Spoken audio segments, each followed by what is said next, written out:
resisting suspect? Yes, it is. Is it something that is used in the field often? Yes. Does it sometimes gain compliance? Yes. Does it sometimes not? Yes. Did you ever have any intention of actually using a taser against the suspect? No, I did not. Why not? Because I knew we were gassed and I wanted to get the taser away from him. Did you believe you could be lit on fire if the taser discharged? Yes. Is that due to the gasoline? Yes. Did you want to be lit on fire? No. Did you want to light Baretto-Baerga on fire? Absolutely not. Did you develop the training materials for the police academy that you attended? No, I did not. Did you develop the training materials for the sheriff's office? Did not. Did you develop the training materials for the taser? No, I did not. Is it your job to develop training materials? No, it is not. As part of your job as a law enforcement officer, is it your job to listen to the training materials? Yes, it is. And are you instructed to follow your training? Yes, we are. Can you get in trouble if you don't follow your training? Yes, we can. What can happen if an officer doesn't follow the training he's been given by his agency? It could be anything from a verbal counseling determination. So when you said that the subject could be tased again if he didn't stop resisting, was that a statement of what you're intending to do? No, it's not. What was it then? It was an attempt to gain compliance, de-escalation technique to get him into handcuffs. And that is something that you've done before in the field? Yes. And that is something you've seen other officers do in the field? Yes. And that is something you were specifically taught to do in the field? Yes. Can you describe to the jury what was happening during the fire? I was on fire. That's all. That's the only memory I have. I don't have a memory about much of it. When the fire started and erupted, was the taser still in your hand? No, it was not. Where was it? Under the car.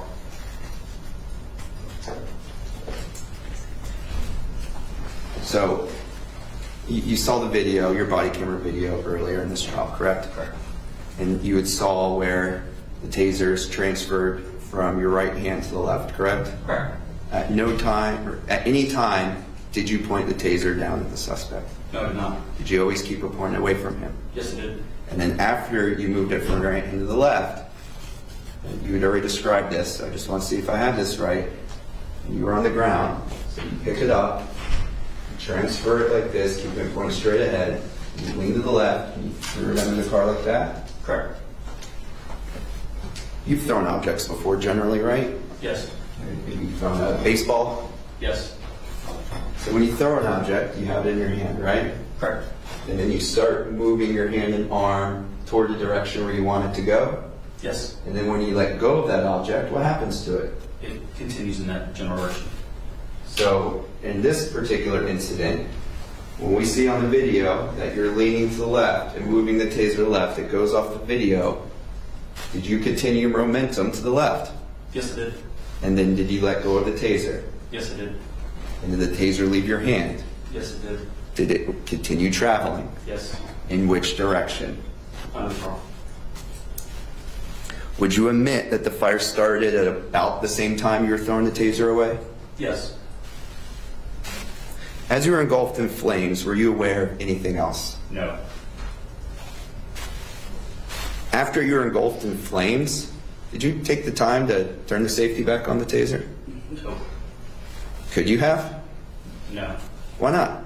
I was on fire. I was engulfed in flames. I wasn't thinking about anything else. And where was the taser? Under the car. So it wasn't in your hands in the fire? No.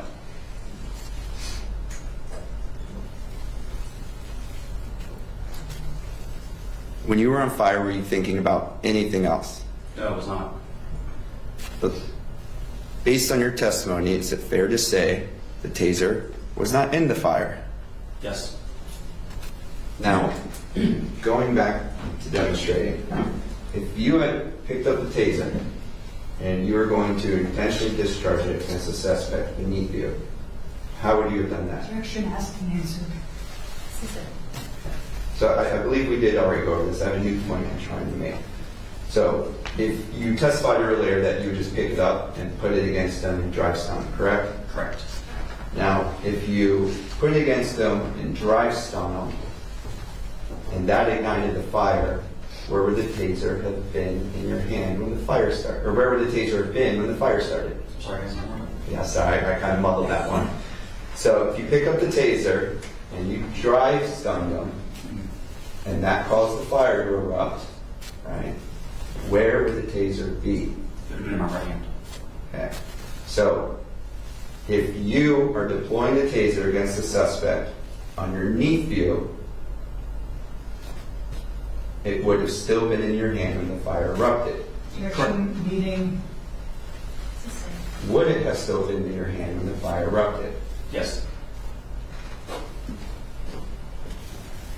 You've had a chance to observe the taser throughout this trial, correct? Correct.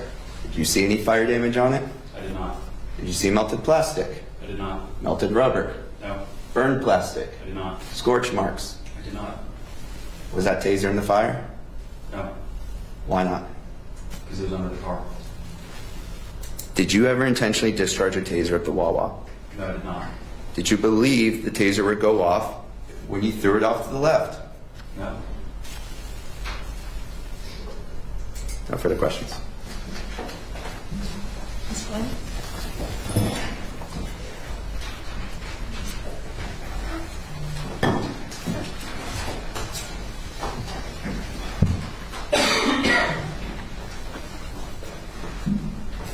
You've testified before, right?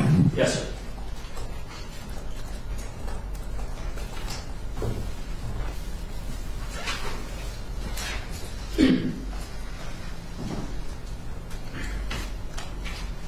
Can you tell the members of the jury whether you did anything wrong on February 27th of 2022?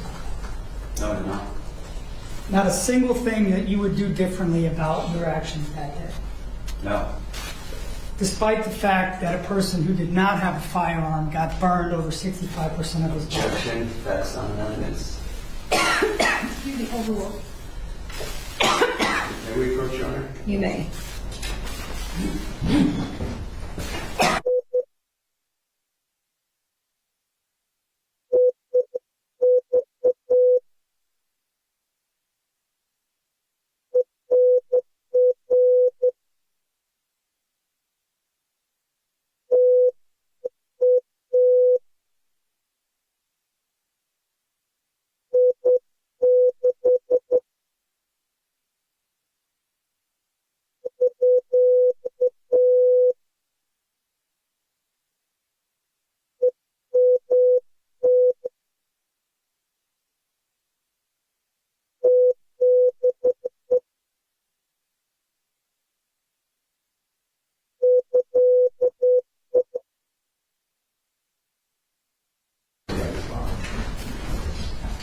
Your Honor, may I approach the witness? You may. Thank you.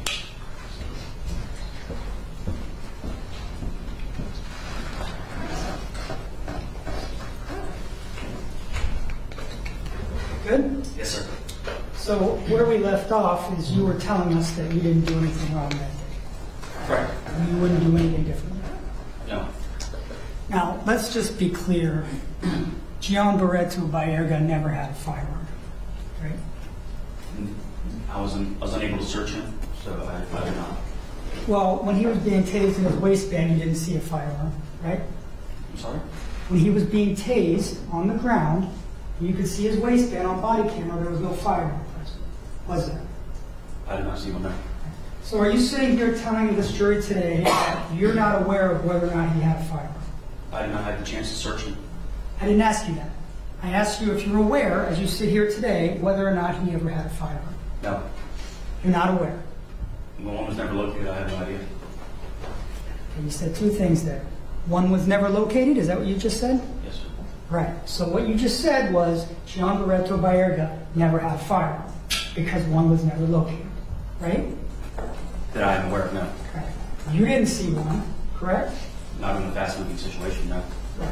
And you saw the crime scene investigator, they didn't talk about finding one, right? Correct. Right. So Mr. Baretto-Baerga, to your knowledge, never had a firearm. Not that I am aware of. Not that you're aware of. Okay. So, despite the fact that this man did not have a firearm, and was burned over 65% of his body, if confronted with the same situation today, you would do it all the same? As relying on my information given to me, yes. So I'd like to just see if we can get some basic agreement on some facts. Can we agree that you knocked the victim off his bike when you tackled him? When I pushed him off the bike, yes. And can we agree that he was sitting at a gas pump when you did that? Yes. Can we agree that knocking him off his bike resulted in gasoline spilling all over the ground? Yes. Can we agree that there was a danger of fire breaking out because of your actions? No. You don't agree that your knocking him off the bike and spilling gasoline caused the danger of fire? Is that what you're telling me? Correct. What don't you agree about with that? That I had no idea that the gas cap was off and the fuel was spilling from the bike. That's what you knew or thought. What I'm asking is, when you knocked him off the bike and it spilled gasoline over, you already agreed with that, did that cause a danger of fire? Yes. Okay. And can we agree that you were very aware of the danger of fire in the moments following that decision? I'm sorry? Can we agree that you were aware of the danger of fire in the moments following you knocking him off the bike? No. So when you said, kill the pump, there's gas, what did that mean to you? At that time, yes. I was aware of the gasoline and the pump needed to be shut off. Please listen carefully to the questions I ask. I said, after you knocked him off the bike, were you aware of a danger of gasoline? Not immediately, no. Okay. So when did you become aware of a danger of gasoline? When I announced it. All right. So you didn't think there was any danger to knocking him off the bike at the gas pump? No. It never dawned on you that doing that at the gas station might create a danger for the public? No.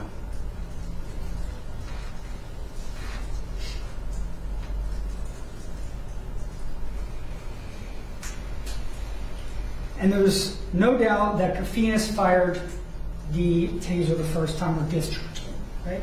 Correct. And there's no doubt that he cycled it a second time or drive stoned, right? Correct. So are you blaming Deputy Kafinas for the fire? No. Okay. So can we agree that you picked the taser up off the ground Yes. and you took it from your right hand and put it in your left hand? Yes, I did. And can we agree that you shut, according to your testimony, you turned off or turned the safety on, right? Turn the safety on? Right. Yes. And then after turning the safety on, you said to the victim, you're going to get tased again. Yes. And can we agree that the evidence shows that after that occurred, the safety was turned off? I have no memory of turning it off. Right. So you've been sitting here in the courtroom for the last 3 days, right? Yes, sir.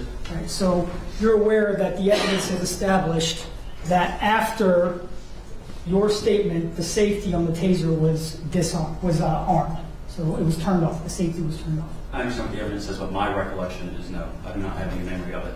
That's why I asked it the way that I did. So you got to listen, okay? So can we agree that the evidence has shown that after you said you're going to get tased again, the safety was turned off? Yes.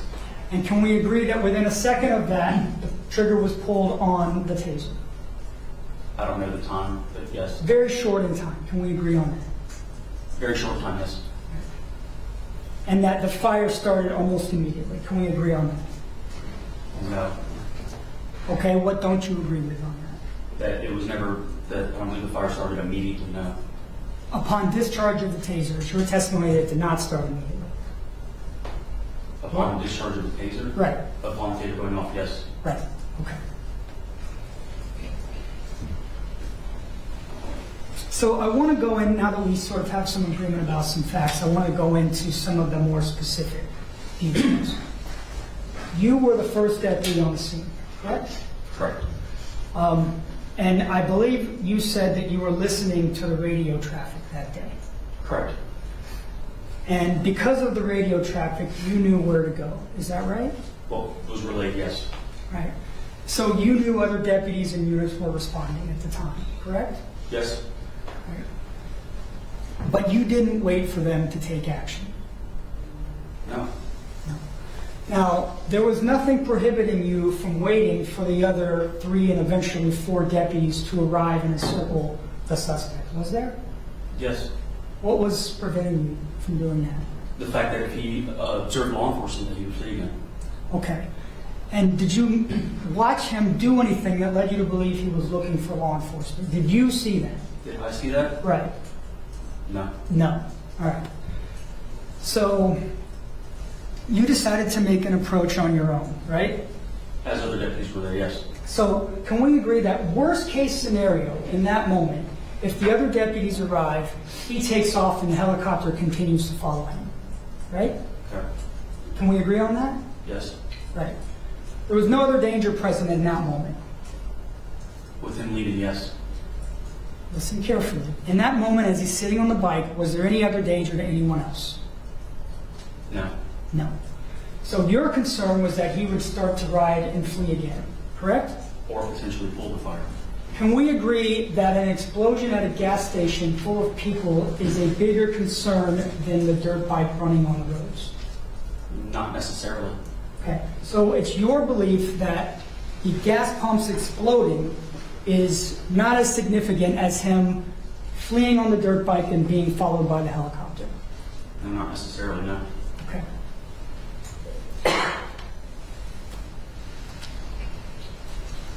So you didn't wait because you wanted to prevent him from taking off. Is that right? Or observing law enforcement pulling in and pulling the fire out. Because what I heard you say earlier was on direct examination, let me make sure I get it right, is that your ultimate goal was to effect arrest. Correct. Right. But you would agree that that's not the primary concern of law enforcement. Not understanding. Right. What is law enforcement's primary concern? To protect and serve. Right. To make sure that everyone involved is protected to the greatest extent possible. Would you agree with that? Yes. And would you agree that there were obvious environmental dangers in the situation at the gas station? Yes. There would be better places to try to take the suspect into custody. Can we agree on that? Not necessarily. No, there's no place safer than a crowded gas station on a Sunday afternoon? We wouldn't want to do it at an intersection where there's numerous people. We wouldn't want to do it where we move on and where we stop at. We wouldn't want to let them continue. Agreed. He could stop somewhere else, right? The helicopter is going to follow him. Could. Right. Okay.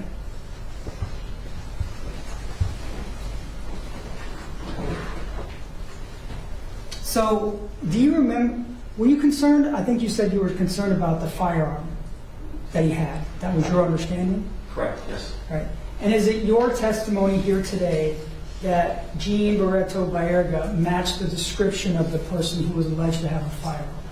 Yes. You're 100% certain about that? That was relayed to me, yes. You're 100% certain that the radio traffic is going to confirm that Jean Baretto-Baerga matched the suspect with the firearm? I Yes. just want you to be clear for later on. Yes. Okay. All right. Can we agree that you had upwards of 20 seconds to observe the situation as you approached? I don't know the time, but Well, where did you park your vehicle? on the, I believe it would be the north side of the Wawa building. Right, that's the opposite side of the pumps. Well, in front of them, yes. In front of you. Tell me what you mean by that. Closest to the store. Right. So you had to walk past the store or around the side of the store and then get to the pumps on the other side. Correct. Right. So what were you thinking about as you were making that walk all the way over to the pillars? I was thinking about the safety of everybody there and hoping he wouldn't see me and either pull the firearm or flee again. You were thinking about the safety of everybody there. Okay. How long did you have to think about that? A few seconds. A few seconds, like two? A few can mean different things. A few seconds. I can't put a time on it. Would it be more like 30 seconds that it took you to walk from your car observe the situation at the station and get up to the pillar? I would say a few seconds. Is 30 a few? make this Everybody's whole- perception is different. I'm asking you what your Judge, I'm going to perception object is. past the answer. You already said you couldn't put a time on it.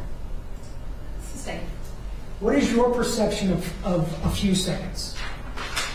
A few seconds, 10, 15, 20 seconds. So can you describe for the members of the jury what you were seeing as you were walking from your car over towards the gas pumps? Observed the defendant sitting on a motorcycle. As I was walking up, I observed people around. Okay, you observed, so you were aware that people were around, Yes. right? Were you specifically aware that children were around? At the time, I did not see any. Right. So you said that as you were walking up, you were concerned about protecting the public. Did you make it a point to look out to see who else was present, what other civilians were present at the time? Quick glance, yes. Right. If your primary concern was the safety, right, because your focus and your goal was to effect the arrest of the suspect. And protect the citizens at the Wawa. Okay. And you didn't think you could do both at the same time? Not in a high-stress situation. Okay. So now it's your testimony that you were highly stressed as you strolled from your car over to the pillar? Yes. Yes, okay. So, and forgive me, I forget your answer. Did you see the children or not? No, I did not know at that time, no. You did not know. Did you ever become aware of the children? No, I did not. So, again, in hindsight, looking back, did you try to be more aware of the surroundings around the gas pumps and the people that are present if you had to do this all over again? I was aware as much as I could be while continuing to maintain a visual on the suspect.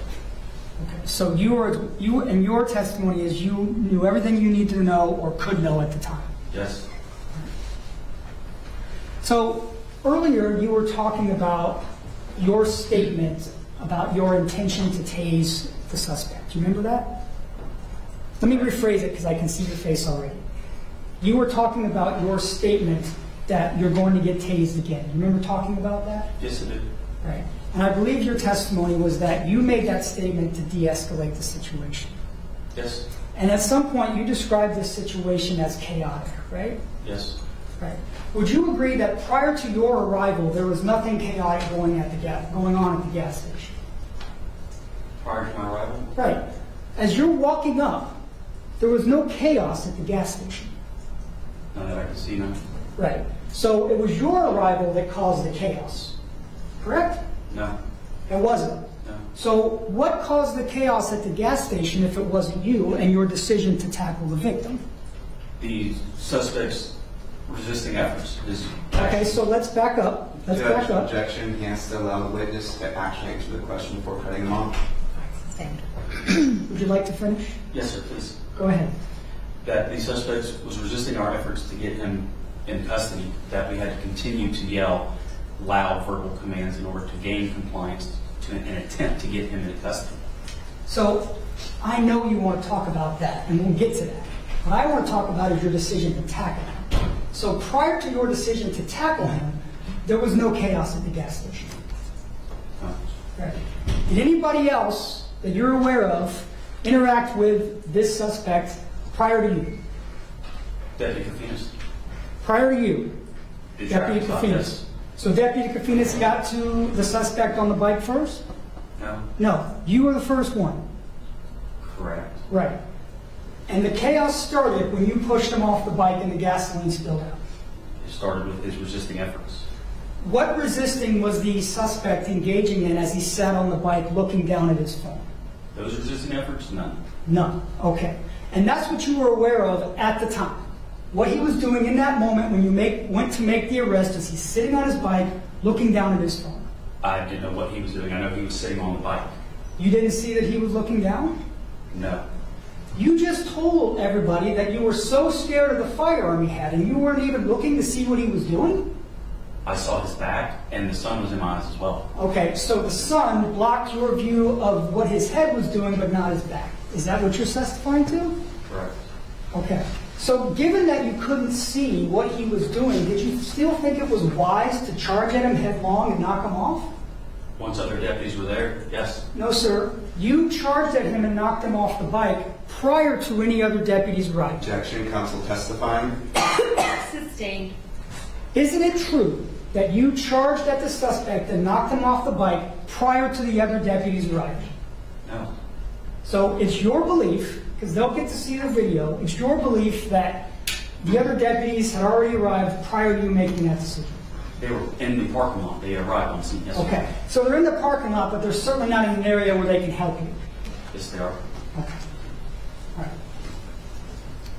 So it's your testimony that you believed the suspect had a gun. Yes, sir.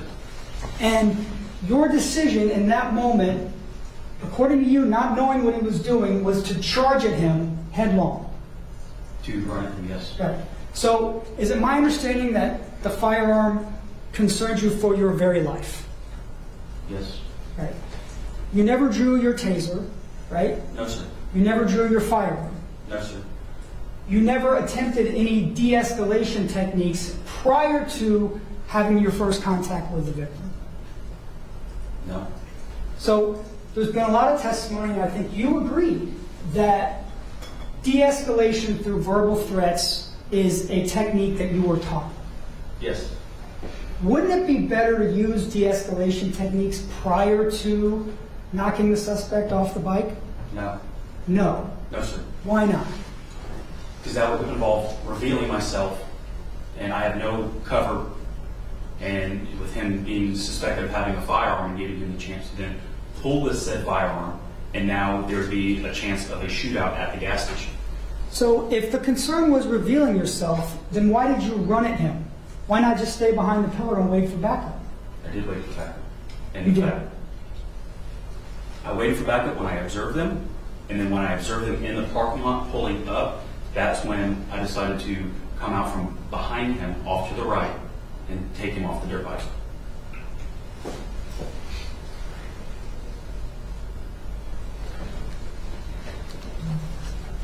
So you heard, now we're going to go to the part that you wanted to talk about. You heard Kafinas start to tase the suspect, right? Correct. And you saw the taser in his hand, correct? Correct. And that concerned you, right? Yes. Because according to your testimony, you knew that the gas pumps and the taser were dangerous. Correct. And can we agree that regardless of what your training was, using a taser or electrical device around gas pumps is inherently dangerous? Yes.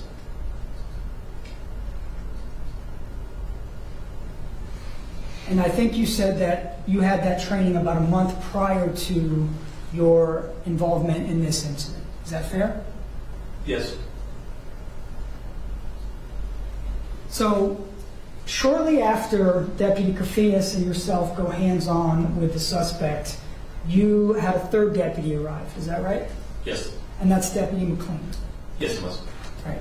So, at some point, there are 3 deputies over this one person. Correct? Correct.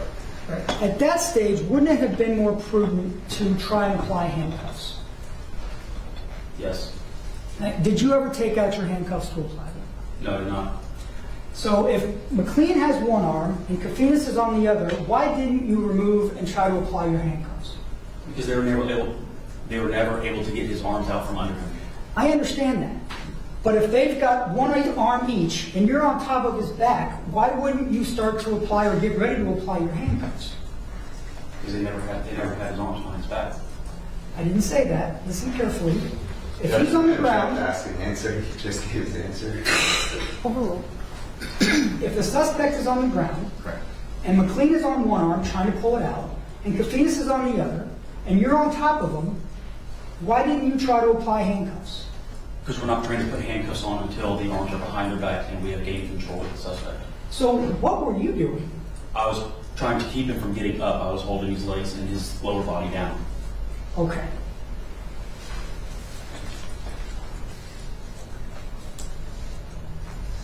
Can we agree that Mr. Baretto was a small guy? I don't know his height or weight. So you don't know anything about that? No, sir. Okay.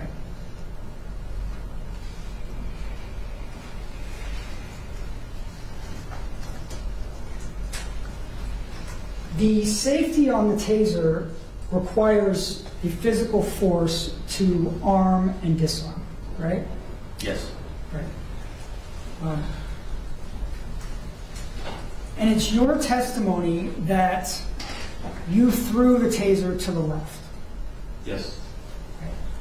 And we're certainly aware of evidence that the taser, 'cause it's not just one back. Is it your contention that the taser just went off? Yes. So that means that in addition to the taser just going off, it just, I don't know, magically the safety was disarmed? I don't know, sir. So is it your testimony that, well, was it flying through the air? Is that when it happened? Or was it when it landed?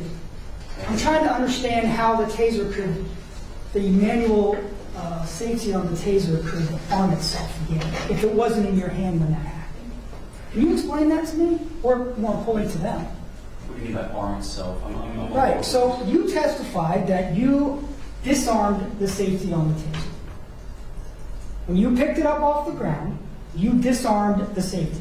You disarmed the Objection, weapon. Judge, misstating the facts. Oh, no. May we approach? You may.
So your testimony was that you put the safety into the on position, disarming the weapon when you picked it up.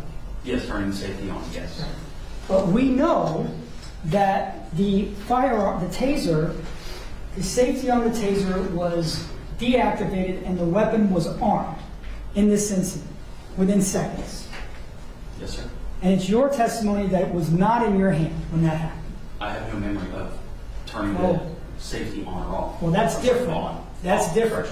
So Judge, let's, objection. Can you allow the witness to actually finish speaking before he cuts him off? All right, Mr. Crawford, you may answer the question. I have no memory of turning the safety off on the taser. so I want to make a distinction between the two things here. One situation is you threw the taser, you remember that, and it armed itself after it left your hand. I'm not asking if that happened. I'm saying that's one situation. Are you with me? Okay. Another situation is you armed the weapon. Objection. Asking the witness hypotheticals. He's not an expert. Sustained. Another situation is you testify that you don't remember arming the weapon. Objection, Judge. Same objection. Asking hypotheticals. Overruled. So which one is the one that happened? That's what I want to know. Judge, objection. He is now referring to the first question that you sustained an objection on as a hypothetical. And he's asking to compare it to. I would just strike the first question and now the third question. Mr. Lynch, could you just restate your question, please? Yes. Did you throw it and it went off afterwards? Or is it possible it was in your hand and you just don't remember? I have no memory of turning the safety off. Okay. So it's possible, what you're now saying, that the taser was in your hand and you armed it and you just don't remember. I have no memory of that. Right. So that would mean it's also possible that the taser was still in your hand and you pulled the trigger on it too, right? No. No. All right. So that we're all clear on what you're saying. It is possible that the taser was in your hand and you armed the weapon and disarmed the safety. That's possible. You just don't remember. I have no memory of that. Right. So why would you do that unless you're going to fire him? I have no memory of turning the safety off. Right. Why would you try to de-escalate after you've already escalated the situation? I'm sorry?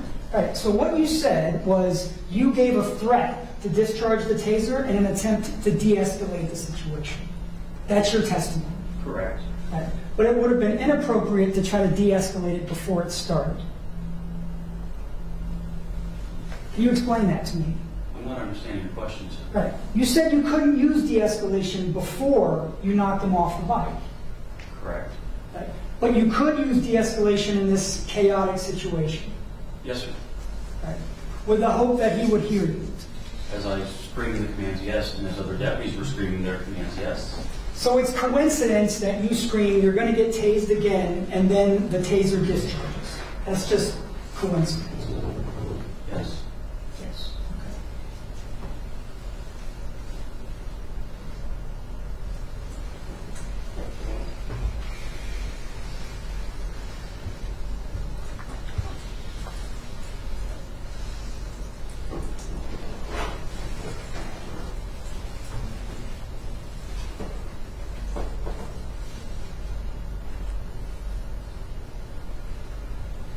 Did I hear you correctly earlier that you said Deputy Kafinas told you that Baretto-Baerga matched the description of the suspect? Yes. Right. So if he told you that over the radio, we would be able to hear it. Yes. Okay. Because the radio traffic is recorded and everybody can come in and say what they need to say. Yes.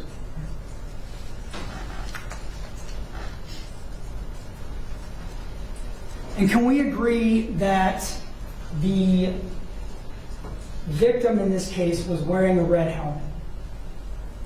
Red or orange, yes. Right. It certainly wasn't a black helmet. Yes, sir. So can we agree that if you didn't listen carefully to the description of the suspect, that would be a problem? That was a description Deputy Kafinas gave. Different answer to a different question. Can we agree that if you didn't listen carefully to the suspect's description, that would be a problem? Yes. Right. Because that would mean that you would end up pursuing someone who had not committed a crime. Or the crime for which you think you're pursuing. How about that? Not necessarily. Right. Would you agree that it's important for law enforcement to get the right person? Correct. Right. Because, and would you also agree that your actions on this day were dictated by your belief that he had a gun? That was relayed to me, yes. Right. And it's your testimony that what was relayed to you was that the suspect matched what you saw on Jean Baretto-Baerga. Yes. Because if you didn't listen carefully enough and got the wrong person, that would be reckless. Can we agree with that? Yes. Yes. Because you, according to you, are relying on the radio traffic to make sure you've got the right person, right? Yes. And if you didn't listen carefully enough and you got the wrong person, a man could be burned even though he never had a firearm in the first place. That's possible. I'm sorry, one more time? Right. If you got the wrong description and didn't hear it right, or weren't careful, a man can get burned because you think he has a gun. The description that was given to me is the suspect that I took down. Okay. So you sort of wrap up here. You wait and hide behind a pillar, right? Okay. Is that correct? Yes. After you walked up to the scene, to the original scene, correct? Yes. According to you, you never saw any of the children who were on the scene Correct. because you were focused on making the arrest. Correct. And you decided to run and knock them off the bike, right? Yes. And we agreed that doing that caused gasoline to spill everywhere, correct? Yes. And can we further agree that the tussle and the fight that occurred happened mere feet from a father and his son? We agree on that. because you didn't look. You were unaware of it because you didn't look. I did look, sir. You just didn't see them according to your testimony, Correct. even though they were right there. Correct. You knew there was gas, right? Yes, sir. And you picked up the taser. Yes, sir. According to you, you disarmed the weapon, right? Yes. You told the suspect he was going to get tased again. Yes. The weapon was armed, right? Yes. And then the taser discharged. Yes. And it's possible that you armed the weapon back and you just don't remember. I have no memory of that. So going through all of that, do you remember or do you believe you made any mistakes on February 27th of 2022? No, I did not. If you had to do it all over again, you wouldn't do anything differently. No, sir. That's all I have, Judge. All right, Mr. Barber.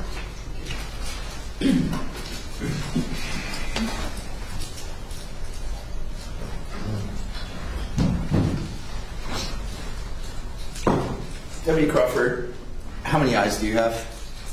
Sorry. 2. And where are they located? Front of my face. You have eyes on the side of your head, No, I do not. behind your head. No, I do not. Are you able to see 360 degrees all around you at all times? No. So if you're looking at one particular person or object, are you able to see everything else that's going around in the entire area at the same time? No. Now, you talked a lot, or the state asked you a lot about, whether you had any memory about turning the safety off, correct? Correct. And when we say that, we're talking about arming the taser. Correct. Now, when you said you have no memory of it, are you talking about your actual, like your cognitive memory, like your actual memories, your thoughts, what you can remember? Yes. I want to talk to you a little more about muscle memory. Can you talk to the jury one more time about what muscle memory is and explain it? So muscle memory is doing a repeated action over and over again so that it becomes second nature to you. So when you say second nature, based on muscle memory, are you taking certain actions without even thinking about it? Yes. Are they subconscious? Yes. And is that due to your training as a law enforcement officer teaching you to draw a weapon the same way over and over and over? Yes. Would you say you have drawn a taser countless times the same way every time? Countless. And when you draw your taser in the field, based on your muscle memory, based on your training, do you always flick off the safety at that time? No. Okay, in the field, when you draw your taser, do you draw it the same way every single time? Yes. Okay. Now, when you draw your taser, you practice that over and over, correct? Correct. Okay. So when you draw your taser, as part of your process in drawing the taser, what hand do you draw it with? I draw it with my right. What do you do with it after that? I transition it to my left. Why do you do that? I'm left-hand dominant. So you do things with your left hand. Yes. Every time you draw your taser and you're transferring it from the right hand to the left, is there another action that you always do without thinking about it? I turn the safety off. And is that due to your muscle memory? Yes. That is something you were taught as a law enforcement officer, correct? Yes. This wasn't taught just to you, was it? No. Is this something all law enforcement officers are trained in? Beyond the scope of the cost, it's already been asked and answered. Sustained.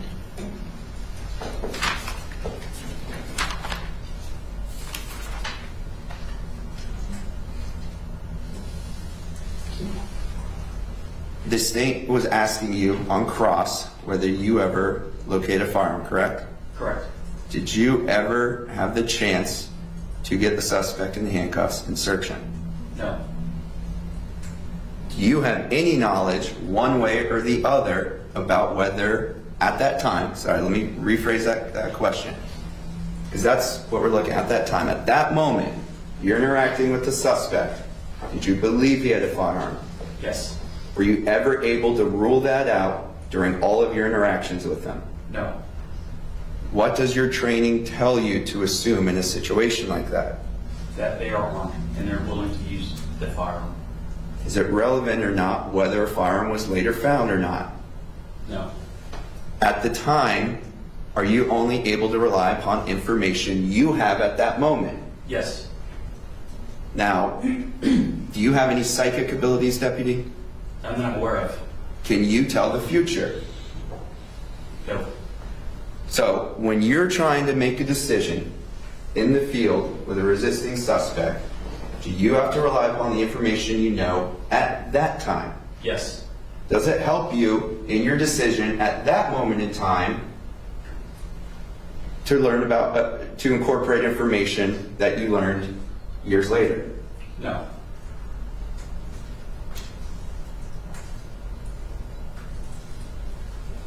Now, I want to talk a little more about what you knew at the time. Discussing the description.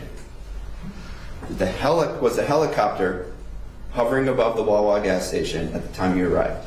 Yes. And based upon all the radio traffic you listened to, that helicopter had followed the suspect all the way from when he fled from Deputy Kafinas' traffic stop to the Wawa, correct? Correct. And that helicopter specifically directed you to that specific person. Yes.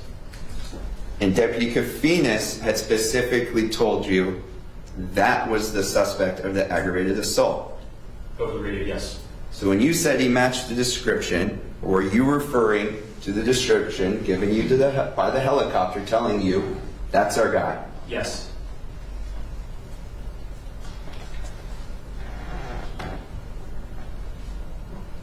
Are law enforcement officers prohibited from arresting people at gas stations? No. It's not off limits? No. So criminal suspects can't go to a gas station and claim sanctuary and they're untouchable? Correct. Now the state asked whether there was somewhere better you could have arrested him. Where did you encounter the suspect? At the gas station. Is that why you tried to arrest him at the gas station? Yes. Now the state talked about that there was no indication that he was going to flee, correct? Correct. Would you agree the best indicator of future actions is to look at people's immediate past actions? Yes. And prior to arriving at the Wawa, had he been fleeing from police? Yes. While he was at the Wawa, in your mind, was that a continuation of him fleeing from the police? Yes. Did you already testify that you thought he was hiding from the helicopter? Yes. So the state asked about whether it would have been better to allow him to just leave. In your mind, would there have been any dangers posed by allowing him to just take off again? Absolutely. And what are those dangers? The way he was driving previously, he put the public at risk, all the motorists, pedestrians. I believe that he would have done it again. Now, as a law enforcement officer, are you aware that sometimes there are vehicular accidents on the roads Yes. where cars crash into each other? Yes. Based on your training experience as a law enforcement officer, are those more likely to occur when people are driving recklessly, Yes. when they're running red lights, Yes. when they're speeding, Yes. when they're cutting in and out traffic? Yes. Do car accidents sometimes result in fatalities? They do. Can people die in car accidents? Yes, they can. Did you believe there was a possibility that if he fled, he was going to put other people's lives at danger? Yes. I should have said in danger, but I think you got what I meant. I understand, sir. Now, the state asked you whether you had seen any evidence that the safety was turned off on the firearm, correct? Sorry. Did the state ask you about whether you saw evidence of the trial about the safety being turned off on the taser, correct? Correct. When you said that, were you referring to the taser data that was displayed? Yes. Did you see any other evidence showing that the safety was turned off? No. So when you had said that, you were discussing specifically the taser data. Correct. And just to be clear, that's the same taser data that reported a false trigger pull, correct? Correct.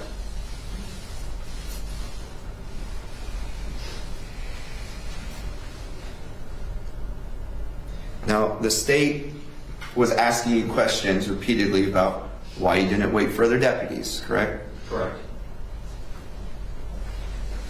On direct, when you first talked to me, did you not state that Deputy Kafinas arrived a second, or he actually made contact with the suspect a second after you?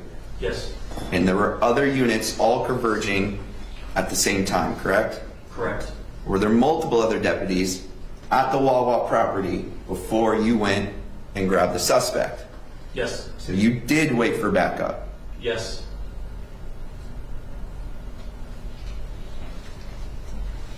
In a situation like that, does one law enforcement officer necessarily always have to be the first one in? Sorry? In a situation where multiple law enforcement officers are trying to arrest someone, Correct. right? Someone always has to be first, right? Correct. I think someone always has to be the first over the trench, right? Yes. Is it always you in every single situation? No. Was it in this situation? Yes. Why? I was the first one to get to him.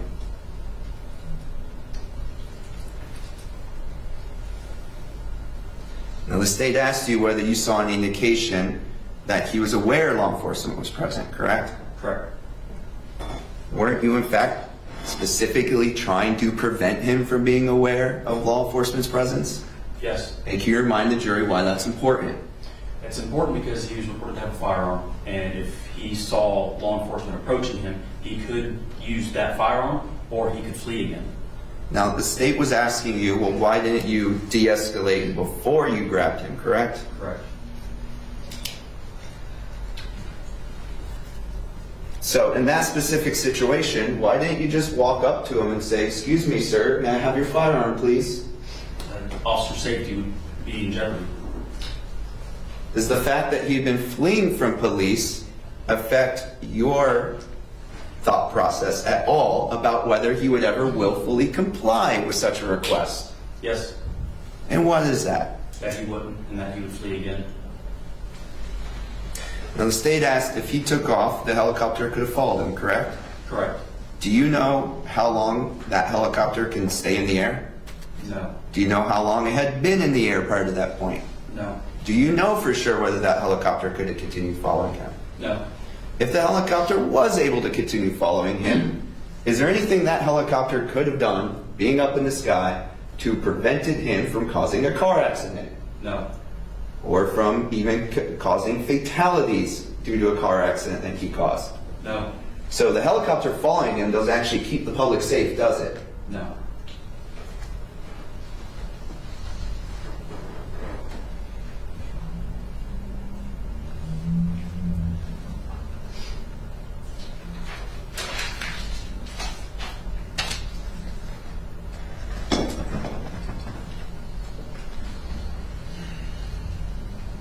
The state kept asking you on cross about whether it's your job to protect the public, right? Correct.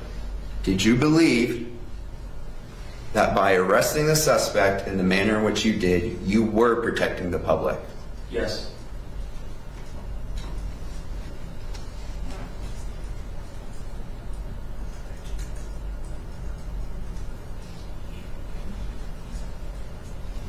Now, the state kept asking you whether you would cause the chaos by grabbing him and knocking the bike over, right? Correct.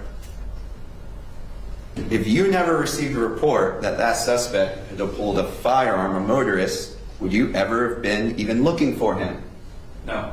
If that suspect did not flee from Deputy Kafinas' traffic stop, would you have ever been following him? No. Was it the suspect's actions that led you to the Wawa? Yes. Was it the suspect's actions that caused you to grab him and take him to the ground? Yes.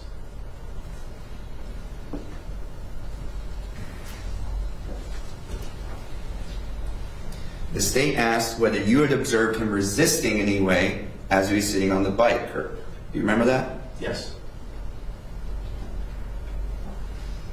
And at that exact moment, he was not, correct? Correct. Is that because you hadn't tried arresting him yet? Correct. Can somebody resist arrest if there's no one trying to arrest them? No. But at that moment, he had been fleeing, correct? Correct.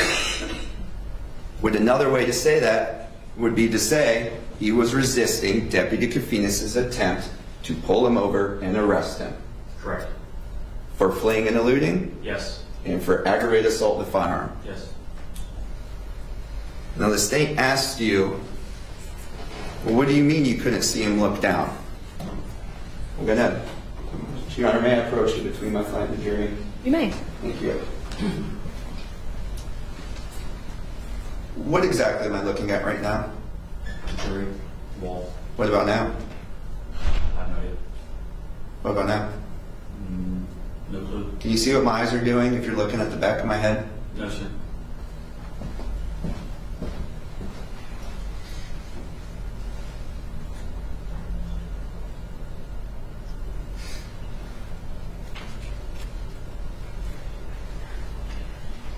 Now the state asked you about you never pulling your gun or your taser, correct? Correct.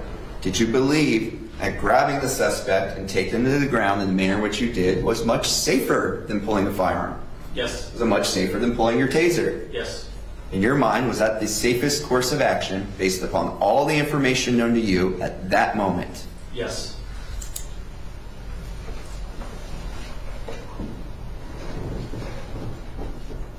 Would you agree that grabbing someone and taking them to the ground is less force than shooting them? Yes.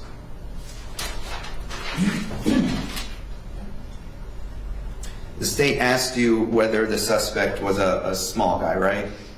Yes. And you said you didn't know? Correct. You would never in your life, sorry, let me rephrase that, that's immediately. Had you ever in your life seen that suspect before you encountered him at the Wawa? No. Have you ever seen him since in real life? No.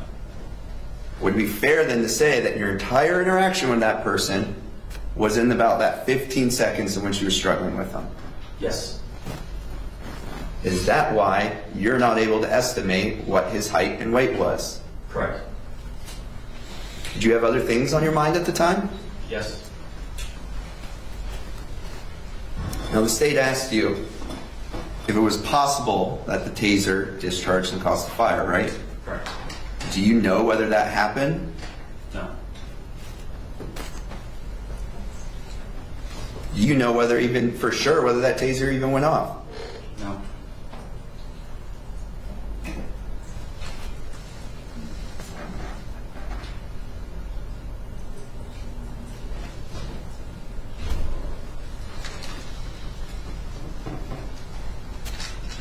Do you have any personal knowledge about whether you had ever turned off the safety after you had picked up the firearm? Did I turn off the safety? Correct. Do you remember ever doing that based on your personal knowledge? No.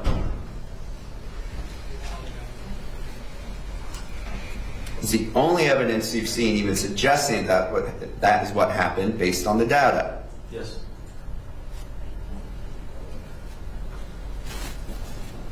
And that's the same data that showed a trigger pull that never happened, right? Correct.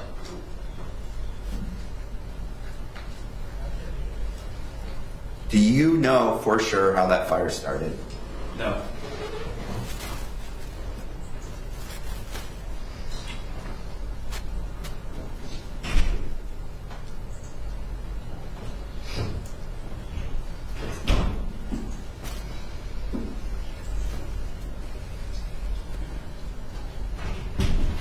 So I want to clarify one thing, talking about the description. When you said that you matched the description, did you mean based on all the description of colors of clothing and stuff that he's wearing, or were you referring to the fact that the helicopter unit directed you to that specific person? I was relying on the helicopter. And is that what you're trained to do, rely on the information given to you by other units? Yes. If you had ignored that instruction from the helicopter and he took off, do you think there could have been dangers posed? Objection calls for speculation. Overruled. Yes. And if people had gotten hurt based on your inaction because he took off, could you have been in trouble for that? Yes. Would that have been reckless? Yes.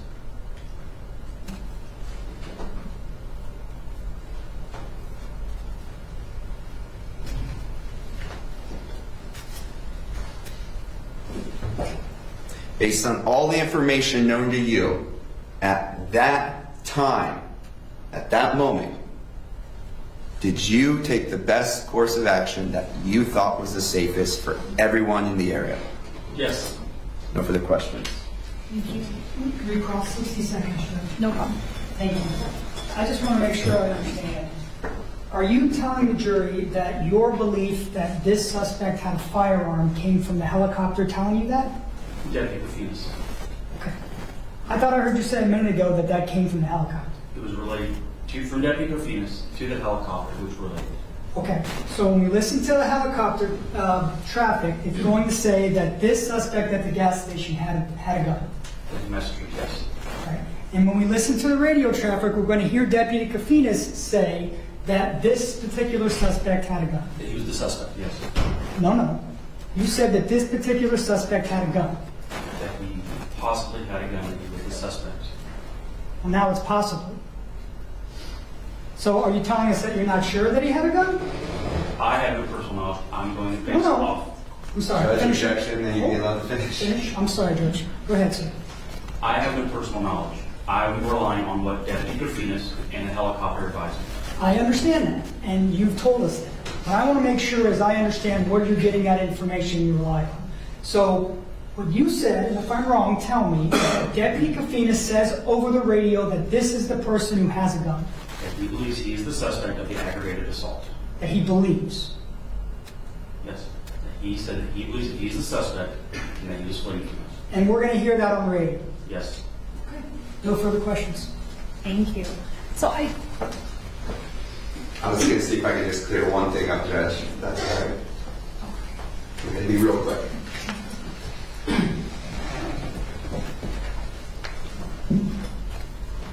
So when you are responding to a report that somebody is a suspect in an aggravated assault with a firearm, just by the fact that you hear that, do you know for sure 100% without doing any investigation that person has a firearm? No. Or are you trained to believe that they do? Yes. Thank you. Nothing further, Judge. members of the jury, I think we're going to do our schedule a little differently today. I think now is probably a good time to break for lunch. And we will then resume court today, again, at 1 o'clock as opposed to 1:30. Again, please just follow the instruction I've been giving you all week not to watch any of the local news, talk about the case with each other, anyone else can do any research, okay? Enjoy your lunch.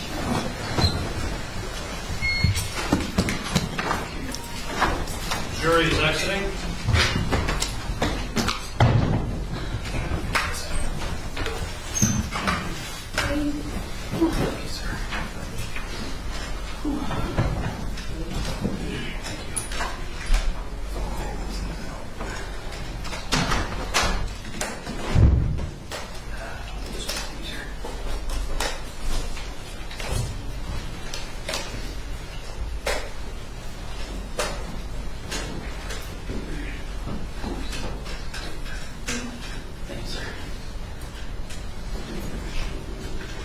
Okay. I had broken 11:30 so that Deputy Crawford could come back to the table so that the jurors wouldn't see his crutches. But we're on lunch recess now till 1 o'clock. Is there anything that we need to talk about or go over from the state's perspective? No. No, Your Honor. All right, Mr. Barber? No, Your Honor. Okay, then we'll resume at 1 o'clock. Actually, Judge, I'm so sorry. There's one question I I have. knew it, okay. There's always something. Just as far as the ruling on the helicopter video came, I understand edited out for 7 minutes 40 seconds, and you said no other redactions. I just wanted to make sure I was clear that included we're not cutting off the audio then. Because that's what I was confused State about. had the objection to the audio of the video. My understanding of Your Honor's rulings that we were not playing with audio. That's true. So you asked the court to expire the ruling. Yeah, that was what we talked about yesterday, that Right. there would be no audio played, but the jury could watch the video, right? Because the audio is not going to describe, the audio doesn't describe the bike. The one thing I would say is the audio is the same radio traffic that the state keeps referring to. So Well, I think they're going to get to that. Right, I'm just saying it would kind of make all of it a moot point because I believe it's going to be the same audio, but we can cross that bridge when we get there. All right, but just to be clear, the Right. ruling is that the video does not need to be redacted. It's going to be played from the 7:40 mark, and you can play the whole thing if you want to without any audio. And I've been working on that. I have a friend who's helping me with it as a favor, so she's working on editing all that out. Apparently, you can't just click a button and audio comes off. You got to rerun the whole video to take hours. I think I should have that by the time we come back from lunch. Okay. Anything else? Nothing else. Sorry, Thanks. enjoy your lunch.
And where are you currently employed? Osceola County Sheriff's Department. And in what exact capacity are you employed there? I'm a technical flight officer for the aviation unit. Do you have a specific rank? Just deputy. And how long have you worked at the Osceola County Sheriff's Office? 16 years now. Do you have any law enforcement experience prior to working at the Sheriff's Office? Yes, sir. I did 20 years at the semi-retired. And so would that be a total of 36 years of law enforcement? Yes, sir. And what are your current duties at the Sheriff's Office? Technical flight officer. Can you just explain what that is? Sure. In the helicopter, there's two crews. There's a pilot and an observer. I'm the observer. I work with the camera and communicate with the deputies on the ground to cockpit resource management between the pilot and I. Make sure we're safe in the air. And did you work in that capacity back on February 27th of 2022? Yes, sir. And could you go through all of the training you went through to obtain your permit?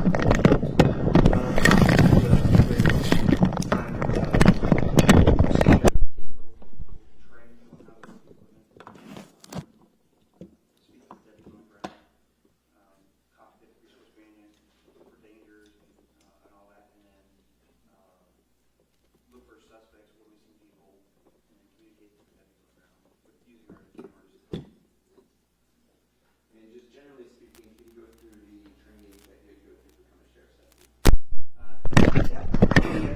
The police academy. Unfortunately, at my time, it's only 580 hours, and I'm sure more now. But once you do that, then you get certified by the state, and then you get employed in a police department in the state of Florida. Do you have any training specifically in regards to firearms? Through the academy, sir. Plus, I'm also a firearms instructor. Do you have any training related to tasers? Yes, sir. Also Taser instructor. Do you have training related to tactics used to take down suspects? Just regular patrol, plus I was on the SWAT team for 10 years. Do you have any training regarding how to detain a fleeing suspect? Once again, just basic tactics, securing and handcuffing. Based on all the training you received, were you ever trained that if you encounter a fleeing suspect and has not noticed your presence yet, that you should announce your presence to him? If there is a suspect that's across the arm, you try not to get them off. Us or others, so you try to covertly position yourself to where you take it down quickly and safely. during your training, were you ever taught anything about muscle memory? It definitely a big factor in law enforcement, especially with the different tactics we do. That's what we're training so often. Drawing a weapon, drawing a baton, drawing a taser. It becomes second nature, so you don't have to think about it. So there's less time for reaction there. And is that specifically taught because sometimes in the field there's fast-moving situations?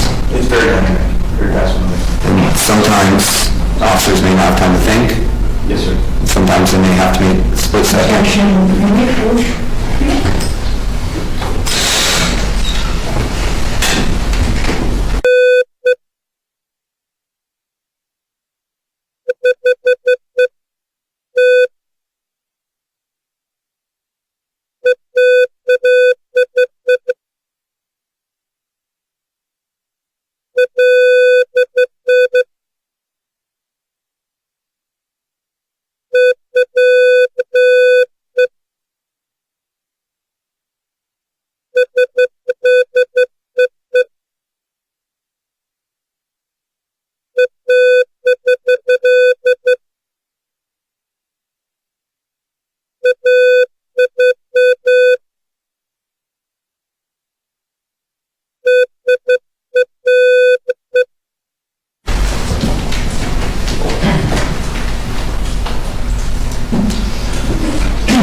So I believe I was saying, in the field, are there sometimes fast-moving dynamic situations? Yes, sir. And especially in high-risk situations, pursuits and foot pursuits, vehicle pursuits, entries to buildings and stuff. Would encountering a suspect who's been fleeing from police be considered one of those high-risk situations? Yes, sir. Would encountering a suspect who is the suspect in the aggravated assault with a firearm be a high-risk situation? Yes, sir.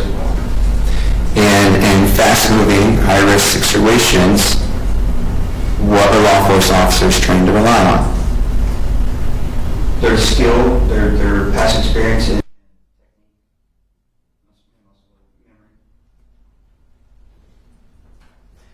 How is muscle memory obtained? repetition over and over again, hundreds, thousands of times of doing it. Doing it the same exact way every time? We strive to do it that way.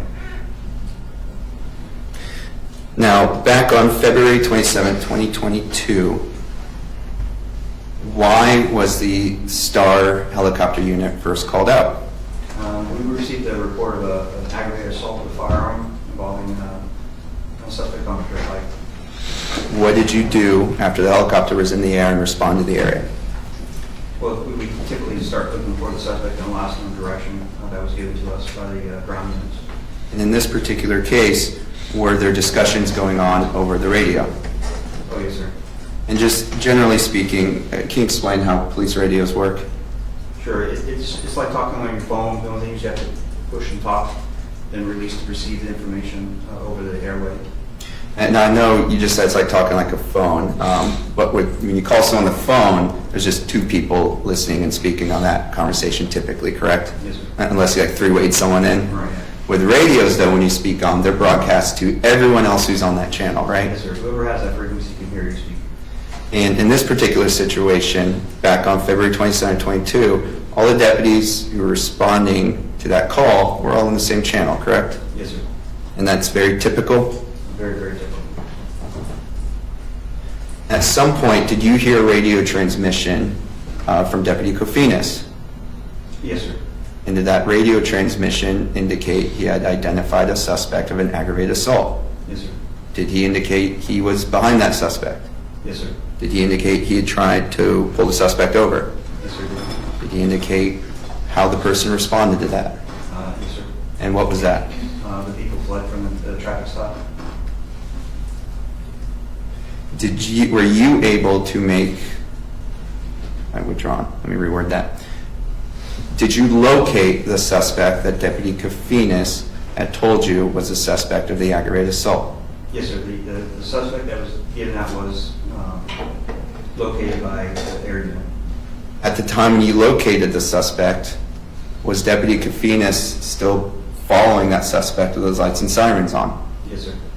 So was there any doubt in your mind that that was the suspect Deputy Kofinas had identified as the suspect in the aggravated assault with a firearm?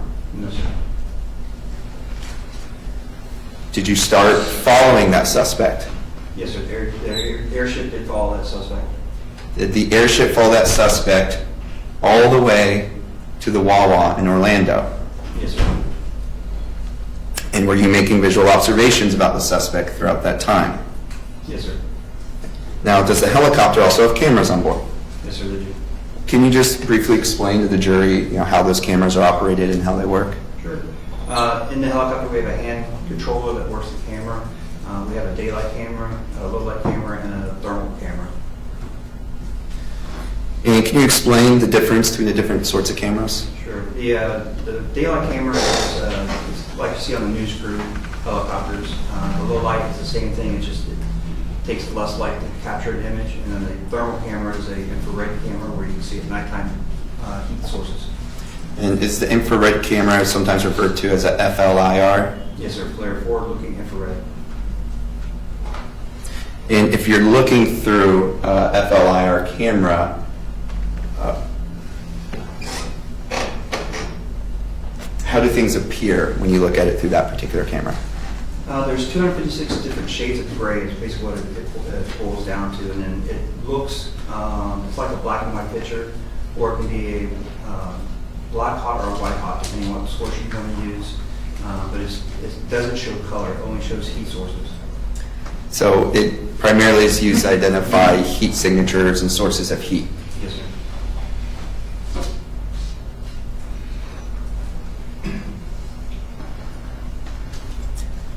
Was the suspect, withdrawn, at the same time you're making observations of the suspect, was he also being recorded on video by the STAR unit? Yes, sir. And was the same suspect you were recording the same person you're making visual observations of? Yes, sir. Is that the same person that you've been following since it fled from Deputy Kofinas' traffic stop? Yes, sir. Did you make any observations about how that person was operating the motorcycle? Yes, sir. And what were those? Driving very recklessly, doing wheelies, driving on the wrong side of the road, driving through sidewalks, cutting through roadways, parking lots, doing more wheelies, speeding, running red lights. Did he ever directly look up at the helicopter? Yes, sir. Did it appear to you he noticed the helicopter? Yes, sir. He indicated it.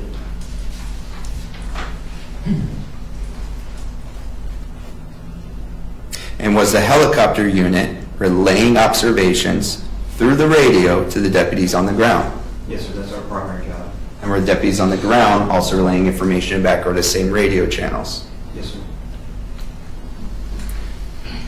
Do law enforcement officers share information when they're in a pursuit of a suspect? Yes, sir. Is that common police practice? Yes, sir. Is it common police practice where if one unit identifies a suspect, another unit can arrest that suspect? Yes, sir. Do law enforcement officers, when they're speaking over the radio, do they just talk in normal conversational words like we are, or do they use codes? It varies. Typically, we use 10 codes to shorten our conversations over the radio. When you say 10 codes, the example would be 10-4? 10-4 is. This means like okay or yes? Okay. Did the helicopter continue to record video after the suspect arrived at the Wawa? Yes, sir. Did the camera, after you arrived at the Wawa, did at some point switch over to that infrared camera? Yes, sir. And did that camera capture the suspect's motorcycle? Yes, sir. Do you recall how the suspect's motorcycle appeared on the infrared camera? Typically, with a dirt bike or motorcycle, the engine itself goes really, really hot because it's producing so much heat. In this particular case, were you able to observe whether that particular motorcycle was very hot according to your observations of the infrared camera? Yes. And were you personally able to observe that vehicle being ridden at very high levels or extreme levels Yes, sir. for an extended period of time? Yes, sir. Would you say somewhere maybe between 20 or 30 minutes? Yes, sir. Based on the infrared camera, were the tires of the motorcycle also hot? Yes, sir. Would that also indicate to you that that motorcycle was driven beyond its normal limits? Yes, sir. Typically, with tires, when they're driven at a high rate of speed, they heat up. It's just like you rub your hand on a carpet, put your hand up. Same technique. Is the motorcyclist that was followed and video recorded by the helicopter fleeing from Deputy Kofinas' traffic stop the same motorcyclist that was video recorded driving to the Wawa? Yes, sir. Is that the same person that was filmed doing the wheelies and driving recklessly, as you said, Yes, sir. and driving fast? Yes, sir. Was it passing other cars on the road? Yes, sir. Was it even outpacing the police cruisers? Oh, yes, sir. Was that motorcyclist later identified to be Jean Baretto-Baerga? Yes, sir.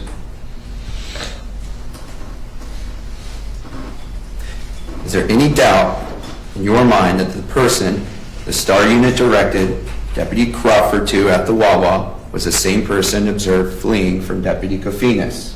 No, there's no doubt.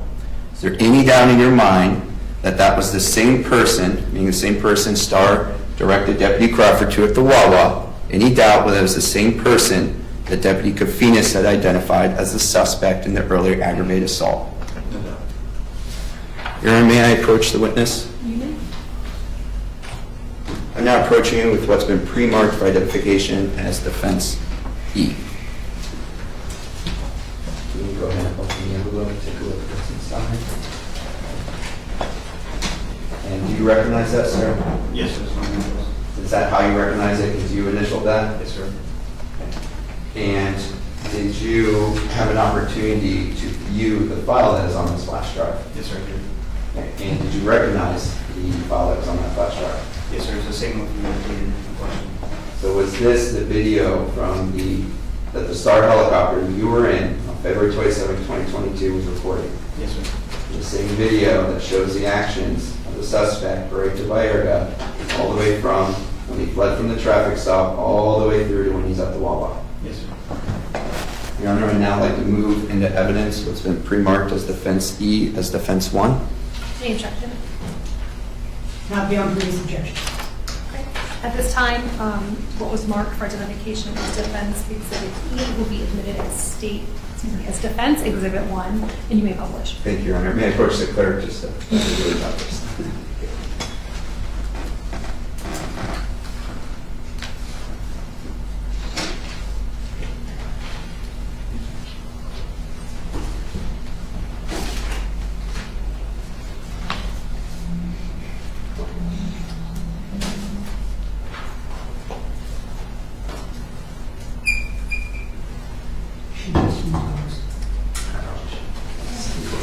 Sorry, hooked up.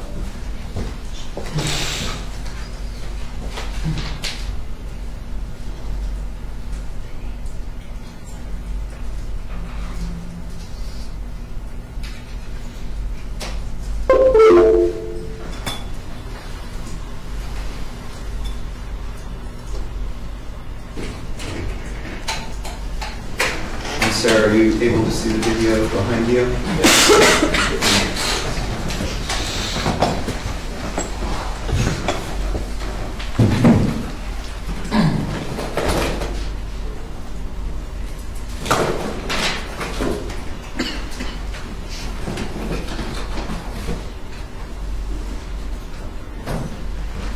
Commissioner, approach the witness. You may. I'm just going to get a laser pointer out like I'm in handy just to make some things out. So.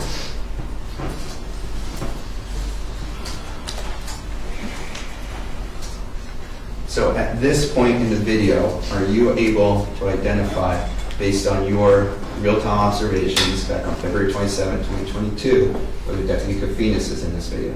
Yes, sir, it's Mark Barber there. Are you able to identify the suspect that are identified as Jean Baretto-Baerga? Yes, sir, it's right down the motorcycle. Thank you.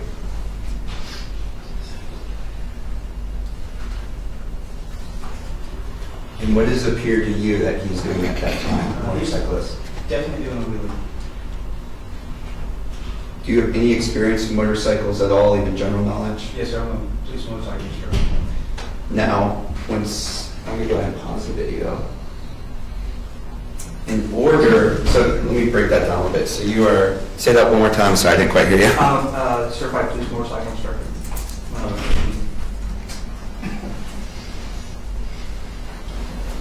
So you have knowledge, personal knowledge about how to ride motorcycles, Yes, sir. how they function, Yes, sir. and how they operate. Yes, sir. When somebody riding a motorcycle is doing a wheelie, does that require them to continuously give a lot of throttle in order to maintain that upright position? Yes, sir. And does it essentially redline the RPMs of that engine as they're doing it? Yes, sir, it does. So when a motorcyclist is doing a wheelie, it is pushing that machine to the limits that that machine can handle. Yes, sir. Thank you. And one more time, are you able to observe the suspect in this photograph? Yes, sir. And does he appear to be on a street at this time? No, sir, he's on the sidewalk. Is that legal? No, sir, it's not. Is that dangerous? Yes, sir, it is. Do pedestrians walk on sidewalks? Yes, they do, sir.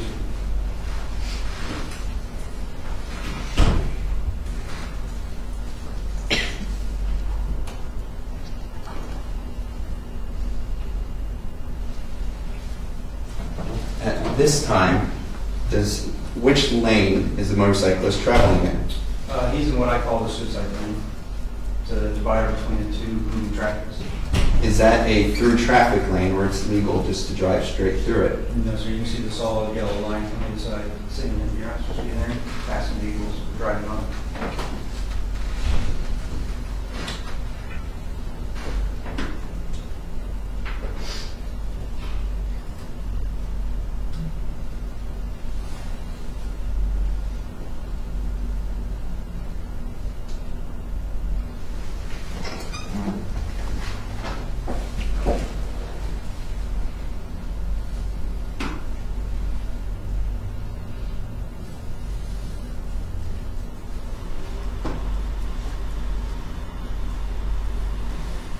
Now, at this point, does it appear that the suspect's gone under a tree? Yes, sir, it did. Is there a standard protocol that you follow whenever you temporarily lose sight of a suspect? Yes, sir. Typically, what we do is if they go under a tree like that, we'll zoom out so we see 360 degrees to see which way he comes out from under the tree, like he did here.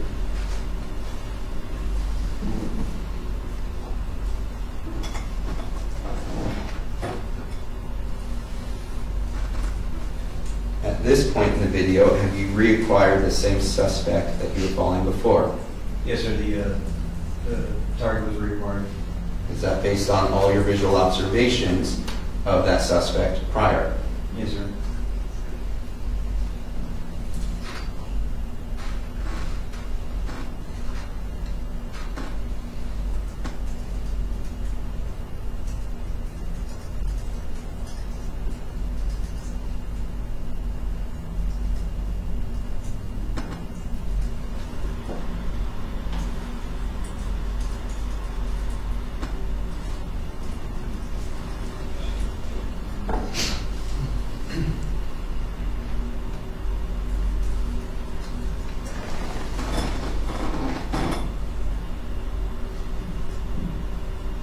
I'm just going to back it up a little.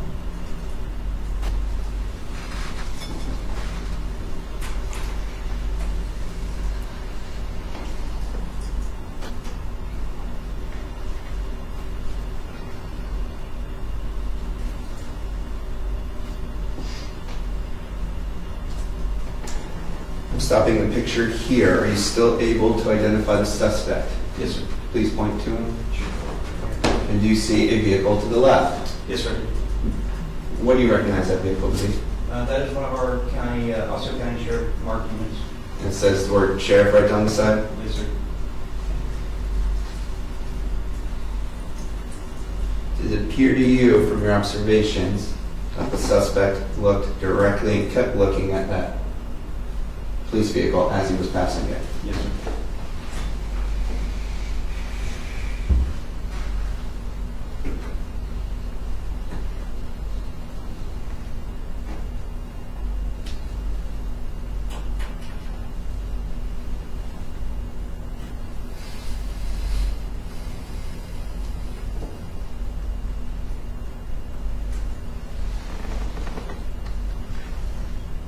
What are you observing here? He's doing more wheelies. That we're requiring him again to rev the RPMs all the way up? Yes, sir. Give enough torque to get running it off the ground. And did he just perform a U-turn? Yes, sir, he did. Was that a legal U-turn? Yes, sir.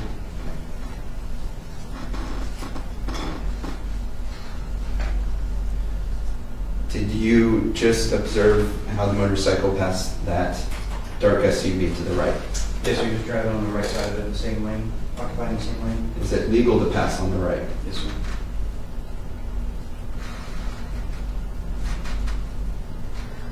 And what is he doing right here? Performing another wheelie.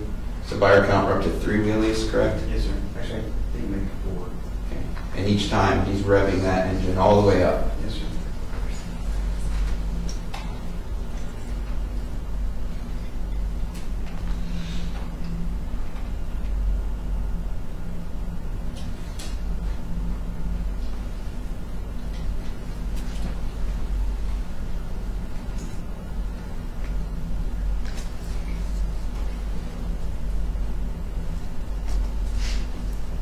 And at this time, which lane is he traveling in? Still in the center divider lane. Is that legal the way he's driving that lane? No, sir.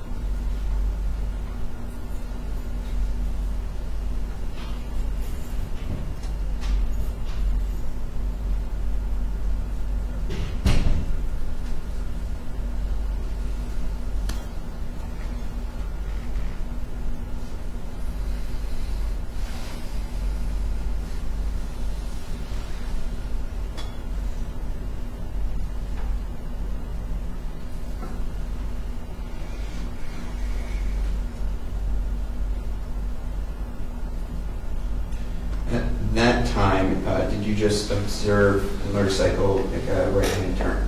Yes, sir. Now, going back all the way to the left, do you see a white, maybe appears to be a van? Yes, sir. Does that appear to be stopped at the stop bar? Yes, sir, it is.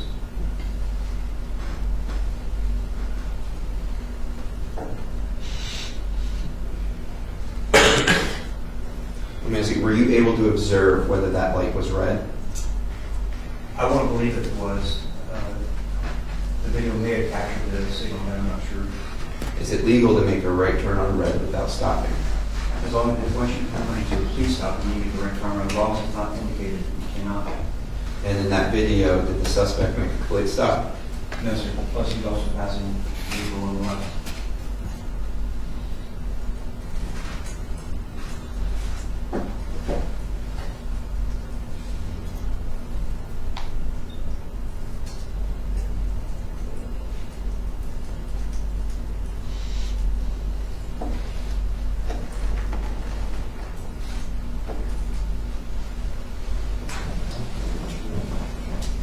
At this point in the video, do you make any observations about the way suspects riding a motorcycle?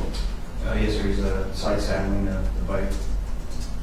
Is that considered safe? Definitely not safe. Is it legal? No, sir.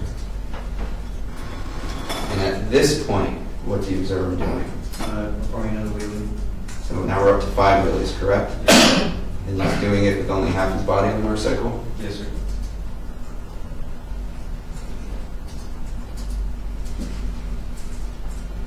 And he's still doing the wheelie? Yes, sir. So the entire time he's keeping that front tire up, he's revving that engine all the way to the top of the RPMs, right? Yes, sir. The limits of its functionality? Yes, sir.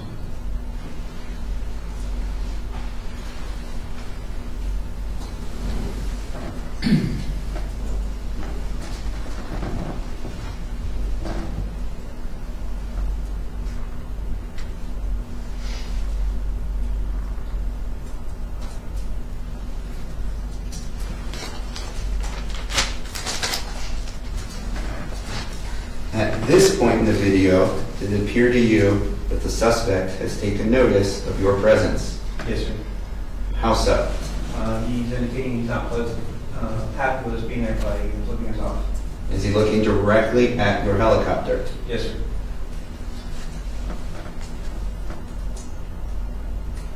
And did he look back at the helicopter a couple more times before he proceeded forward? Yes, sir.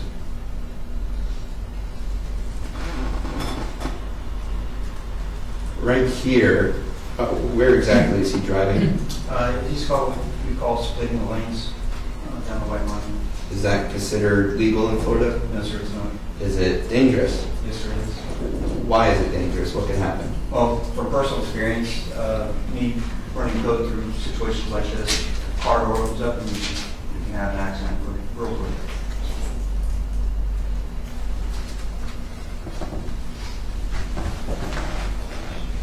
At this point in the video, are there multiple vehicles stopped at the stop bar? Yes, sir, there is. Is that because that's a red light? Yes, sir. State has an objection. Sure.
I need to read you an instruction that I would like you to consider while you're viewing this video. Sometimes evidence may be admitted only for a limited purpose. When I instruct you that an item of evidence has been admitted only for a limited purpose, you must consider it only for that limited purpose and not for any other purpose. An item was received into evidence as Defense Exhibit 1, which is the video that we are currently viewing. This item of evidence may be considered by you only for the limited purpose of assisting you in determining the manner in which Jean Baretto-Baerga operated his motorcycle and how that affected the temperature of the dirt bike driven by Jean Baretto-Baerga and whether that could have caused the fire in this case. Defense Exhibit 1 may also be considered by you for the additional limited purpose of assisting you in determining whether Jean Baretto-Baerga was aware of the presence of the helicopter. So any testimony that you have heard from this witness that is describing any issues of safety in terms of how the bike was being driven, you are to disregard at this time. Thank you. You may proceed.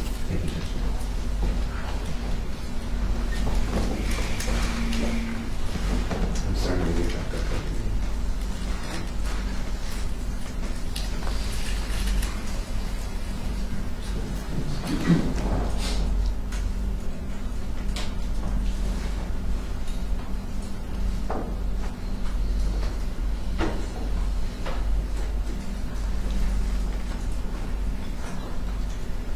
And Deputy, I've now paused the video again. Can you point out the suspect?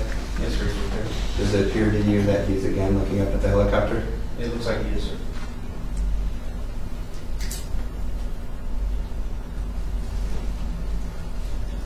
By your count, would that be the fourth time he's looked back up at the helicopter? I believe that's correct.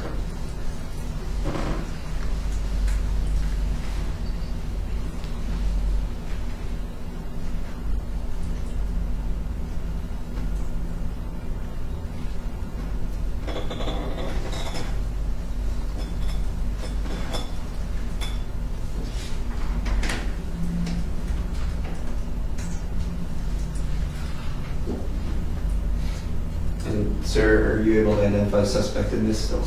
Yes, sir. He's the one doing the wheeling. So would that be the sixth wheeler that you observed? Yes, sir. I approach the same. You may.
based on your observations, he's still doing the wheelie? Yes, sir.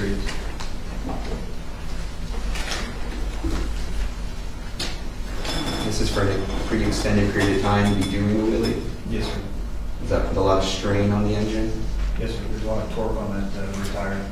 To make it extremely hot, the engine? Yes, sir.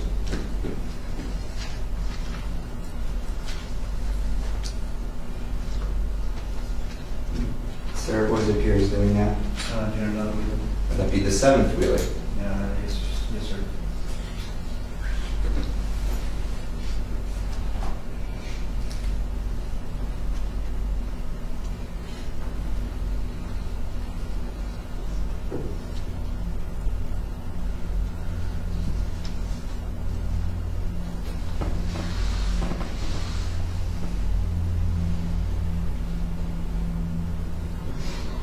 I'm sorry, Judge, I think I did it wrong button. I just started over and then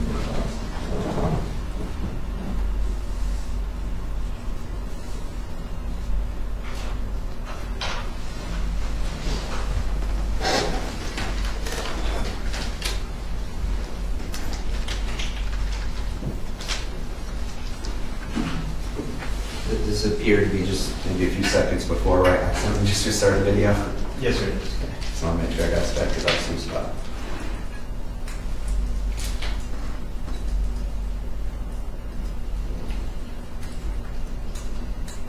And at this point, he passing another vehicle on the road.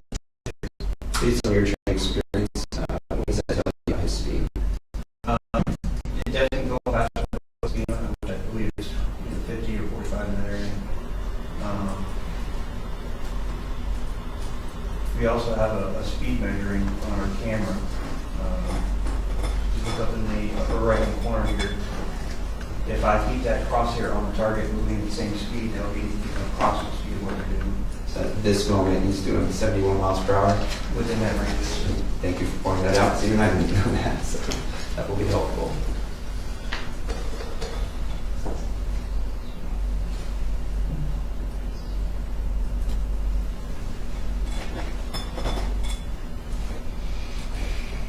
So at this point, does it indicate how fast he's going? Roughly about 85.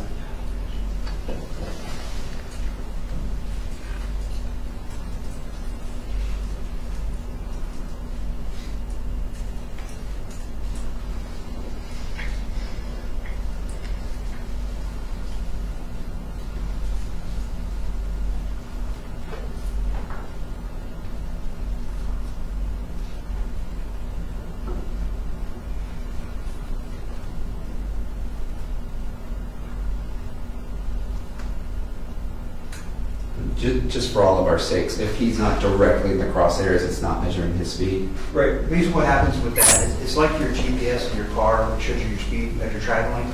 The camera's doing the same thing across the earth where those crosshairs are. As long as I keep that crosshair at the same pace as that motorcycle, that tells me how fast it's going. If I move the camera a little faster ahead of it, it's going to show a higher speed. So you got to take that into consideration.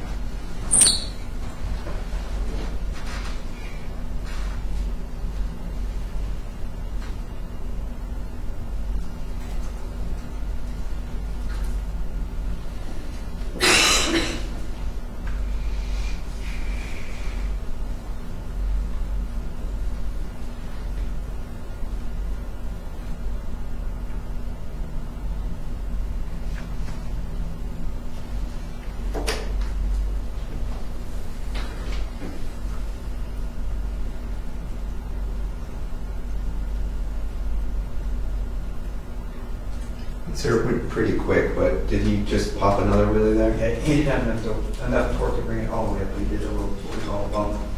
So that would be the eighth wheelie. Yes, sir.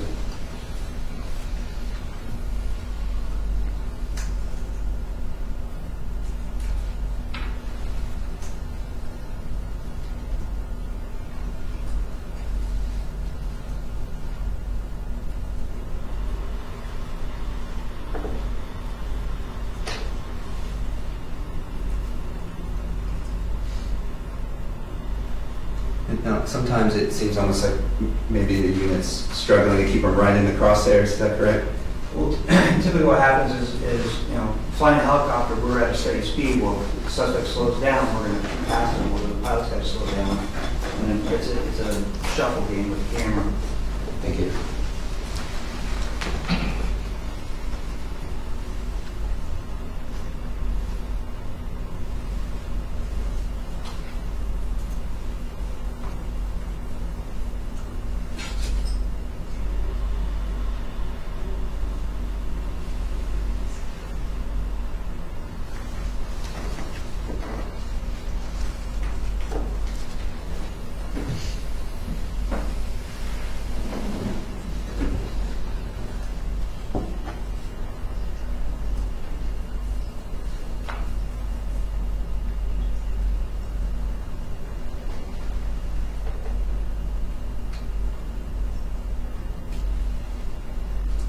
And what does it appear he's doing there? No, Might be the ninth, really.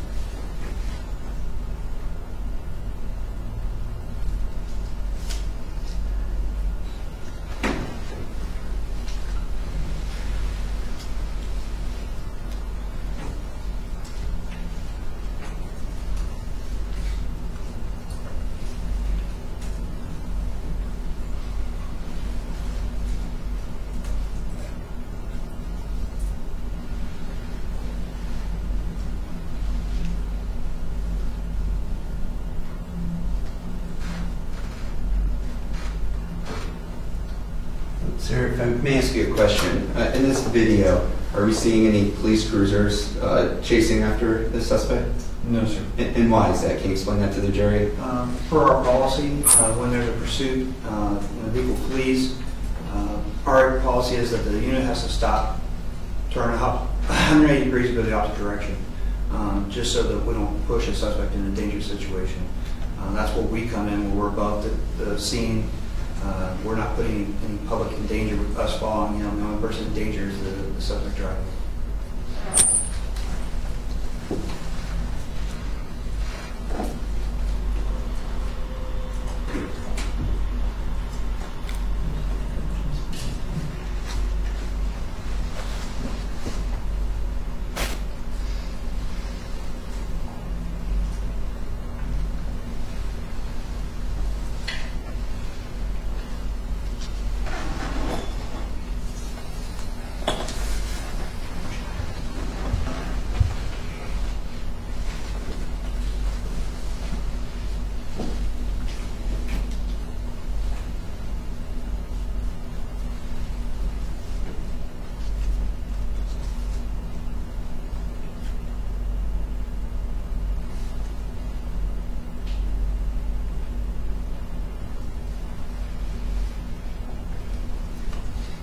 Does it appear that the suspect is passing other vehicles? Yes, sir. Does that indicate to you that he's traveling faster than? Yes, sir.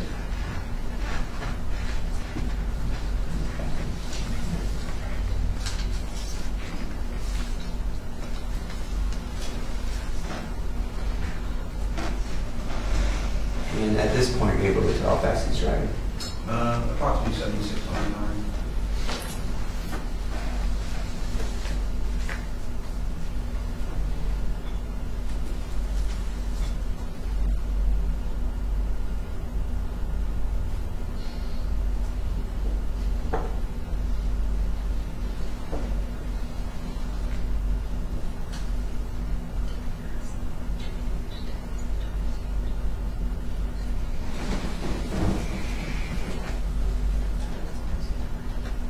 And you're able to tell approximately how fast he's driving right now? Approximately. And I couldn't stop it right at the right time, but did you see the speed go up to over 100 miles per hour? I'm sure he did at some point throughout this video. And I'll just draw your attention back up to the speed.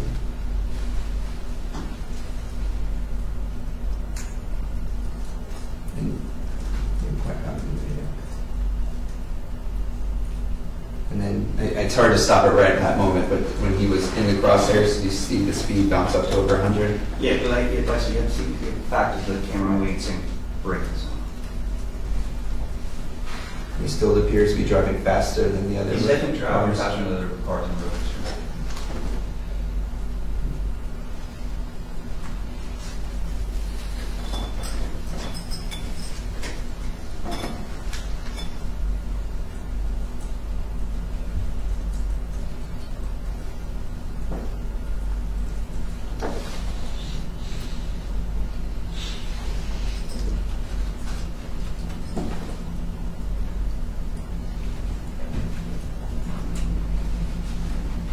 And are you able to see what kind of business he just pulled into? I want to say it's a BP gas station. Or a Circle K, I think it's He said gasoline there? Yes, sir. Gasoline that can go on motorcycles? Yes, sir.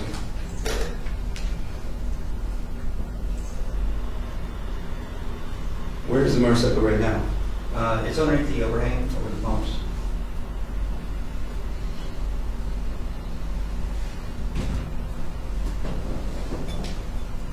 And did it appear that the suspect has now left the BP gas station? Yes, sir. He came out this way right there.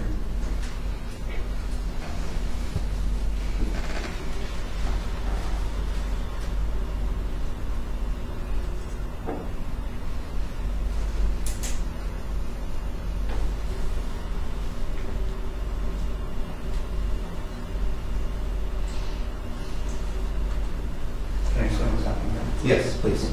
Just to let you know, in the helicopter, we're banking and turning. The camera can only rotate so far, and especially if the pilot does a hard bank into the camera will what we call geo-lock, and that's why it's shaking like that. It's not the observer, it's just that the camera can't go anywhere that we want it to because of the angle of the helicopter. So, And so then you have to readjust both the angle of the helicopter and the angle of the camera. right, once the pilot comes around and levels out, then the camera can move freely again, and we reacquire the target. And is that the same target that you just reacquired? Yes, sir. As an observer, we try to pick up identifiers on the person we're following, if it's a car, if it's a person. Objection, Your Honor, there's no question. It's narrating. Sir, when you're trying to reacquire a target, how do you do that? We pick up indicators on either a vehicle or a person. On this particular case, I would identify him by his red helmet and white shoes and the color of the bike, and the writing on the back of his black shirt. That's how I identify it. If I lose sight of him under a tree or something, he comes out. And sir, is fleeing from the police a felony in the state of Florida? Yes, sir. Objection. Same objection. Sustained. May we approach?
Just briefly, did it switch camera modes there? Yes, sir. That was the thermal mode of the camera.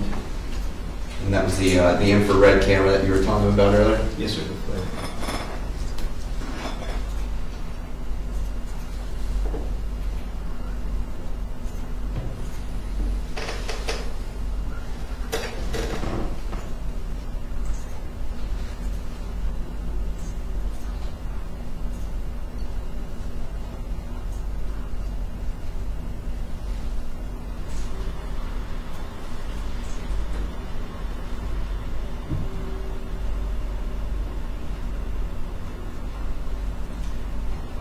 And I didn't pause it quite in time, but did you see him pop another quick wheelie? I missed that one, sir.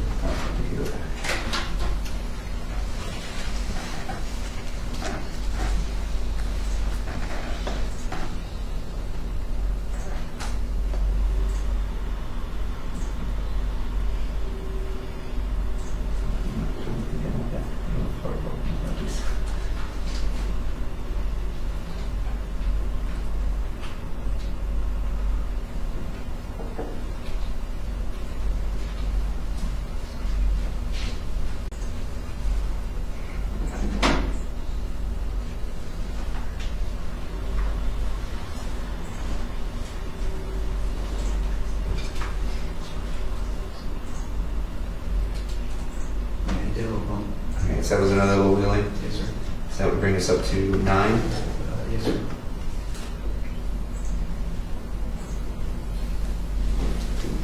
And just for the jury's sake, I know he says a little bump, but when he's doing that, would he still be revving up the engine as he's trying to accomplish that bump of a wheelie? Yeah, you have to get the RPMs up on the engine to apply that, what we call positive rear torque to the rear tire to bring it from and off the ground. And so it's still pushing the engine to high limits even when a quick little bump of a wheelie. Yes, sir, your RPMs are going up.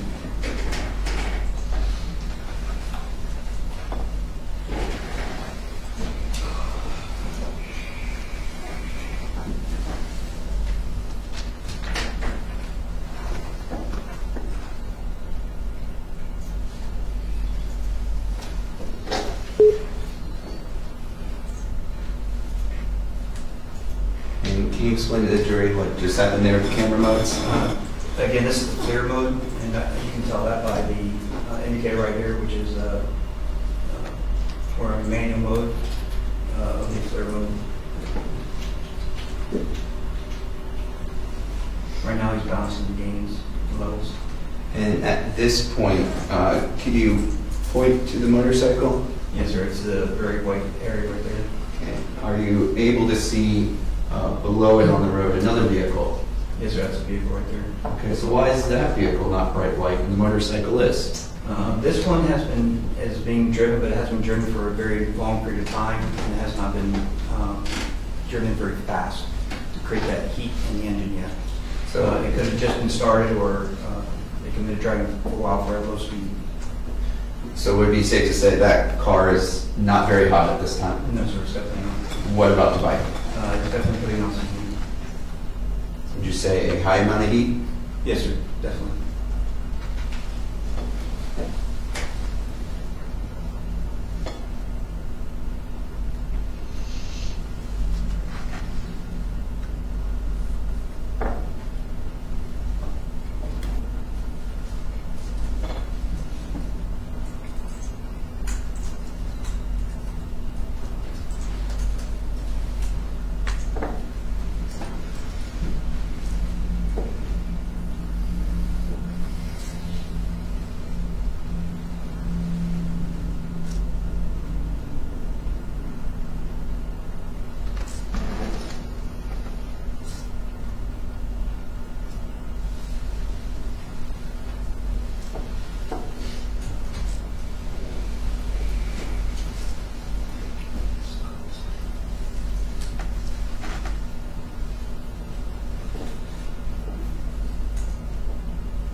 And where does it appear that the motorcyclist has now arrived? It's in the parking lot of the Wawa.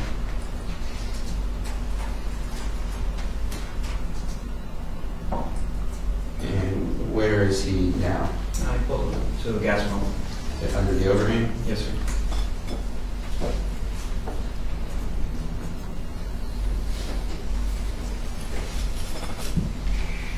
Is this the second overhang at the second gas station he's been under Yes, sir. since we've been watching? Yes, sir.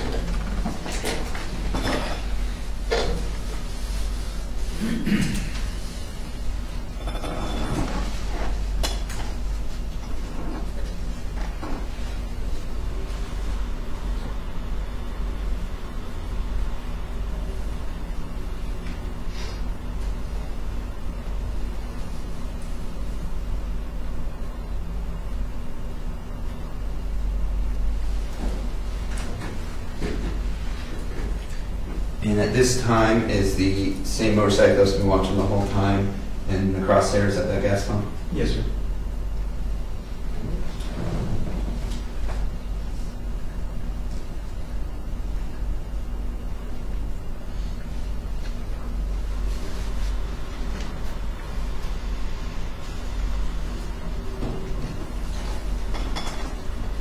And throughout all of this, is the helicopter relaying updates to all the other deputies? Yes, sir.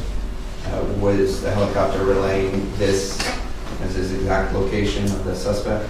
Yes, sir. In our helicopter, we have what we call augmented reality systems, where it gives us addresses in live. Wherever that crosshair is at, it will tell us the address of that location, and we can put that over the radio to the units on the ground. And did that happen in this particular instance? Yes, sir. So you called the other deputies, including David Crawford, to that specific address, with that specific motorcyclist at that specific pump? Objection as asked. What was the objection?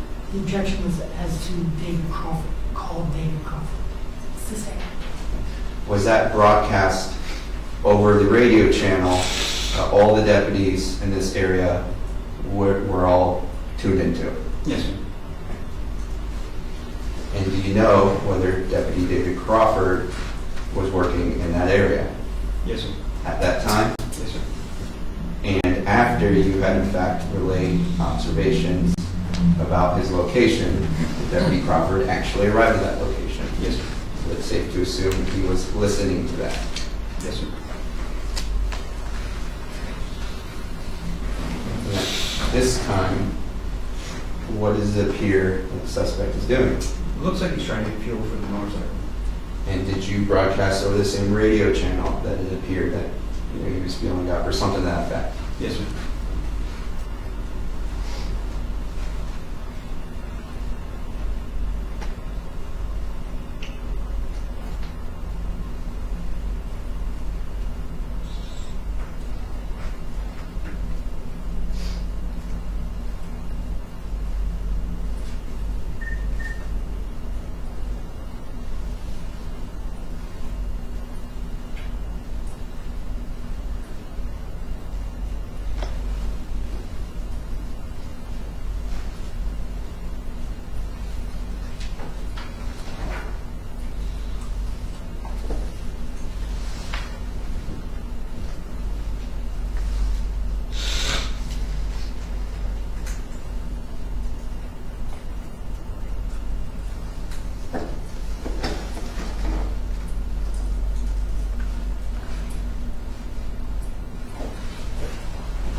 At this point, can you see the suspect you point to him?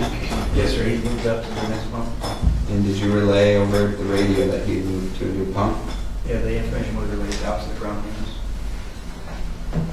And did you then direct the ground units to that exact motorcyclist at that exact pump? Yes, sir. The information was put out that he moved up.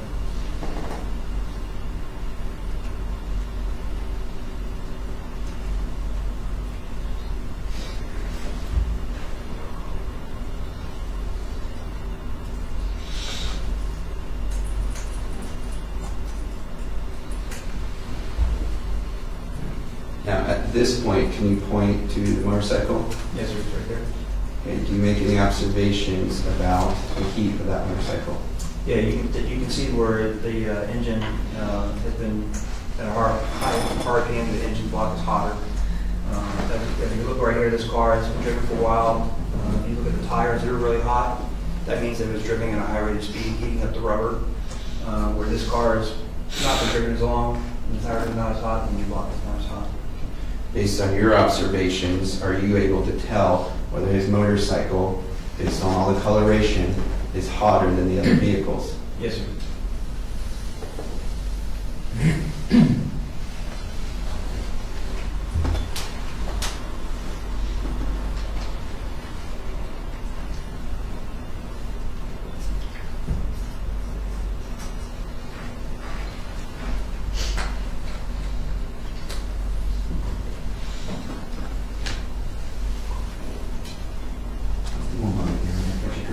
counsel.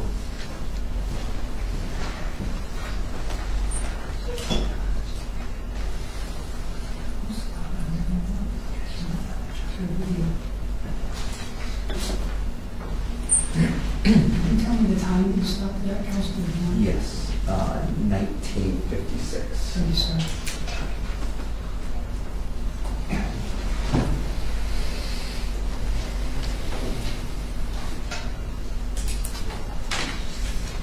And You wouldn't mind leaving it up unless you're going to do something. Oh, yeah, I'll leave it up. Thank you so much. Bring the lights back up. Sure.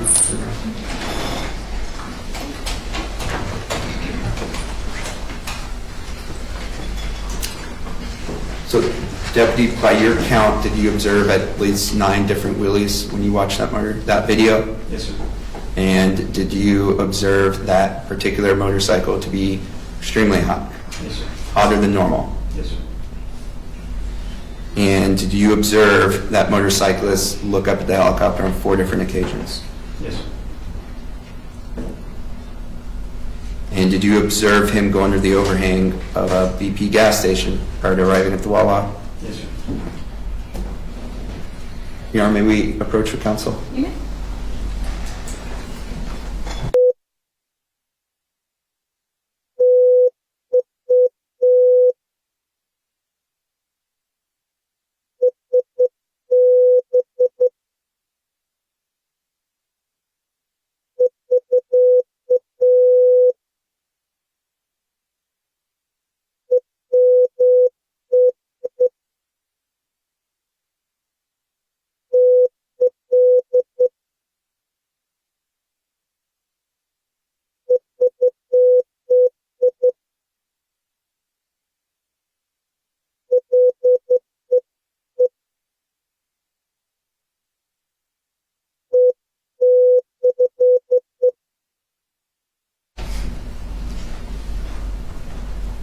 Now, Deputy, let's put the video out of your mind for a second. So moving on from the video, just generally speaking, is fleeing from the police a felony in the state of Florida?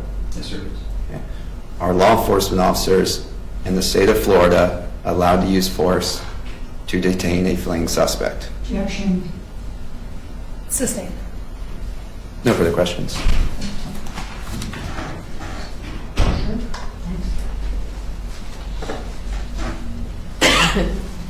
Good afternoon, Deputy. Yes, sir. With all that stuff on you, it's still just Deputy? I'm sorry, say it again? With all those medals and commendations, it's still just regular old Deputy? Yeah. Okay.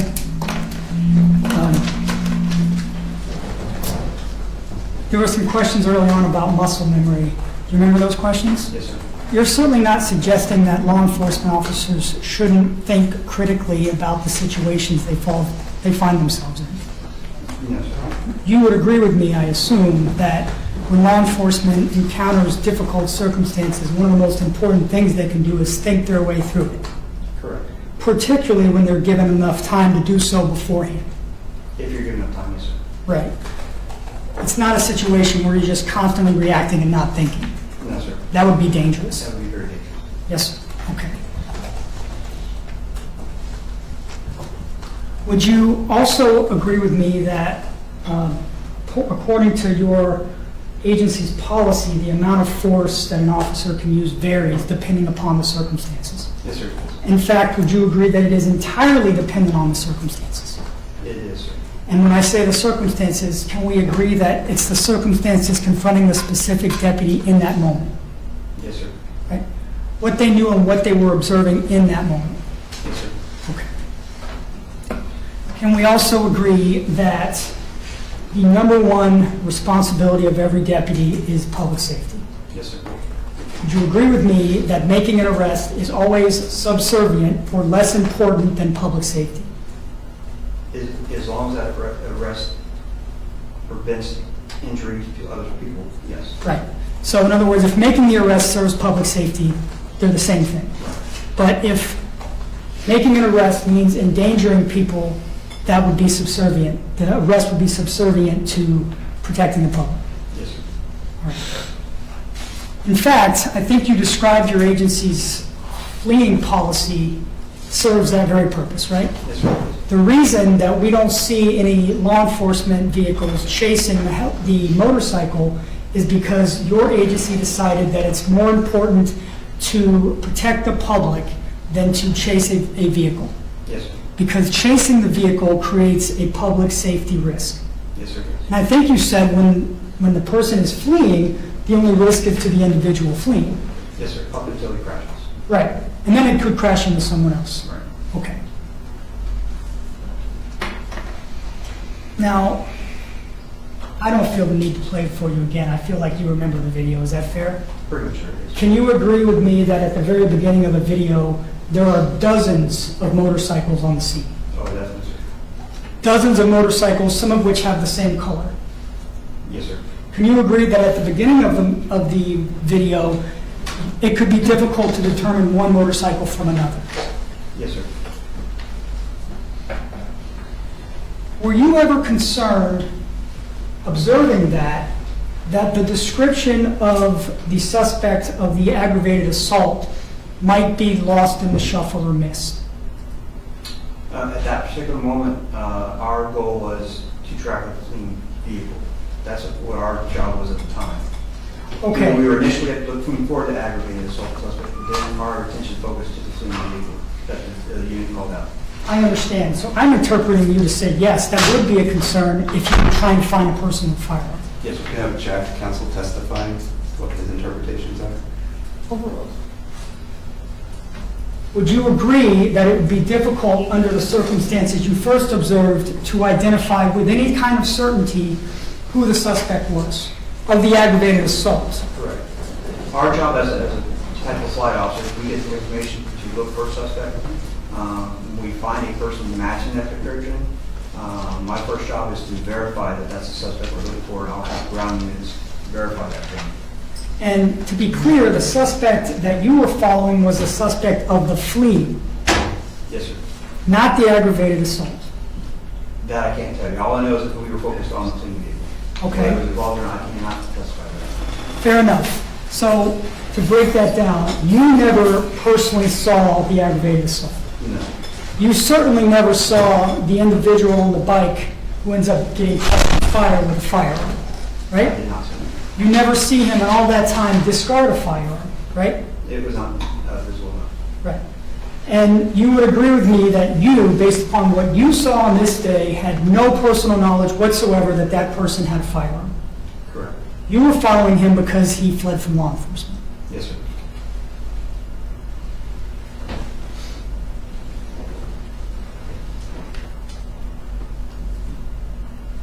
Okay. Now I'd like to look at the video. Some stuff that happens after the defense stopped it. Okay, you ready? Yes, sir. Just to set the scene for the members of the jury, thank you so much. There's going to come a point in this video where Deputy David Crawford comes in the scene. Yes, sir. Can you tell members of the jury, if you want to use a laser pointer that you have, where we should look for him when he first emerges? When he first comes on scene, he comes from the bottom right here. Okay. Did you see his vehicle drive up? I did not see it. Did you see where it parked? Not initially, no, sir. Okay. Do you know where it ended up being parked? Yes, sir, I do. Where did it end up being? It was parked next to the building right here, So the way we're looking at it on the right side of the building. right here. If you're facing Wawa, it'll be on the left. Okay, understood. So I'm going to forward the video now. I'm at 1956 on the video. You remember the approach? You may.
So, sorry about that, Deputy. So, just so I'm clear, if I do it wrong, tell me. You see, yeah, I've got a green one too. It's down here is where you parked? Yes, sir. If you back the video, you can actually see it there. Okay, yes, sir. Just like a couple seconds. Right there.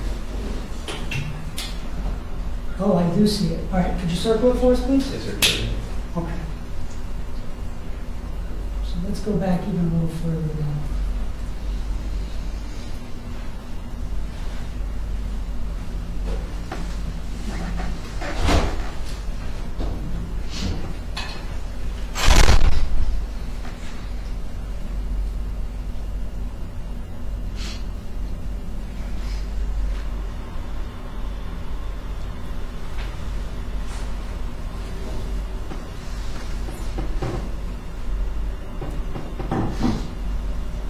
From where you were, could you see the child running?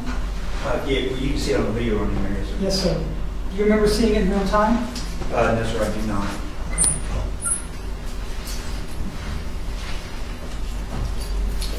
All right.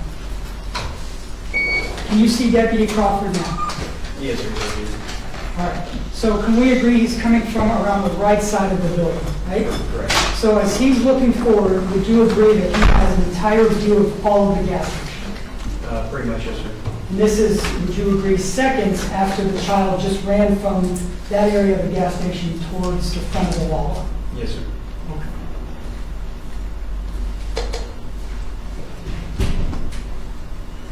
I'm going to play it all the way through. I'd like you to focus on Deputy Crawford for me, if you don't mind.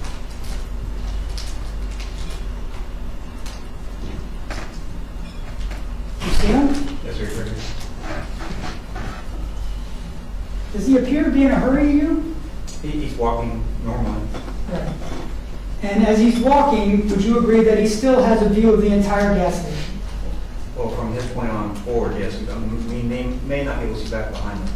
Would you agree that this family in the back of this SUV is right within his That's vision? objection. Speculation as to what he did see. Sustained. I'm not asking you what he saw. Would it be in his field of vision? It should be Objection, same objection, Judge. Sustained. Do you know how long Deputy Crawford had from when he started walking around the side of the building until he got to the pump to observe everything? I wouldn't know exactly the time. You'd have to play the video and track the time difference. It certainly wasn't a second or two, right?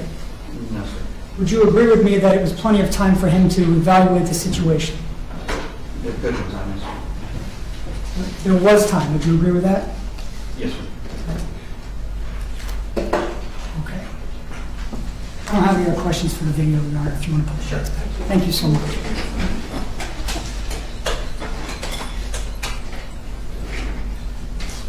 I have a couple more, okay? So, I think I heard you say that everybody involved in law enforcement with this incident was on the same frequency. Is that right? They should have been, yes, sir. Right. So, all the information was being shared to everyone at the same time.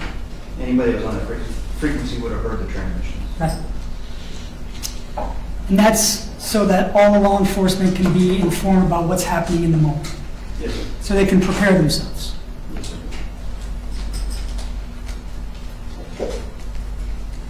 Did I hear you say earlier that there was no doubt that this was the suspect of the aggravated assault with a firearm?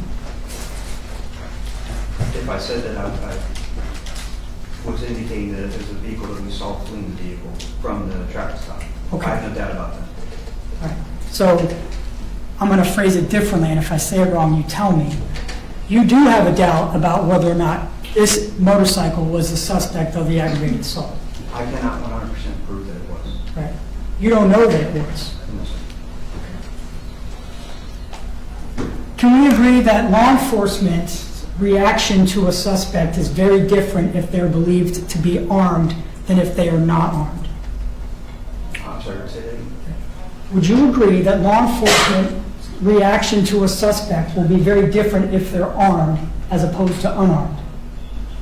I can't say for other deputies, but for myself, I consider everybody armed until I prove that they're not.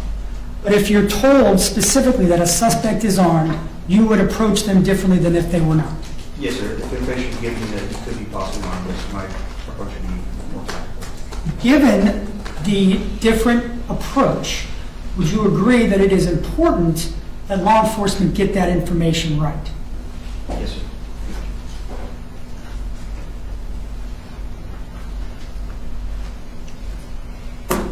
Do you remember listening to the radio traffic in this case, Deputy? Yes, sir. Right. Do you remember somebody asking over the radio if this was the suspect of the aggravated assault? I believe that was on the video, yes, sir. And do you remember the response to that? Yes, sir. The response was, no, it's not. Objection, counsel testifying. I'll ask it a different way. Isn't it true that the response on the radio was, no, this was not the aggravated assault suspect? That was put over the radio, sir. Right. The same radio that it went out to everybody else who was listening in this case, Yes, sir. prior to Deputy Crawford going to the gas station. Yes, sir. Anybody listening to that should have known that the suspect was not the aggravated assault suspect, right? If they picked up that information, yes, sir.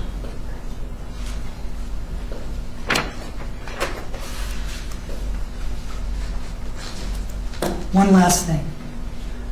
When you were observing the suspect of the fleeing at the gas station, were you describing his motions out over the radio? Typically what we try to do is we provide the ground units the direction the vehicle's traveling, the manner that it's traveling, and reckless or what they're doing, cutting traffic, other traffic in the area, just for the supervisor to maintain control of the situation. That's a poor question on my part. When the motorcycle got to the gas station, were you describing what it was doing so the other units could be aware? Yes, sir. We try to give them a play-by-play. Right. And do you remember what you said moments before Deputy Crawford contacted the suspect about what the suspect was doing? I'm going to have to have you rephrase that question because I was not talking on the radio. Do you remember hearing on the radio someone saying, he's getting fuel, pump number 4? Yes, sir. I don't have any other questions. Redirect, Mr. Barber. Now, the state just asked you if at some point someone asked over the radio if it was the suspect of aggravated assault, correct? Yes, sir. And that somebody had responded that they weren't sure, correct? Do you also remember that right after that, they said, he matches the, we are not sure, ... He matches the description, blue dirt bike covered up. I do have charges for fleeing now. That's correct. So based on that, did you take that as an indication they didn't know 100% for sure he committed aggravated assault? He just matched the description of the suspect Right. involved in this. Now, when somebody matches the description of a suspect, commits an aggravated assault with a firearm, is that reasonable suspicion to stop that person to investigate that crime? Yes, sir. Police officers don't need to know 100% somebody already committed a crime before they stop them to investigate that crime, do they? Yes, sir. Would you ever be able to investigate any crime, ever, if you had to know 100% for sure if they committed it before you started your investigation? Yes. Prior to that radio transmission we just discussed, did Deputy Kafinas transmit over the radio that he was behind the suspect of the 53 ag? That's what he indicated with the radio, sir. And can you explain to the jury what the code 53 ag means? It's an aggravated assault with a firearm or weapon. So based on that, Deputy Kafinas had clearly communicated that this was a suspect of aggravated assault, correct? Yes, sir. And all the radio transmissions that the state just talked about, they don't negate the fact, do they, that Deputy Kafinas identified this as the suspect of aggravated assault? Objection. Conclusion negated. Sustained. Phrase it. In your mind, after you heard what we aren't sure if he matches the description, the blue dirt bike covered up, I do have charges for fleeing for now. When you heard that, in your mind, did that make you believe, oh, okay, well, he's not a suspect in aggravated assault anymore? Yes, sir. So at that point, you still believed he's a suspect in aggravated assault. He was a possible suspect. And you guys were trying to apprehend that suspect, correct? Yes, sir. And when I say you guys, I mean Osceola County Sheriff's Office. Yes, sir. And Deputy Crawford was one of those deputies working that day, correct? Yes, sir. He responded to apprehend him. Yes, sir.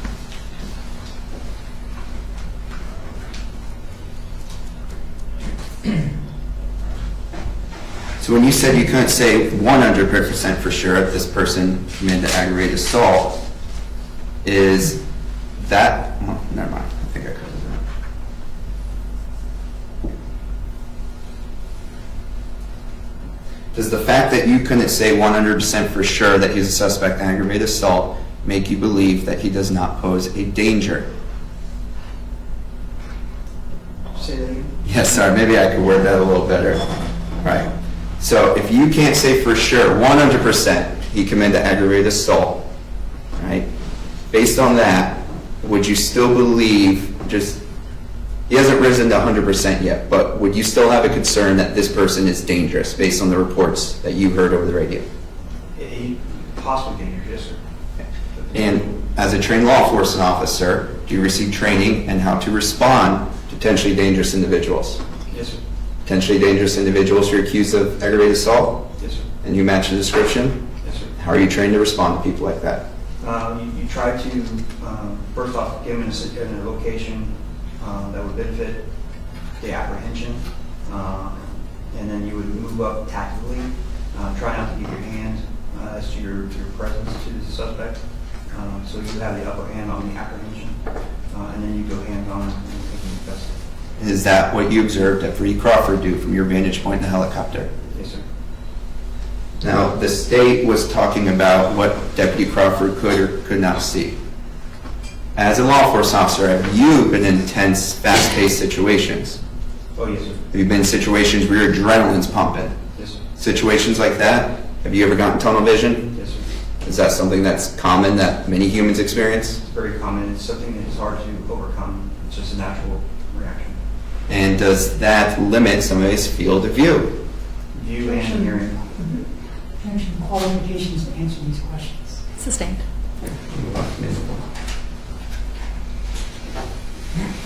Now, when the state crossed you, you had stated that it did appear that maybe Deputy Crawford had time to, when he was going around the building, to assess the situation, correct? Yes, sir. After he came around the building, did he go and stage himself behind a pillar? Yes, sir. And did he wait behind that pillar until other units arrived? Yes, sir. So it appeared to you that he did assess the situation. It appeared to be, yes, sir.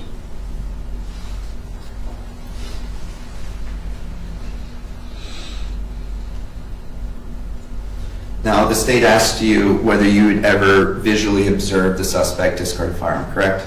Yes, sir.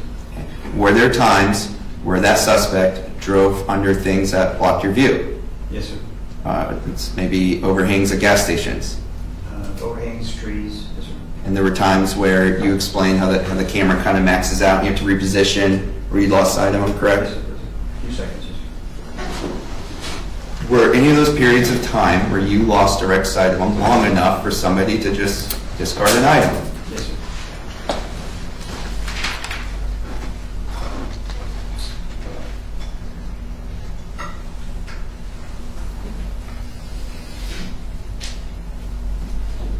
When officers are making their decisions in the field, do they have to make their decisions based on the information known to them at that time? Yes, sir.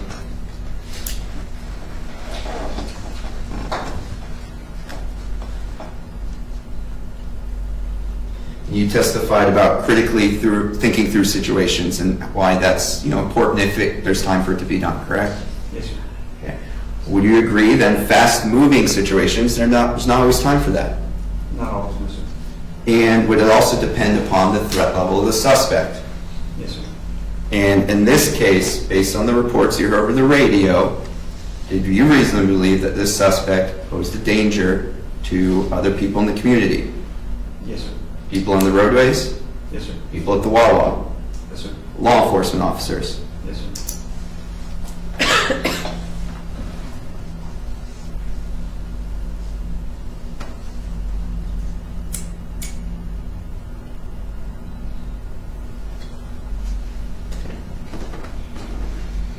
Now, the helicopter unit, based on their observations and the report from Deputy Kafinas, directed the deputies, including Deputy Crawford, to that specific suspect at that specific gas pump, correct? Yes, sir.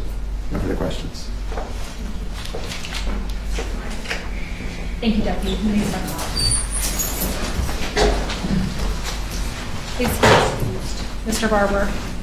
So just, yes, he's excused. Do you need him for anything, Mr. Williams? We do not. Okay. Thank you very much, sir. Thank you.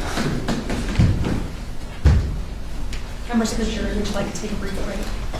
Okay, we're going to be in recess for the next 10 minutes. Thank you. Jury is exiting.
Mr.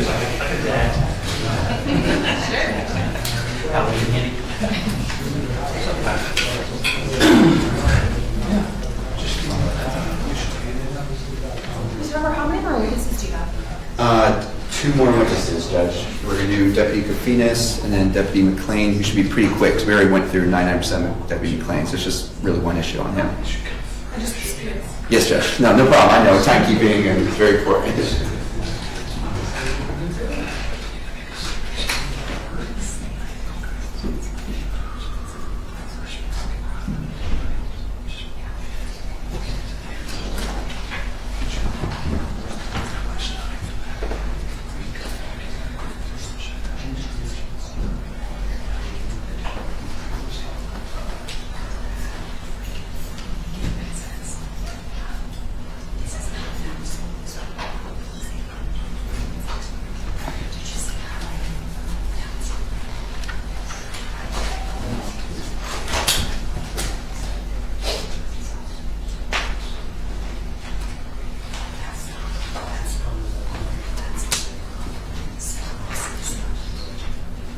Are we ready to proceed?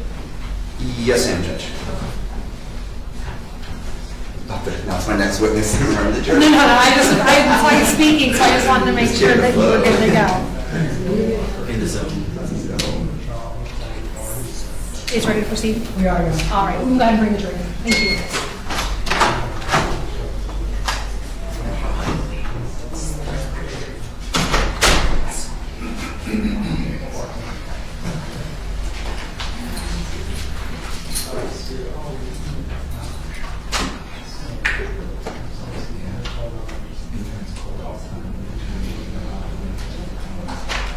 Jury entering.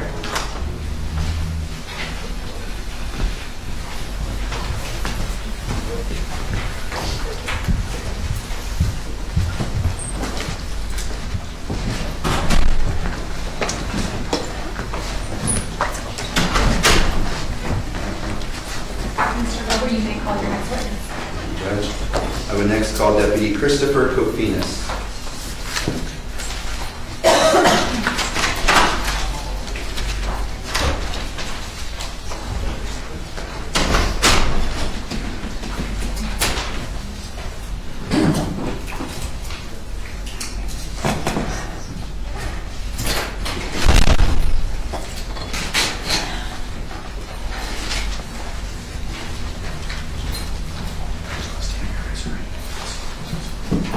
Do you solemnly swear or affirm to tell the truth, the whole truth, and nothing but the truth, so help you God? Yes.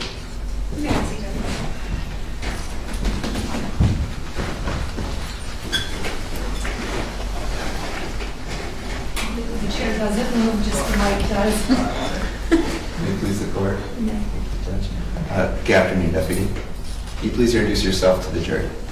Name's Detective Christopher Williams, And where are you currently employed? the Osceola County Sheriff's Office. And how long have you been employed there?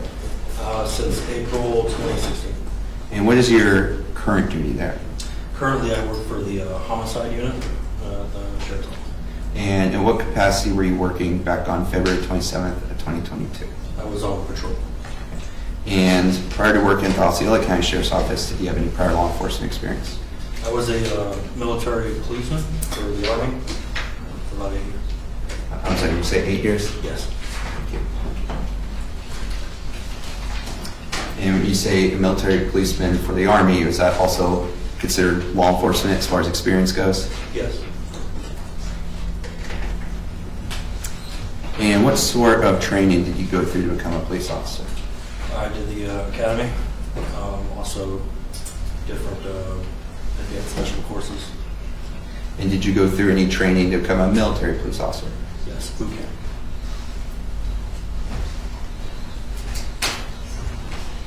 Do you ever receive any training specifically regarding tasers? Yes. And can you go through that training for the jury? I took a Taser course, also we introduced the Taser 7, we took another course for that within the agency. And that last course you mentioned, did you take that in January 2022? Yes. That was the month before the incident at the Wawa on February 22? Yes, sir. Did you receive any taser training in the military? Yes. Did you have any advanced training on tasers? Were you an instructor or anything like that? Yes, I was in Texas, I was a taser instructor. And what do you have to go through to become a taser instructor? I had to take well, back then I was through Taser, but an instructor course. It was just like a 2-day course. And the manufacturer of the tasers, they create the curriculum for those courses? Yes. And do they also create the curriculum for the course you took in January of 22? I believe that was Axon, but yes, it was just a different. Right. And as far as you know, is Axon the manufacturer of the Taser 7? Yes. And just at some point they changed the name of the company from Taser to Axon? Yes. So was it the same company putting on the training for you to become an instructor as the same company put on the training back in January 22? Yes. As a Taser instructor, do you receive more training on Tasers than an average law enforcement officer? Yes. And do you also receive firearms training? Yes. You receive training on tactics, Yes. including takedown tactics? Yes.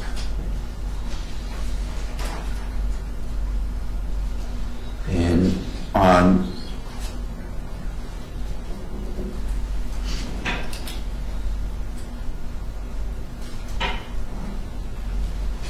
the Taser training you took in January 22, is that specifically related to the Taser 7? Yes. And were you carrying a Taser 7 during the incident at the Wawa back on February 27, 2022? Yes, I was. As part of your training as a law enforcement officer, do you receive training on de-escalation techniques Yes. and techniques to gain compliance from resisting suspects? Yes. As part of your law enforcement officer training, are you taught specifically that threatening use of force is a valid de-escalation technique? Yes. Are you taught as a valid technique to gain compliance from a resisting suspect? Yes. And you were taught that through your training, correct? Yes, sir. And is that the training both in the academy and what's put on through Axon? Yes. And as Osceola County Sheriff's detective, you're familiar with Osceola County Sheriff's Office policies? Yes, sir. And you're familiar with their policies regarding use of force and tasers?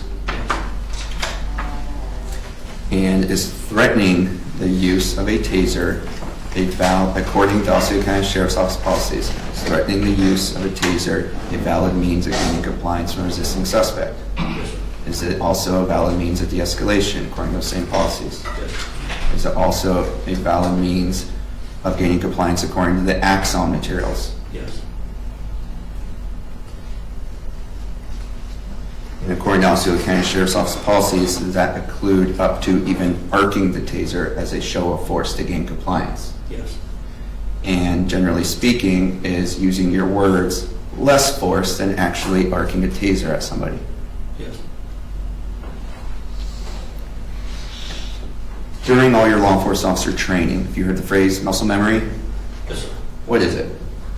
It's when you do something a multitude of times where it basically becomes instinct, like a muscle. And why is that important for law enforcement officers? It just gets you to be able to react in time, for situations that need, an instant decision to be made. As law enforcement officers, you sometimes find yourself in situations where you have to act instantly. Yes, sir. And in those situations, are you taught to rely on your training Yes. and your muscle memory? Yes. Is that because there's not always time to think? Yes, sir. As part of developing muscle memory, do you practice drawing your weapon the same way over and over? Yes. Many, many times? Yes. That's how you develop muscle memory? Yes.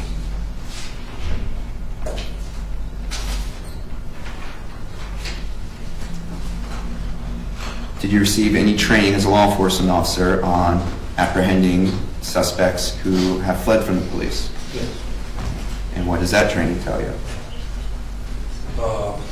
We have different types of training, pursuit, foot pursuits, just the takedowns, anything to get the suspect in compliance as quickly as possible, safe as possible. Does the fact that the suspect has fled from a deputy's attempted traffic stop, does that create any beliefs in your mind about the risk posed by that suspect?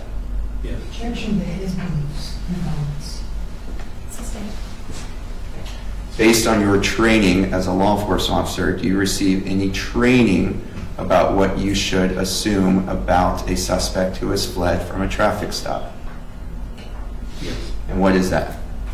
I mean, the risk, everything is heightened to the point where when someone flees in a traffic stop, anything can happen. So we're trained on how to deal with that fleeing suspect, or what to do and what not to do. Are you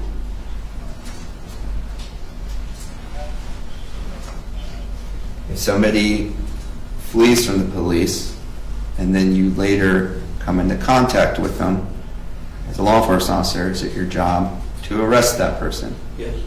And when, as law enforcement officer, based on all your training and experience, is it typical for officers to grab those suspects and bring them to the ground? Yes. And is that to gain control over that suspect Yes. in order to get them in handcuffs? Yes. Now, did you receive any training as a law enforcement officer about how you should respond to suspects who have been accused or that have been reported to have been accused of pulling firearms on civilians? Yes. What does your training tell you about what you should assume about such a suspect? That they're armed? And dangerous? Yes. Have you ever had to use your taser prior to February 27, 2022? Had you ever had to use your taser in the field before? Yes. Do you know approximately how many times? I don't know. When you use your taser, is it in response to criminal suspects actively resisting? Yes. If suspects aren't resisting or fleeing from the police, do you typically use a taser on them? Say again, sorry. Yeah, if a suspect is not resisting or fleeing from police, do you typically use a taser on them? Yes. Correct. I'm sorry. Or we don't use it. Okay, that's what, yeah, I thought maybe I missed it. All right. Did you first become involved in this case when you were dispatched to the area of Michigan Avenue and Donegan Avenue in reference to an aggravated assault? Yes. Were you given a description of a suspect who pulled a gun on motorists? Yes. And in your mind as a law enforcement officer, is that the crime of aggravated assault? Say that one more time, sorry. Pulling a gun on motorists, based on your training experience as a law enforcement officer, is that the crime of aggravated assault? Yes. When you were in the area, were you listening to the police radio? Yes. And were various other deputies speaking over the radio? Yes. And were you transmitting over the radio? Yes. And was a helicopter star unit transmitting over the radio? Yes. And were you listening to updates from the star helicopter unit about updates about the suspect? Yes.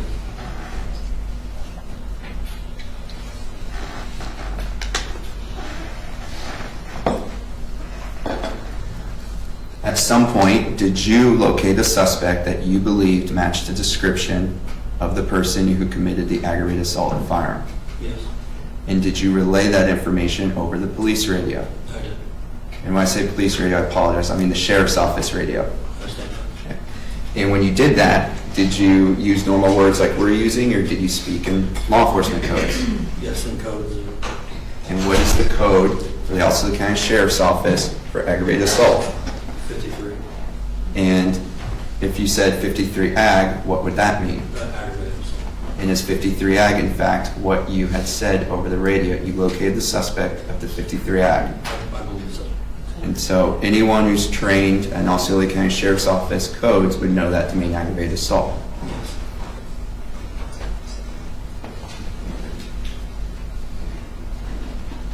Did you attempt to effectuate a traffic stop on that suspect that you believe matched the description of the aggravated assault? Yes.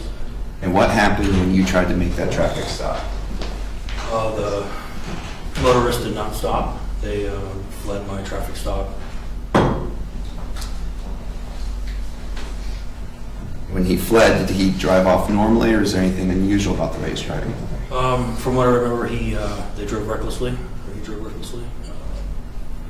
A couple of wheelies and such, just not complying with the traffic stop. And after he fled, what did you do? I discontinued my lights and sirens. For safety reasons, people off the street, I stopped, I think, in the street and just waited for everything to dismiss. Is that the sheriff's office policy? Yes. And did you receive any information over the radio from the helicopter unit about whether they had located the suspect? Yes. And did they indicate to you that they had in fact located the same suspect that they saw fleeing from you? Yes, they did. And all the Osceola County deputies who were in that area would have all been on the same radio channel, correct? Yes. Listening to the same radio communications, Yes. including Deputy Crawford. Yes. Generally speaking, with radios, if one of you transmits, all the deputies in the area will hear it, correct? Yes.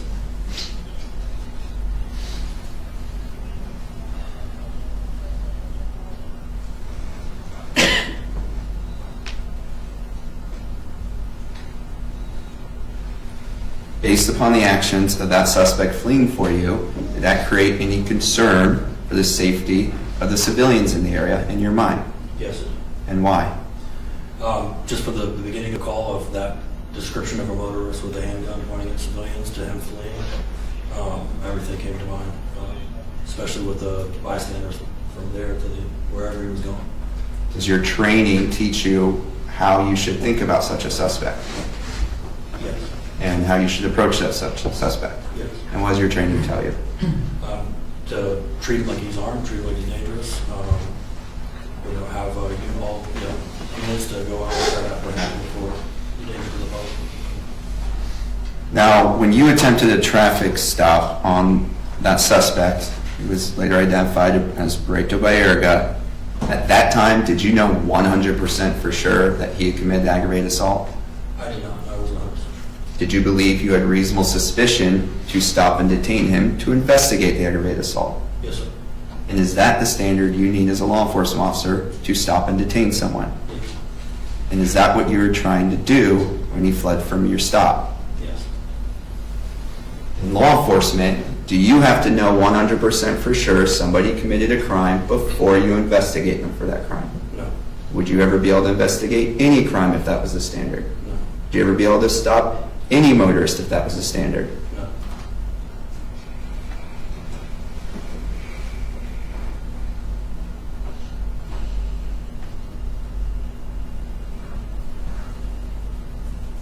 When you attempted to stop the suspect, Baretto-Baerga, did you have your lights and sirens on? Yes. And do you turn those on to indicate to motorists that you were pulling them over? Yes. And you were driving a fully marked sheriff's office vehicle? Yes. And of course there's lights on tops? Yes. And does it say sheriff really big across the side? It does. And have other insignia marking it clearly as a law enforcement vehicle? Yes.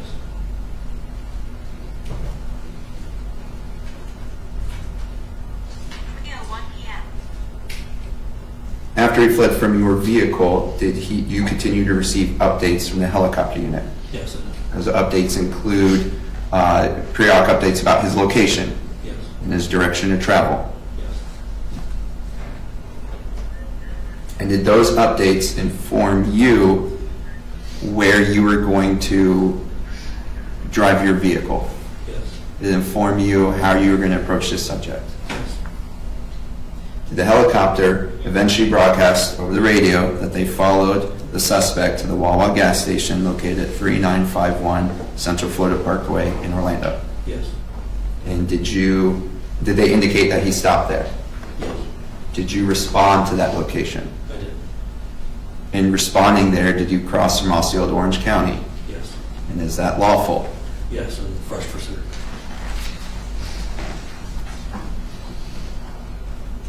When you first located the suspect who matched the description of the motorcyclist who pointed the guns at motorists, you later found out was Baretto-Baerga, was that at Donegan Avenue and Michigan Avenue? Yes.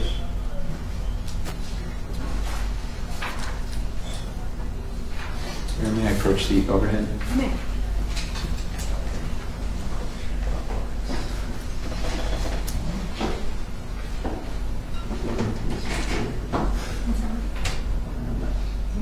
Okay, I was going to say, I thought this was automatic. Let me just get this mark or something.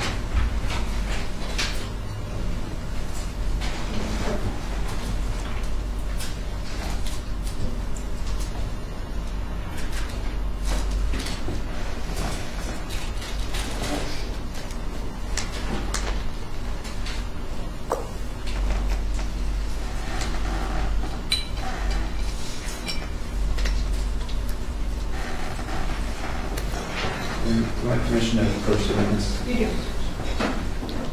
All right, Detective, I'm now approaching with what's been pre-marked for identification as the fence F. Just generally, what do you recognize that to be?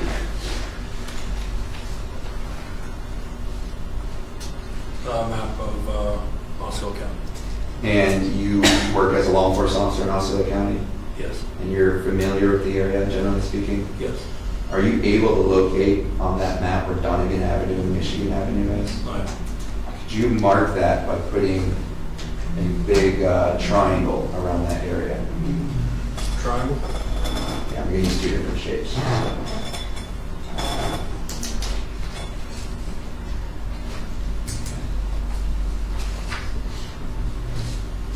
And are you able to locate on that map where Old Dixie Highway and North Orange Blossom Trail is? Yes. Can you mark that with a big square? Osceola, Old Dixie and which one? North Orange Blossom Trail.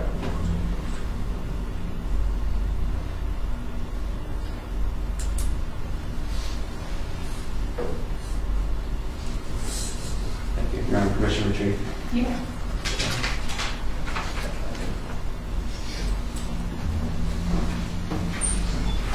Now, Detective,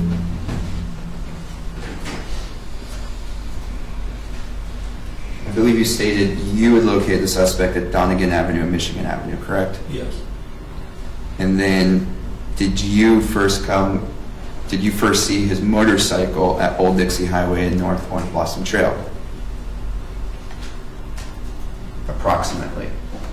Old Dixie and Orange Blossom Trail? Or North Orange Blossom Trail, I think.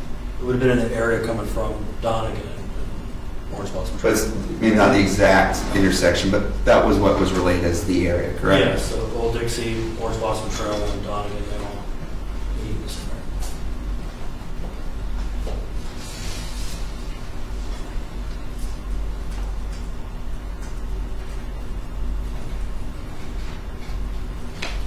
And so, just to be clear for the jury, the triangle marks the area where you located the suspect of the aggravated assault and identified him as such, correct? Yes.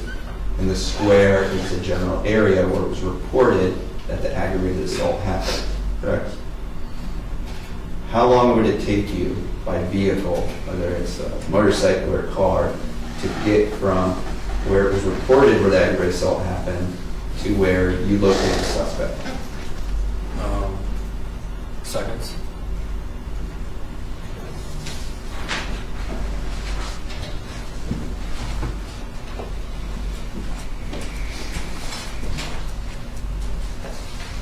Do you know approximately how much time it elapsed between the report coming in of the aggravated assault and you locating the suspect?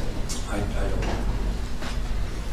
know. Would you agree that there was enough time for the suspect to get from the one location to the other? Yes.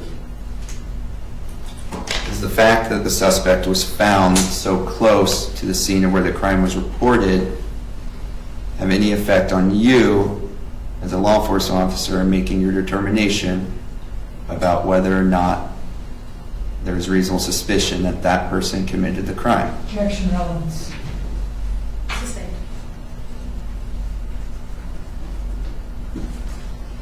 May we approach, Judge?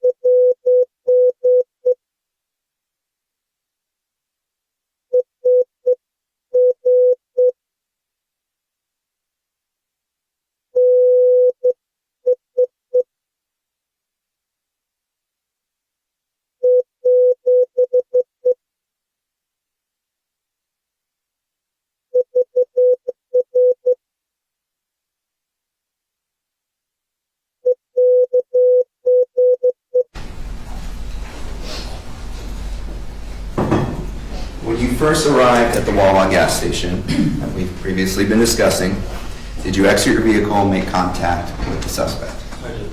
that person someone that was later identified as Mr. Baretto-Baerga? Yes. After you exited your vehicle, did you go to assist Deputy Crawford in arresting the suspect? Yes. When you made contact with the suspect, was he in a struggle against Deputy Crawford? Yes. Was he complying with Deputy Crawford's commands? No. Where were his hands? Underneath them. As a law enforcement officer, based on your training and experience, does that cause you any concern? It does, yes. Did it at the time? Yes. And what concern did it cause you at the time? Well, at the time, we had reason to believe that he possibly had a firearm. Most suspects have that in their waistband. We were trying to get his hands out of that. Did the fact that he fled from your stop have any effect on your mindset either? Yes. And what effect did that have? That he was not going to apply. He was going to use. Was he actively resisting, that suspect that is, Deputy Crawford and all the other deputies throughout the entire incident up until when the fire was ignited? Yes. And he never complied with orders to give up his hands? No. Did he struggle to keep his hands under his body? Yes. At one point, were you pulling on one of his arms? I was, yes. As you pulled his arm out, what was he doing in response? Trying to pull it back.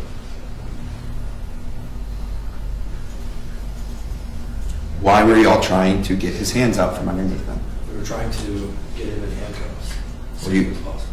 Were you ever able to do that while you're struggling with him on the ground? No. Were you assisting Deputy Crawford in a lawful arrest? Yes. For what crimes?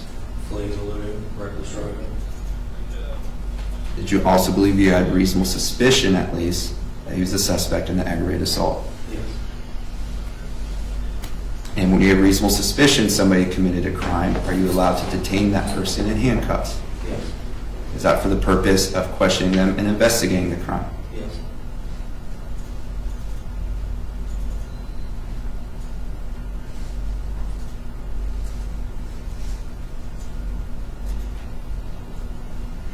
Did you deploy your agency-issued Taser 7 against the suspect? Yes. When did you do that? Shortly after I made contact with the deputy and the suspect. Did you deploy it toward his upper torso? Yes. Did that result in the suspect ceasing his resistance and complying with your efforts to detain him? They did not. No. I think I should reword that. Did it result in him ceasing his resistance and compliance of Deputy Crawford's efforts to detain him? No. Because at that time, you hadn't gone hands-on yet, right? Right.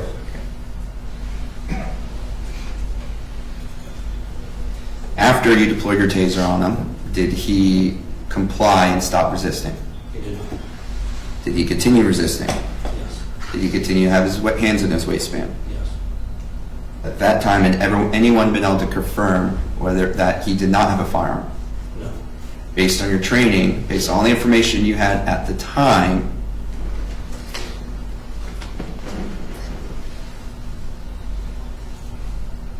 were you taught to make any assumptions about whether or not he had a firearm? No. During your training as a law enforcement officer, do you receive any training about how to interact with people who you receive reports have committed aggravated assaults? Yes. Are you trained to presume that they are armed? Should ask and answer. Sustained. As a law enforcement officer, do you receive training on where suspects commonly carry firearms? Yes. Are you trained they commonly carry in waistbands? Yes. Did this suspect having his hand in the area of his waistband cause you concern for your safety? Yes, it did.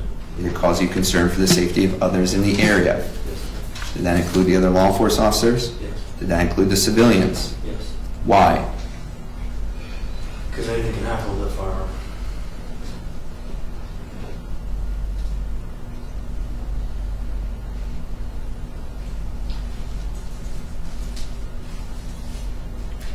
After you deployed your Taser the first time, what did you do after that?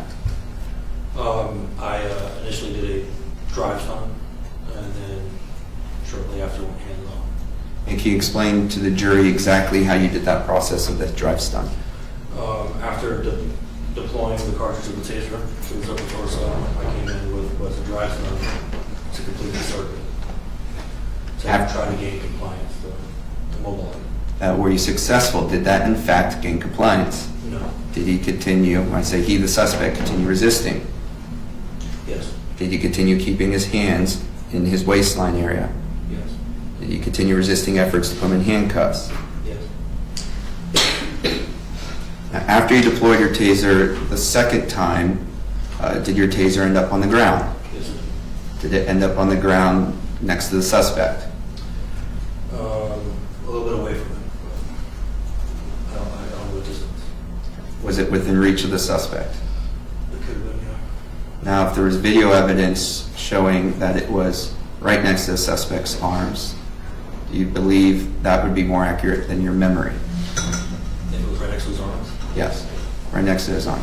I don't know. Okay, I understand you don't remember. How long ago was this? Would you agree we're going on 3 years from this incident? Yeah.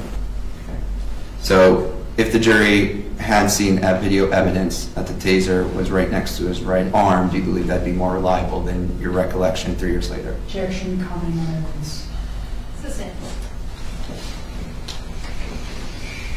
When the taser ended up on the ground, did you intentionally place it there, or did you just lose control of it during the struggle?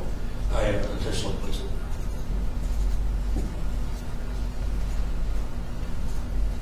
As a law enforcement officer, do you receive training about the importance of maintaining control of your weapons during struggles with suspects? Yes. Does that training tell you you're supposed to maintain control of your weapon during a struggle with a suspect Yes. and not allow a suspect to be able to gain control of that weapon? Yes. And why is that? Because it becomes a danger to yourself and everyone else. Now, at the point you put down your taser, were there multiple other deputies assisting? Yes.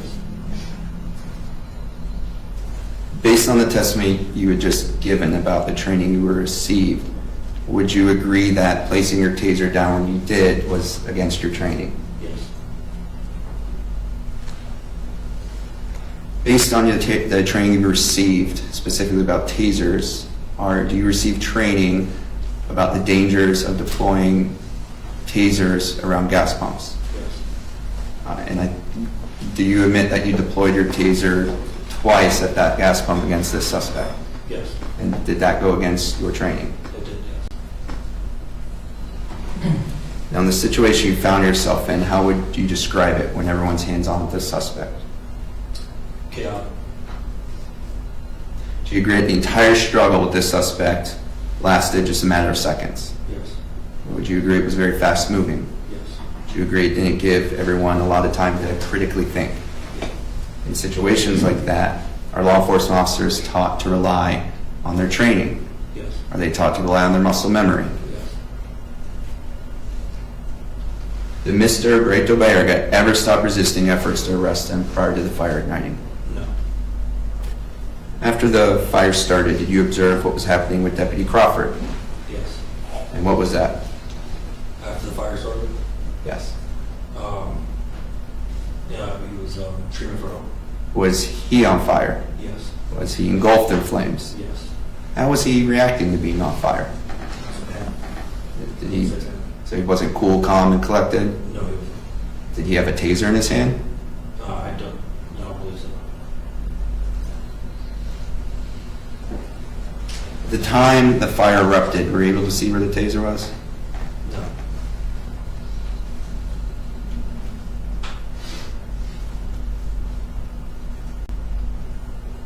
When Deputy Crawford was on fire, did you assist him? I did, yes. Did you tell him to stop, drop, and roll? Yes. Attempt to help out the flames? Yes. At that point, did he appear to be in distress? Yes. Did he appear to be concerned about anything else? Relevance. Sustained. Here, may we approach? Sure.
going back, so when Deputy Crawford was on fire, did it appear he was occupied with anything else other than the fire?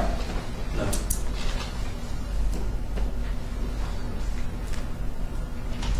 Did you hear anything like a taser cycling immediately prior to the fire starting?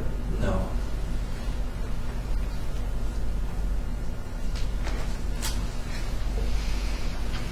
Did you first take notice of the gasoline when Deputy Crawford had called out the warning about it? I mean, I heard it. I didn't see it. Was it only maybe mere seconds between you observing the gasoline and seeing the fire starting? Yes. Did you ever observe Deputy Crawford deploy a taser? I did not know. After the fire was extinguished, you located your taser, right? I can't remember if I did or not. Do you remember whether you collected your taser at the scene? I did not. I believe that forensics or came out and collected it.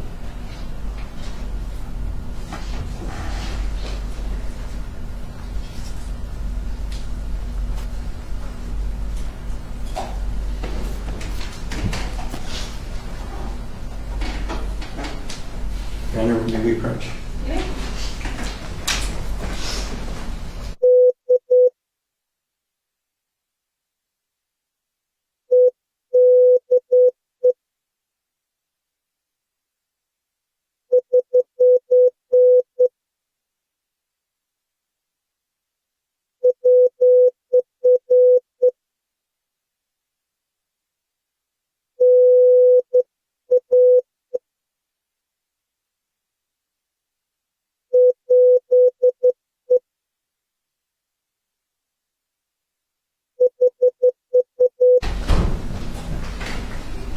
And Detective Kafinas, would it potentially help refresh your memory as to the issue of whether or not you collected your taser if you were able to view your body camera footage from the Wawa gas station on February 27, 2022? Would it help, really? Would it help refresh your memory as to whether you may have collected your own taser? Yes, I know. At this time, ladies and gentlemen, I'll have you retire to the jury room for a few moments, and I'll bring you back in just a second. Jury is exited.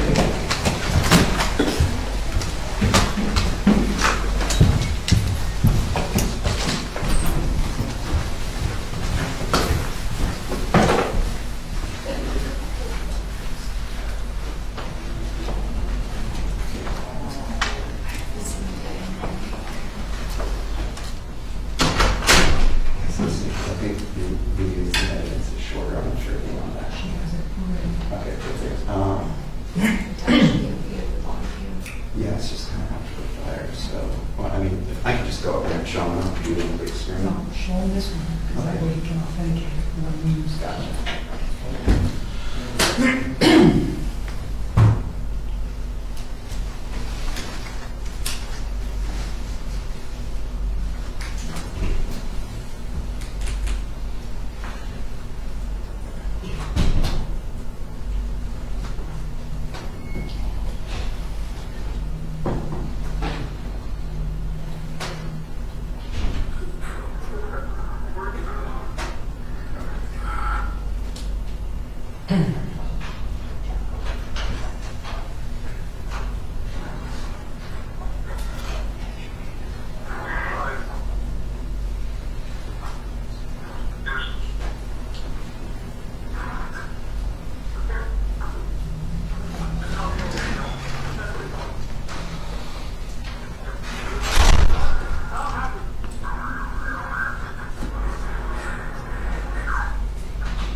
Your permission approach? You may.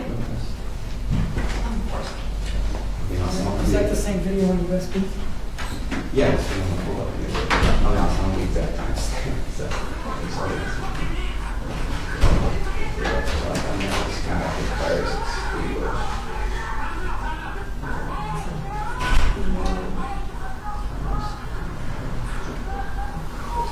he wants to, he wants to back away.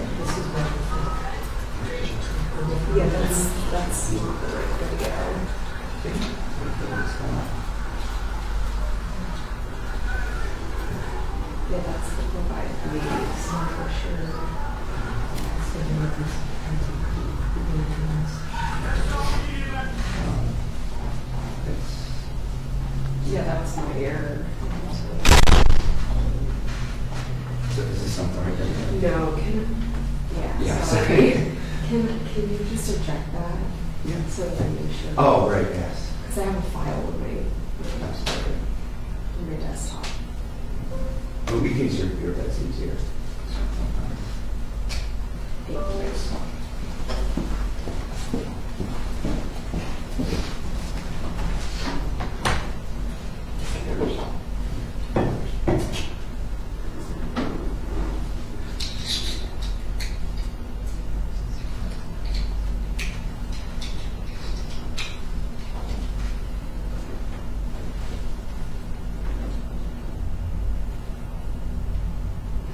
So that's why. Yeah, I copied it to the wrong.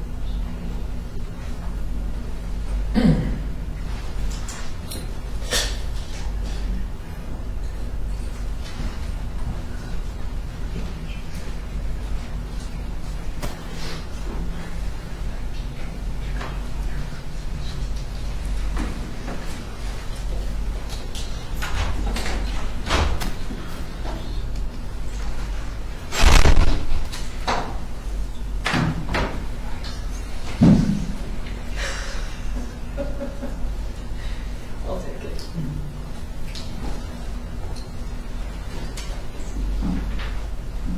I had the wrong file. Oh, okay, yeah, totally. But I dragged over. Every single thing I need.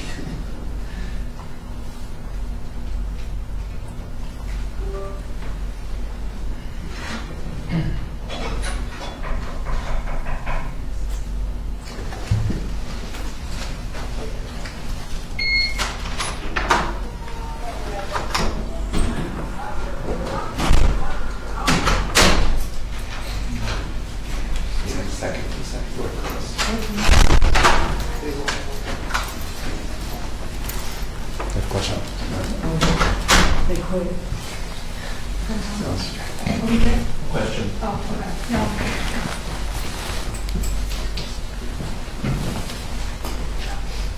You're having a hard time.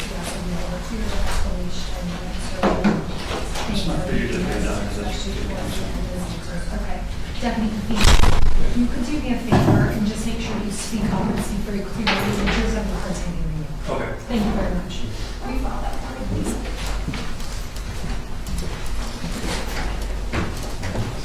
I don't know the exact time, so we're just going to watch a little bit. It's all right. It's refined too. Perfect, okay. And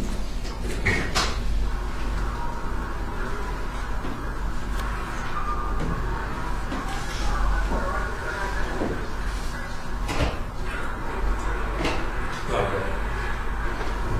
I guess there's some instances I then later they collect my taser.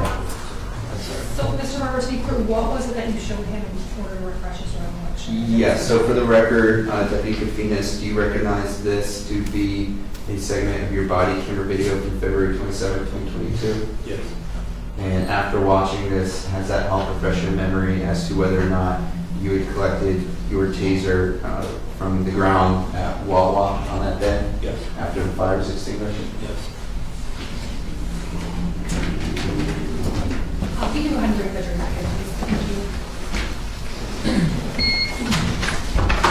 You just need the USB update. Yeah.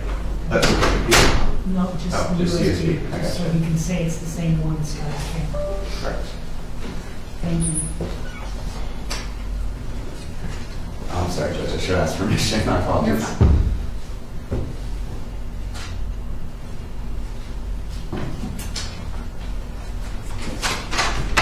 Jury Secretary.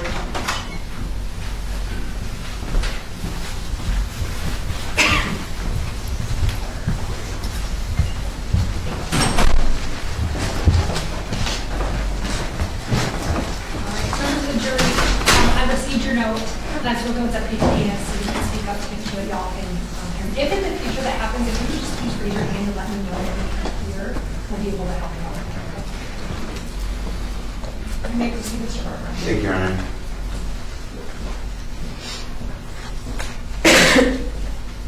Detective Kafinas, as the jury was out, did you have a chance to review a portion of your body camera video from February 27th, 2022? Yes. And was it a portion of the video after the flames had been extinguished? Yes. And did viewing that video help refresh your memory as to whether or not you had collected your own taser from the ground at the Wawa after the fire? Yes. Okay. And so did you in fact collect your own taser and pick it up at the Wawa after the fire? Yes, I did.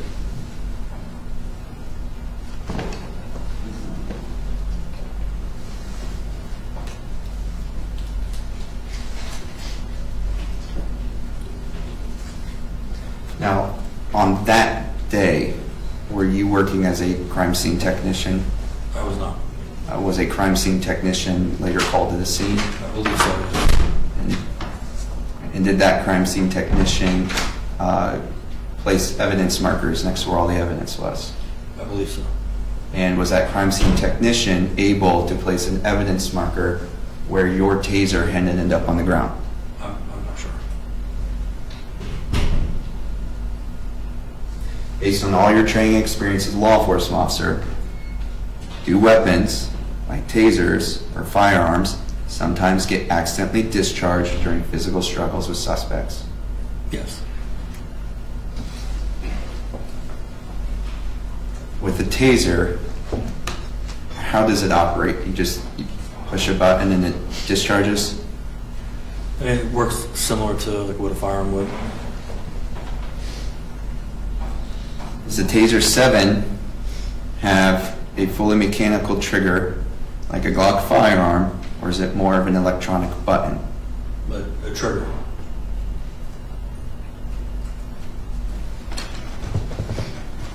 Is it a mechanical trigger, or does it send an electrical signal when it's depressed? Electric signal. So that was what I was asking. I just want to clear that up. So it's not a mechanical trigger like a gun then? No.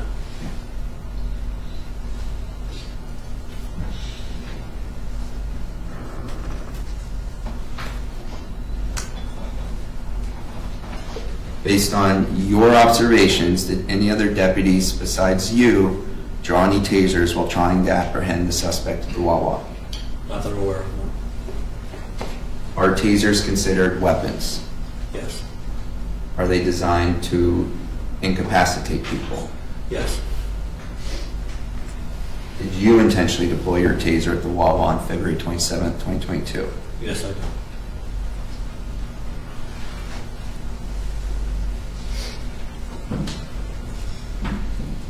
If two people are touching each other and one of them is hit with a taser, will that electrical current flow into the other person? Objection beyond the scope of this, any expertise has been established. Okay. You testified earlier you were a taser instructor, correct? In Texas, yes. And you received additional training over that which a regular officer would receive as far as how tasers function, correct? Yes. And how they operate. Yes. Did you ever receive anywhere in your training any information about whether if two people are touching and one of them is hit with a taser, that electrical current will transfer to the other person? Say that one more time, I'm sorry. Sorry, maybe that's a little wordy. In your training, did you ever receive any instruction about how the electrical flow from the taser can move from one person to another if they're touching? No.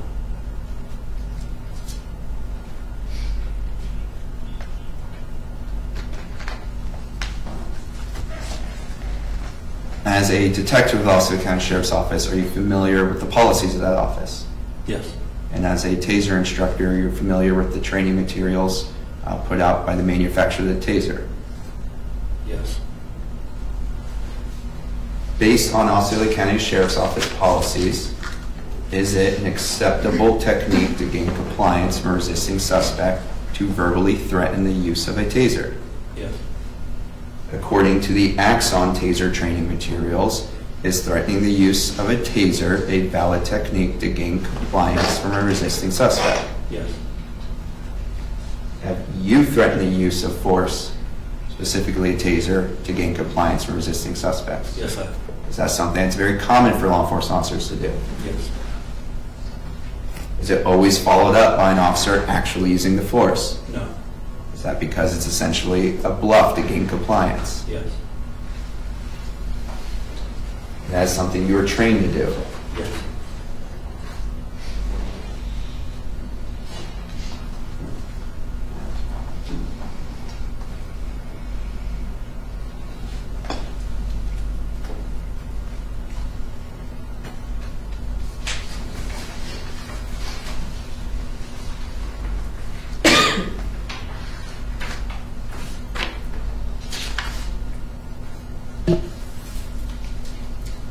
Now, did you ever give an interview to an Osceola County Sheriff's detective regarding this case?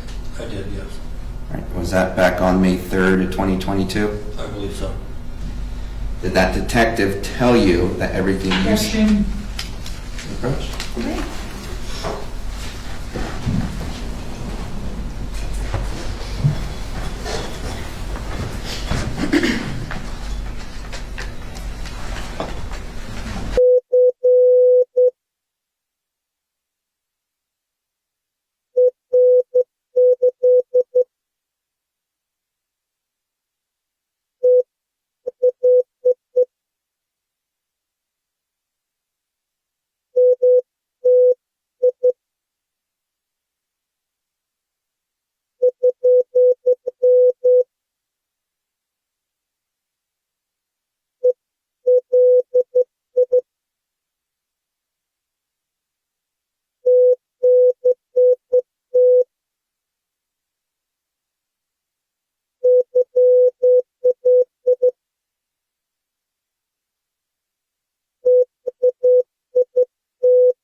So back during your interview with that detective in May of 22, did she tell you at the beginning of the interview that everything you said would be turned over to internal affairs?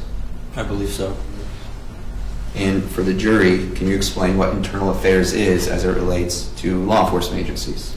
It's an investigation and the wrongdoing that I may have done, basically.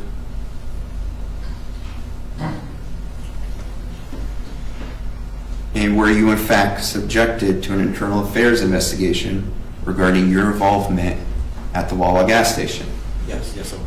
And was it specifically regarding your use of the taser at the gas pumps? Yes.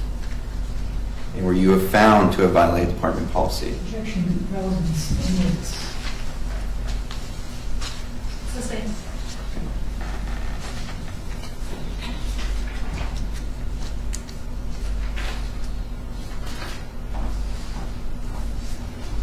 Nothing further, Judge. Mr. Reyes? Or Ms. Walker? Thank you.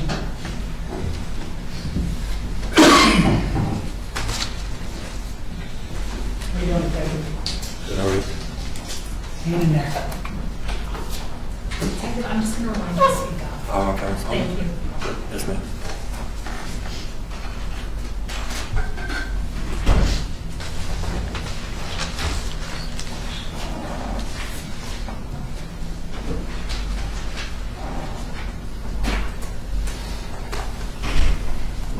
Detective, David Crawford is your friend, isn't he? Yes, yes.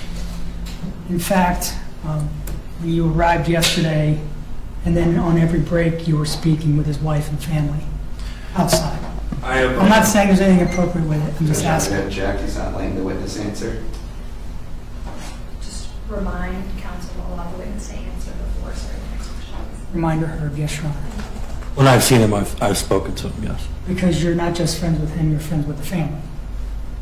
I know the family. I would say I'm more friends with Crawford, but yes. How long have you guys been friends? I don't know. I don't know how long it's been. A while? For a while, yes. Did you meet him in law enforcement? I did, yes. Do you remember meeting with me in my office as we prepared for potential testimony in this case? Yes. Would you agree that you expressed dissatisfaction with the fact that he was being prosecuted? Yeah, I do, yes. You don't think it's fair? I do not. Now, you're aware that the Osceola County Sheriff's Office has a policy about the use of tasers in and around flammable substances. You aware of that? Yes. Would you agree that it's very clear that you cannot use a taser around flammable substances? Yes.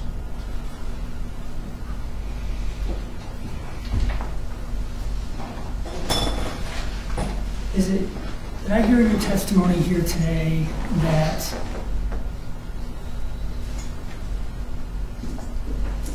you reported on the radio that you were behind the suspect matching the description for the aggravated assault? Yes. Have you actually gone back and listened to the radio traffic? No, I haven't.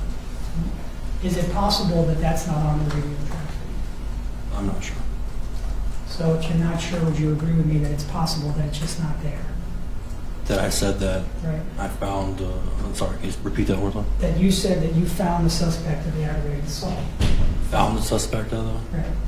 Matching the description, I believe I said. I don't. Okay. So best case, you said you found a suspect matching the description. Yes. Do you remember the radio traffic from that day? I don't. No recollection at all.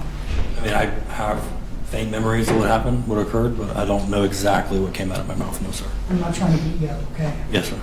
You, do you remember there being multiple different descriptions of the suspect? I just remember the bike description, that's all I remember, as of right now. Anything beyond that, we need to listen to the traffic. Is that fair? Yes.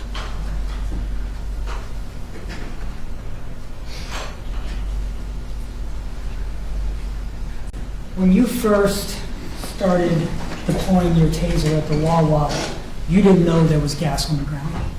I did not know. You later became aware that there was gas on the ground.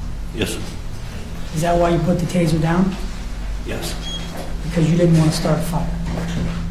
Safety concerns, yes, I didn't want us to catch fire.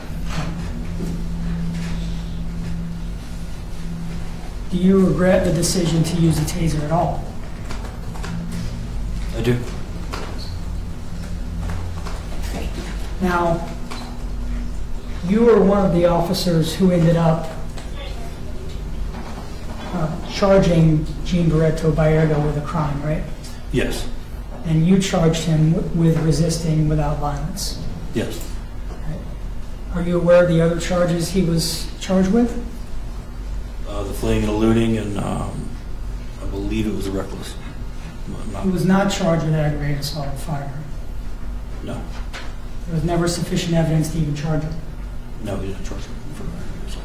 You're also aware that there was never a firearm found that day, right? No. No, there was not a firearm, or no, you're not aware? No, we didn't locate a firearm. And you remained on scene for some time, right? Yes.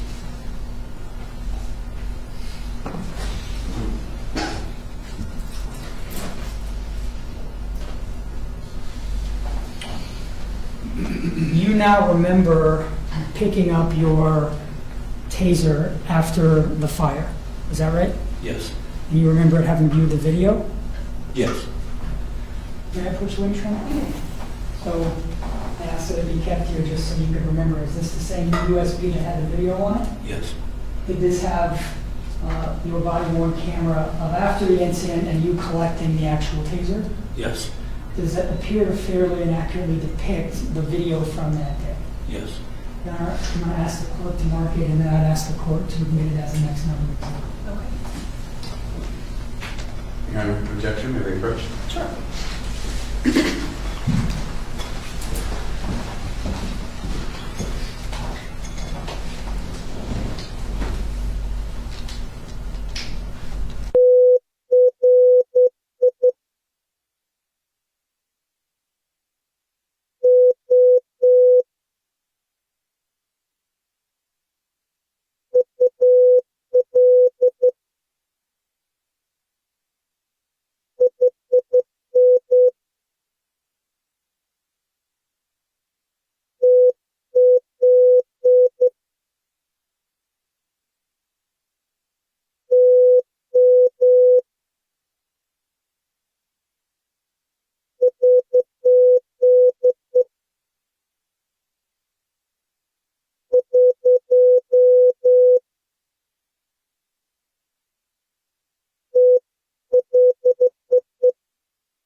So it's AC, and Your Honor is admitting it? So it was marked for identification, it states AC, and that is Deputy Kafinas' body cam, right? Body and dash cam from after the incident. All right, so there's no objection, Mr. Barber? Yes, that was my objection. Okay. And so that'll be admitted as states 23. May I publish this one, please?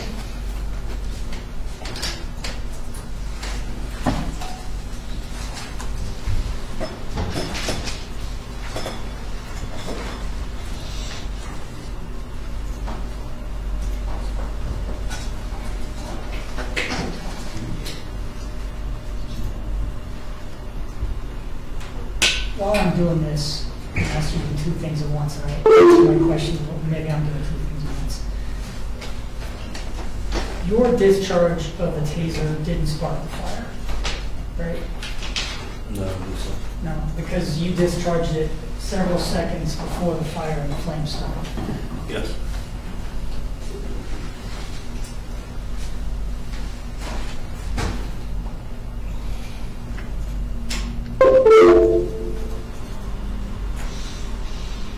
So I'm first going to publish your dash cam video, okay? If you're going to have to rotate, it's a little awkward, I apologize. Okay?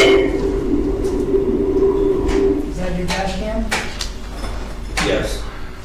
Where your vehicle was parked that day, right? Yes. Okay.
the lights again? Permission to approach your own.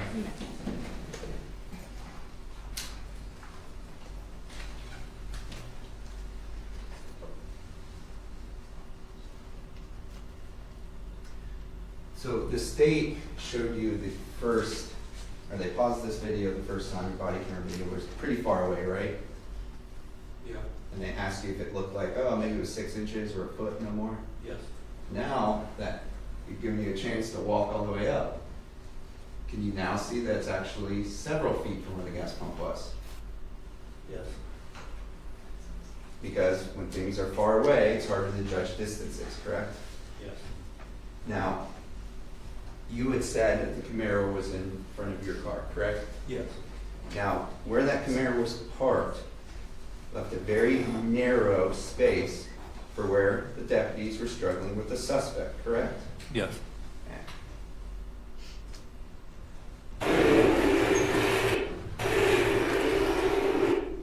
Now, looking back at your vehicle, would you say that vehicle is rather close to where the gas pumps are? And I'm not talking about from this distance. I'm talking about how much space is between the passenger side of your vehicle and the gas pumps. Would you agree that there's maybe a couple feet in between your car and the gas pumps? Yeah. Would you also agree there was only a couple feet between the gas pumps and the Camaro? Yes. So, this evidence is consistent with the Taser being discarded under the Camaro, correct? Is that under the Camaro? Correct, discarded to the left underneath the Camaro from where you found it.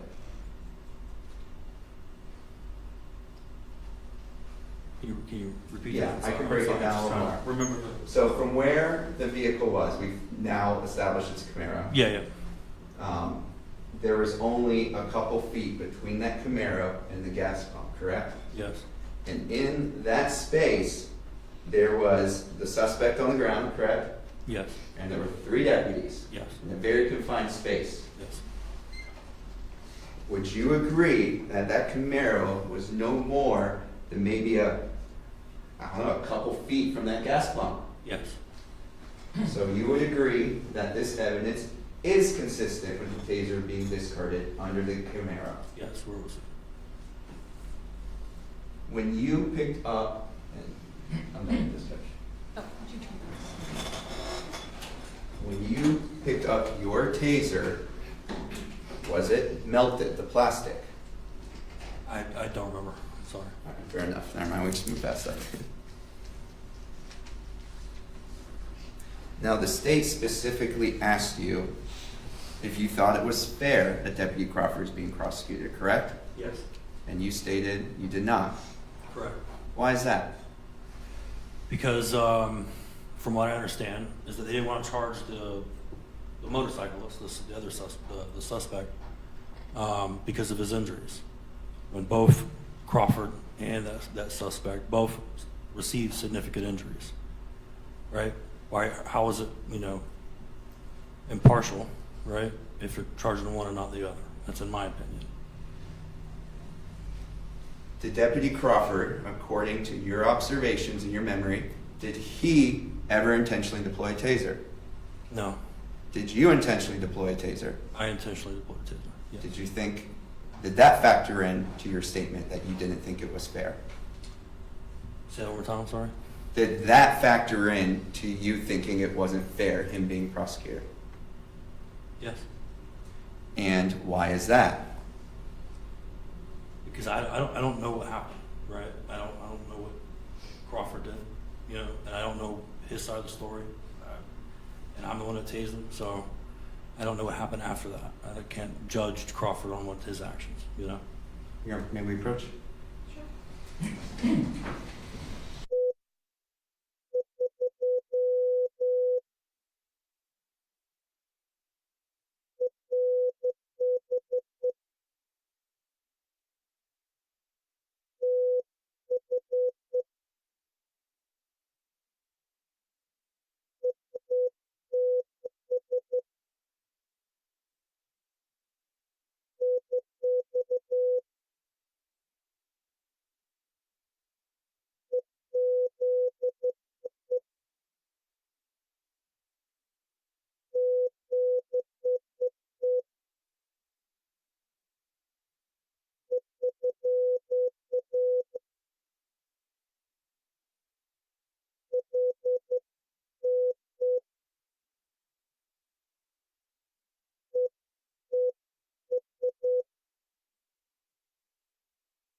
Now, you stated earlier under cross that you couldn't remember exactly word for word what you were saying over the radio, correct? Right. But you do remember announcing over the radio that you located the suspect that you thought matched the description of the aggravated assault Yes, from my memory, I remember.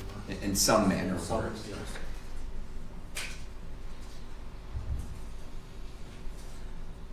Now, you stated under cross that you regretted using your taser that day, correct? Yes. If you had never drawn your taser and it had never ended up next to the suspect, Deputy Crawford, Motion calls for speculation.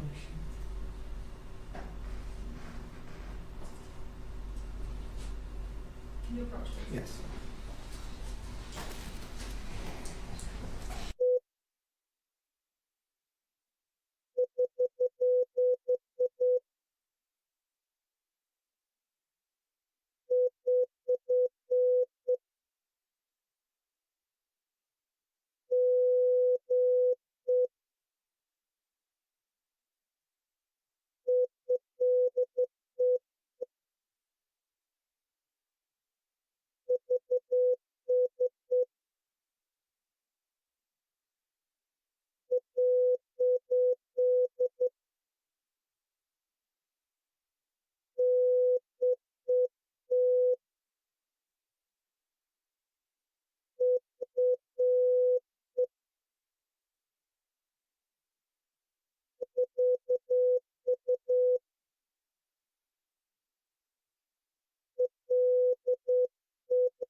Going back to your regret of using your taser that day, Yes.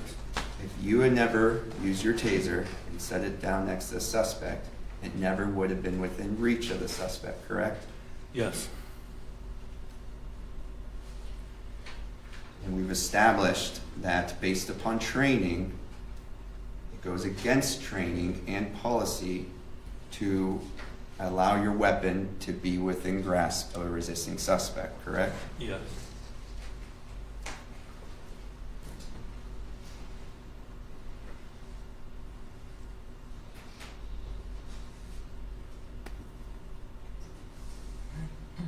Now, the state asked you about whether there was ever sufficient evidence to prosecute the suspect, Baretto-Baerga, for aggravated assault, correct? Yes. Okay. Do you, as a law enforcement officer, get to make charging decisions, or is that the state attorney's office? Oh, like for that, we I would make the decision. All right. I'm sorry, I can't hear you. I'm sorry, yes, I would make the decision to charge them. Yes. Let me ask you this question. Who files formal charges against criminal defendants? Sheriff's deputies or state attorneys? Sheriff's deputies. To file formal charges? Oh, I'm sorry. So let's break that down a little bit. If a sheriff's deputy, Relevance. It's the state. Your Honor, may we approach?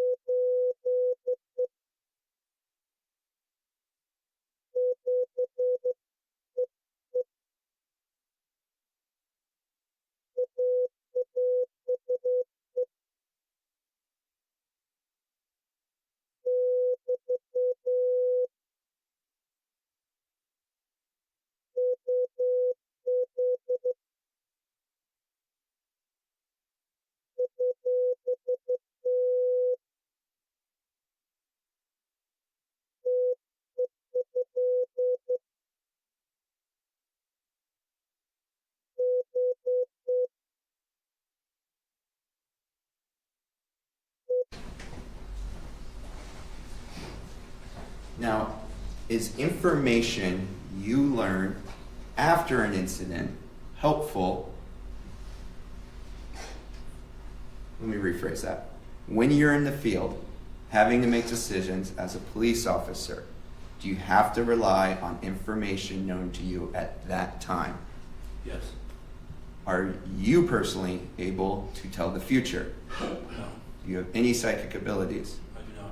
So what happens later after an incident is not relevant at all to how a deputy needs to react in any specific moment when it's happening. Objection calls for legal conclusion.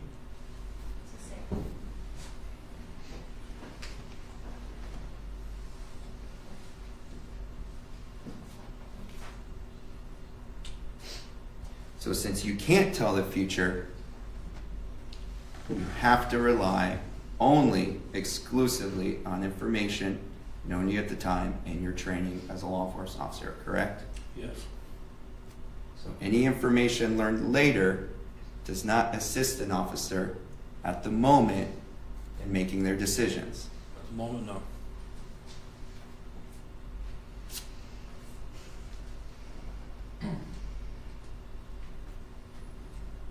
So the fact that a firearm was not recovered from a suspect is not relevant at the moment that the deputies were struggling with that suspect and determining how to deal with that suspect. Objection, legal conclusion. Can you rephrase the question again? I'm sorry. Yes. Say it. So the fact that a firearm is not found on him later, that is not relevant to the officers at the moment when they're making their decisions, trying to determine how to deal with the suspect when they were struggling with him. Yes. Thank you.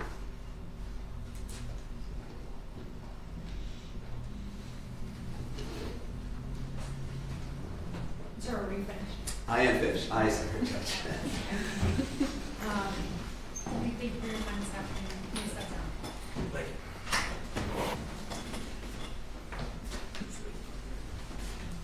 I have a question for you. So it's my understanding that the defense has one additional witness to call. After that, we would be proceeding with closing arguments and reading the jury. And the state does have a Oh, vote. thank you, Mr. Williams. Okay. Very much. I misspoke. So there's two additional witnesses that need to be presented to you. I'm just wondering if there's any issue with working a little later tonight to be able to finish all that up so that I can get the case to you tonight, and then tomorrow you just come back to start to deliberate. If that's an issue, that's okay. I know I told you that we would work up until 5, so if that presents an issue for anyone, completely fine. We'll just come back tomorrow. We had just thought maybe it would be nice to get it to you tonight so that you could just be giving your revisions tomorrow. Does that present a problem for you? What are we talking about time-wise? Pardon me? Like, are we talking about 5:30 or what are we talking about? I was thinking probably at least like 6:30, 7. Can we approach? Sure. Is that be okay? Sure.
Morning, you begin the jury instructions and closing arguments and then begin your deliberations. Does that work? Yes, go ahead. Okay. Can we just, I just need to contact someone about Chuck. Absolutely. I need to cancel an appointment. Is that okay? Sure, let's get this done. Okay.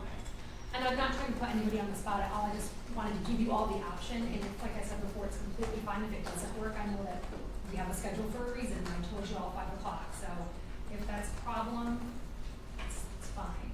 Is it something that you're able to reschedule? Yes, the person knows about this, Okay. and so I've given plenty of notice about it, but now that it's Got it.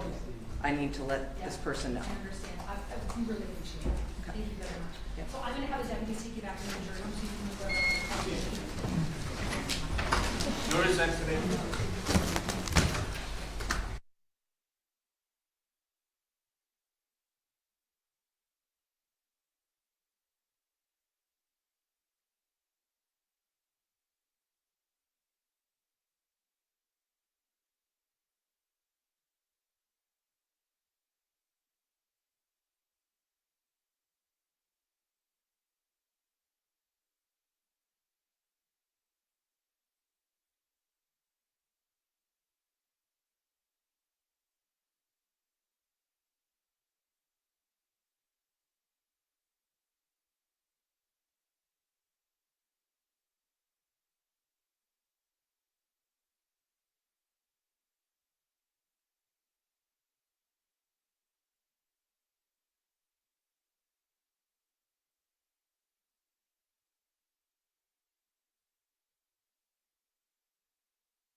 Department unit. We will next call Deputy Benjamin McLean.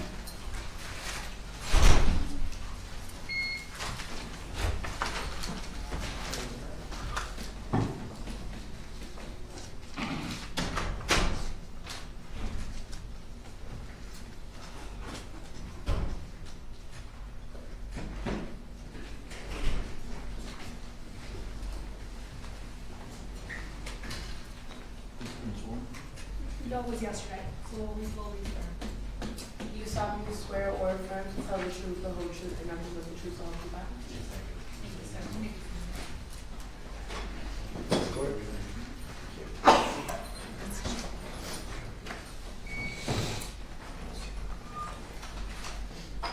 Now, Detective McLean, you testified during the state's case that you first got involved in this particular case when you received a call about a motorcyclist fleeing from a traffic stop, correct? Yes, that was part of the case. In actuality, was there another report made about the same suspect that you received prior to the traffic stop? Yes, Okay, and what was that? we were responding to the area for people on dirt bikes pointing guns at road users. And were you listening to the police radio, the sheriff's office radio at that time? Yes, Okay. And when all the deputies are in the same area, they're typically on the same police channel, correct? yes, And they're sharing information with each other? yes, And they often share information about suspects that they're looking for, correct? yes. And did you hear a report over the radio from Deputy Kafinas? Yes, I did. And did you hear Deputy Kafinas say that he believed he had located the suspect of the earlier reported aggravated assault? I don't recall specifically. Do you remember there being radio traffic about locating a suspect of an aggravated assault? I remember radio traffic regarding a suspect on a motorcycle matching the description that came in on the 911 line. Do you remember if Deputy Kafinas was the one who made that transmission? I don't recall specifically. And that's fine. If you don't remember, you don't remember.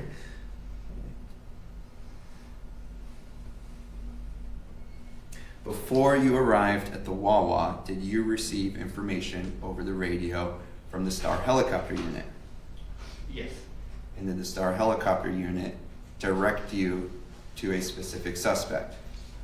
yes, Did they direct you and all the other ground deputies to the specific suspect prior to Baerga at a specific gas pump? yes, So the aviation unit directed you exactly where to go and who to detain. yes,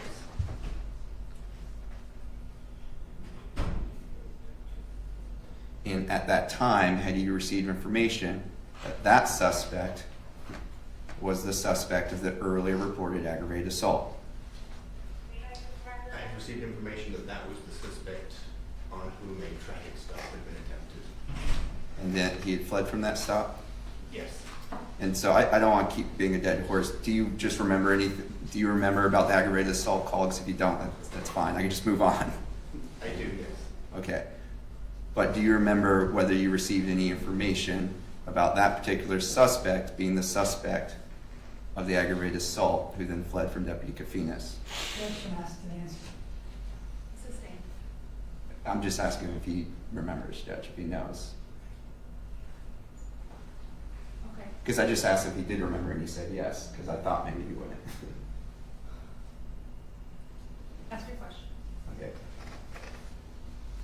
Did you receive information when you were being directed by the helicopter unit to that suspect, that was the suspect that had fled from Deputy Kafinas, who Deputy Kafinas had announced matched the description of the earlier aggravated assault? Objection compound.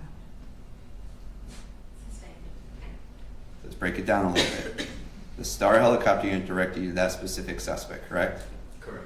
And they had stated that was the suspect who fled from Deputy Kafinas. Correct, yes.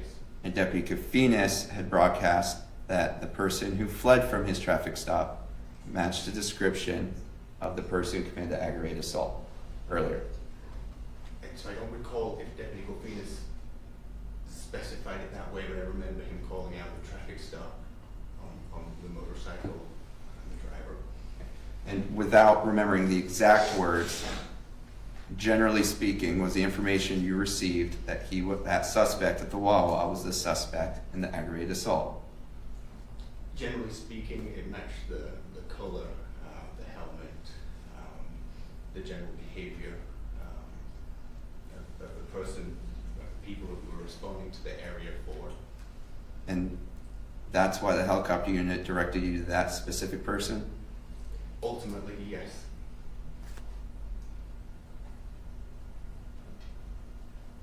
Based on those reports, did you believe that there was reasonable suspicion to detain him to investigate the aggravated assault? Yes, I did. And did you separately have a lawful reason to arrest him for separate crimes? Yes. When I say him, I'm referring to the suspect, Baretto-Baerga. Yes. And did that include fleeing from Deputy Golfinas' traffic stop? It did, yes. When you arrived, did you arrive to assist Deputy Crawford in making a lawful arrest? Yes. Do law enforcement officers, sorry, let me reword that. Did you receive training, law enforcement training, on how to act when you're trying to detain a suspect that is accused of pulling a firearm at civilians? Yes. And how are you supposed to approach a subject like that, according to your training? There are many different ways that you would approach somebody like that based upon the totality of the circumstances in which you find yourself, coupled with your training and experiences. I can't speak for how anybody else would approach that in that moment, but I arrived third to that scene. And according to your training, are you taught to make any assumptions about whether such a suspect has a firearm or not? Based upon the totality of circumstances, I would make a reasonable assumption in that moment. Of what would that reasonable assumption be regarding whether such a suspect would have a firearm? That there is a potential for danger, that they would have a firearm. And so are you then trained to proceed as if that person does have a firearm? Yes.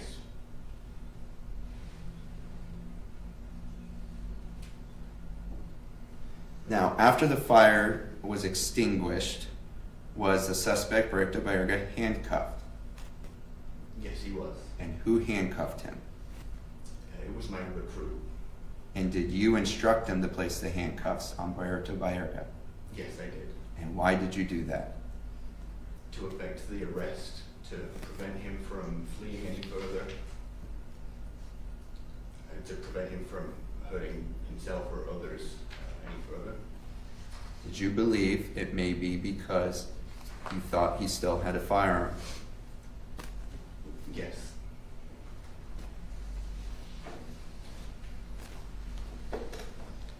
Based on your training and experience as a law enforcement officer, is it appropriate to grab a suspect accused of aggravated assault and fleeing from the police and take them to the ground to effectuate an arrest? That's one way, yes. And based on your training and experience, is it imperative to try to secure such a suspect before they have the chance to flee again? Yes. Is that because if they flee again, it'd be putting members of the public at risk on the roadways?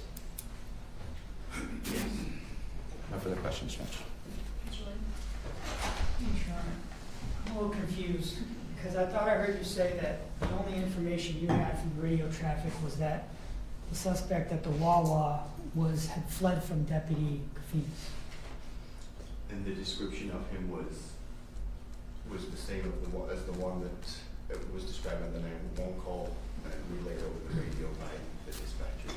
So it's your belief that the description from the 911 call matched the description of the person at the Wawa?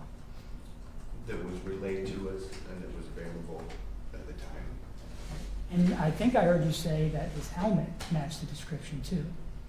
That he was wearing a helmet, it was a blue motorcycle, Oh, just wearing a helmet.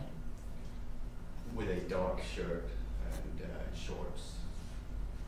And because of that description that you say is in the radio traffic is why you did what you did. So is why what, sorry? Is why you did what you did that day. The way you responded to the scene. The way that I responded to the scene was to prevent him from fleeing, from being alerted to my presence, and the sequence in which I arrived at the scene also played a part in the circumstances for me to act the way that I acted. Do you remember hearing over the radio traffic that there were multiple motorcycles? I do, yes. And that there were multiple descriptions of the suspect? Yes, I did. Was it ever clear to you which one of them had a firearm? There were multiple, there were many people on the road. So that means it was not clear to you which one of them Objection, had a Your Honor, firearm. he's not letting the witness finish. I thought he had stopped talking on him, but if he hadn't, did you have something to add, Mr. McClure? I was gonna add that one of the suspects was described to be riding a blue motorcycle, wearing a helmet. Do you know, was there more than one person riding a blue motorcycle with a helmet that day? There may have been, but with the traffic stop that was affected, that was attempted, and following that, the information from our STAR unit, it seemed reasonable based upon the totality and my trade, my experiences, that this would be the same person who initiated the 911 calls.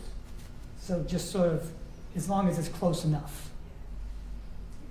No, it was reasonably believed to me in that moment that it was one and the same person who had initiated the 911 calls. And after you cuffed the suspect, you searched him, right? Objection, Your Honor, misstating prior testimony. Your Honor, may we approach? I'll restate it, if that's okay, Judge. Sure. After your training officer, trainee, cuffed the suspect, you searched him. My trainee, I believe, searched him. And what did you find? Nothing. That's all I have, Judge. Just briefly, Judge. Go ahead. On what topic? I'm gonna allow him to redirect.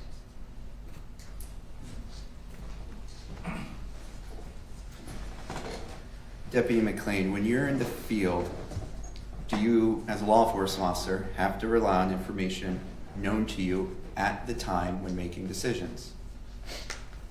Yes, the information known to me, coupled with my training, my experiences. Yes. And do you have to rely on information given to you by fellow law enforcement officers? Yes. Do you have to rely on other law enforcement officers identifying suspects? Yes. Are you trained that if a fellow law enforcement officer tells you they've identified the suspect of a crime, that you should detain or arrest that person? Yes.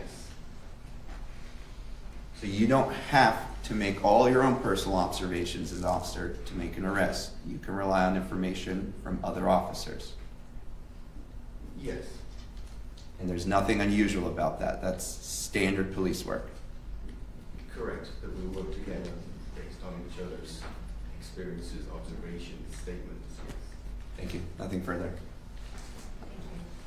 Thank you, Deputy.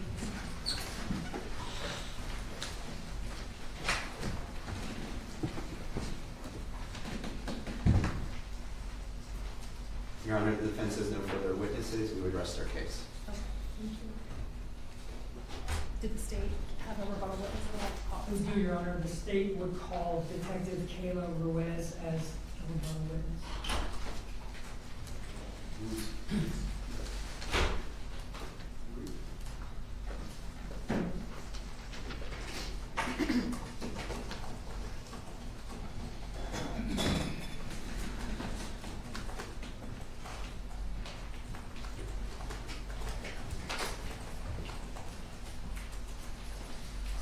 Do you solemnly swear or affirm to tell the truth, the whole truth, and nothing but the truth, so help you God?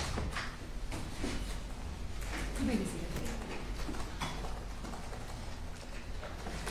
Good afternoon, Detective. You told us when you testified, I don't remember what day it was, a while ago, that you were the lead detective in the case, right? Yes. And did you, after the incident, go back and review the 911 calls that were made that initially started this incident? Yes. Did you go back and review the witness statements that were provided that started this incident? Yes. Did you go back and review the radio traffic that was collected from all of law enforcement who was responding to this incident? Yes. Did you take detailed notes and document it in your 56-page report? Yes, I did. Can I approach the witness, Your Honor? You may.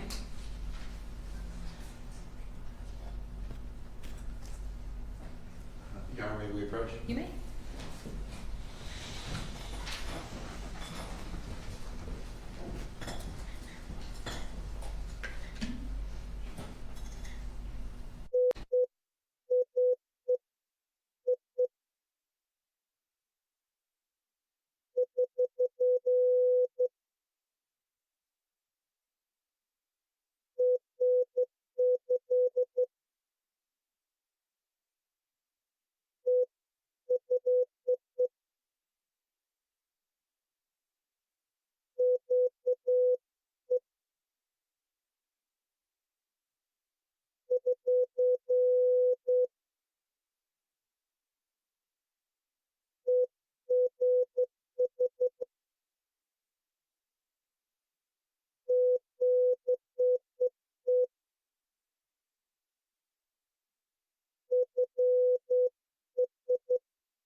I believe I was approaching that.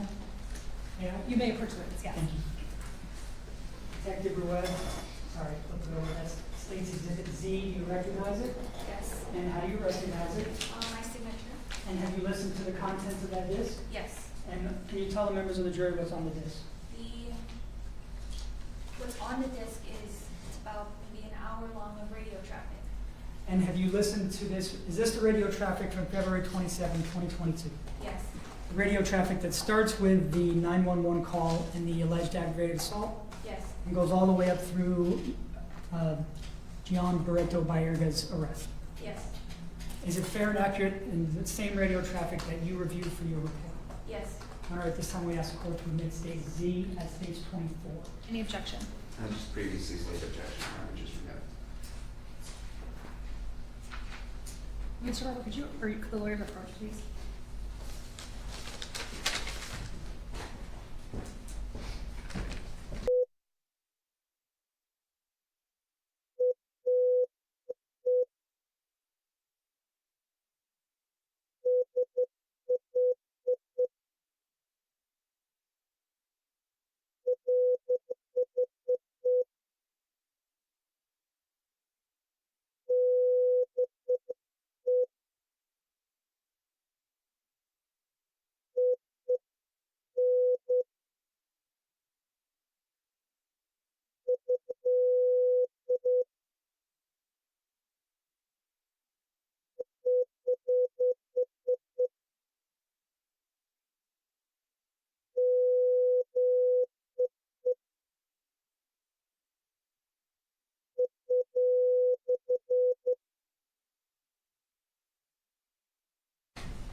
All right, so at this time, what was marked for identification as states Z will be admitted as states 25. Thank you.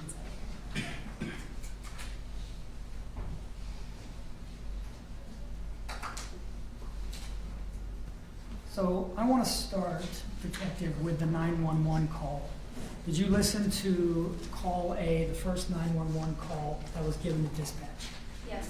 And did it provide a description of the motorcycles that were alleged to be pointing guns at everybody? Yes. And what was the description of the motorcycles?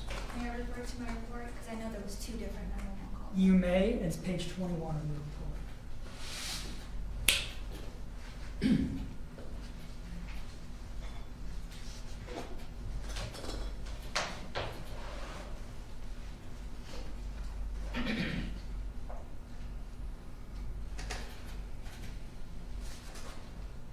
Have you had a chance to review it? Yes, sir. What color was the description of the motorcycles of people pointing guns at everyone on the street that was given by the first 911 call? The first 911 call was green. 2 green motorcycles. 2, yes. Would you agree that Jean Baretto-Baerga was not driving a green motorcycle? No.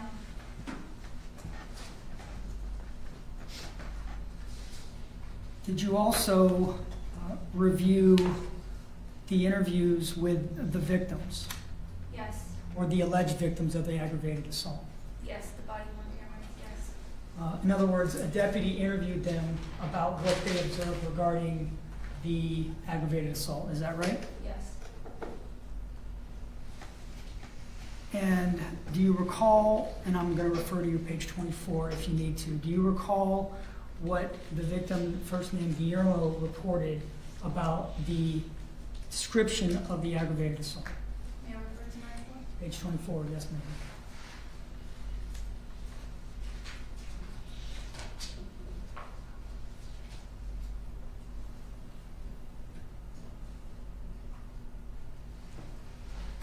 And what was it, or what was the description given of the person riding the motorcycle who had the gun? He described him to have a motorcycle helmet. It was very distinct that the motorcycle helmet was not a full cover helmet.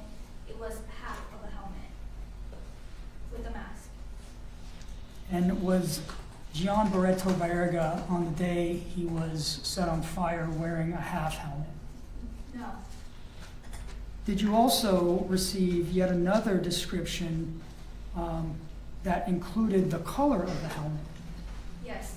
What was the color of the helmet that was described? And if you need to refer to your report, it's page 52.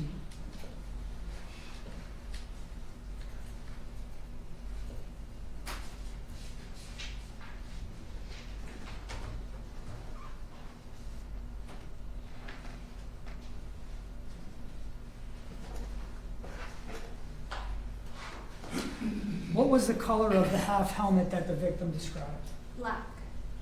In your review of all of the statements and audio traffic and 911 calls, did anybody ever describe a motorcyclist with a distinctive red helmet?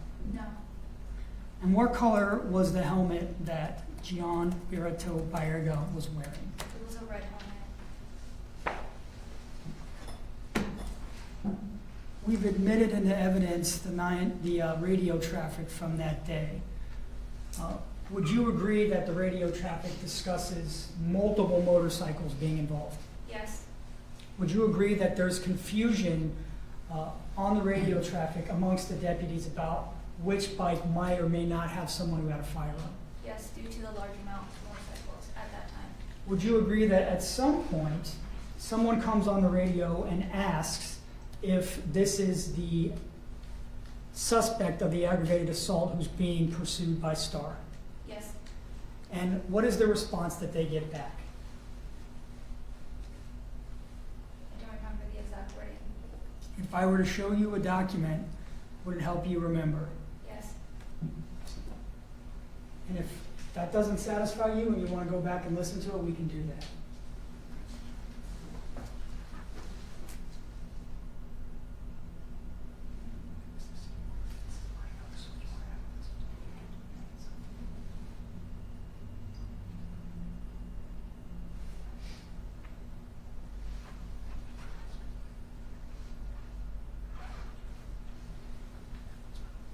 May I approach her? You may. So read it to yourself and see if this helps you remember what came out over the radio. You hear it in red.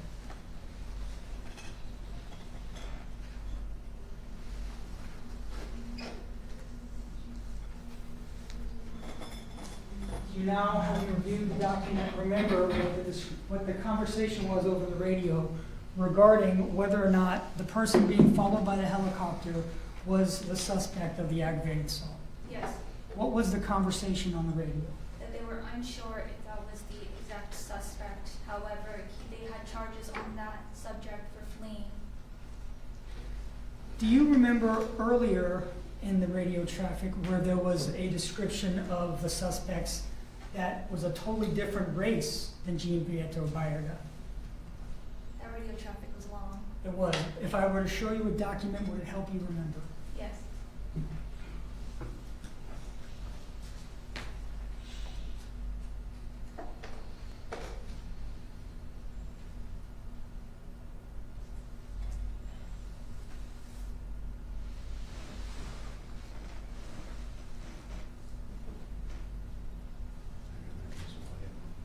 If you want to play it, that's fine. Well, you know what? It's on there and it's in an evidence, Judge. We'll save everyone's time. No problem.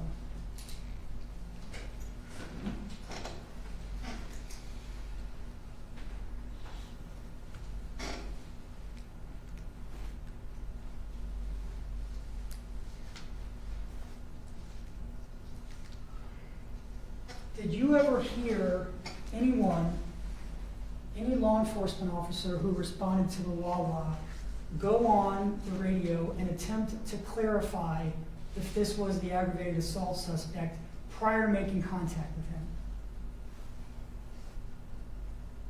I believe I do remember that, yes. Right? So let me ask a more specific question. Did Deputy David Crawford, after this transmission comes out that there's uncertainty about the aggravated assault, did Deputy David Crawford ever go on the radio and seek certainty about the description of the suspect? No.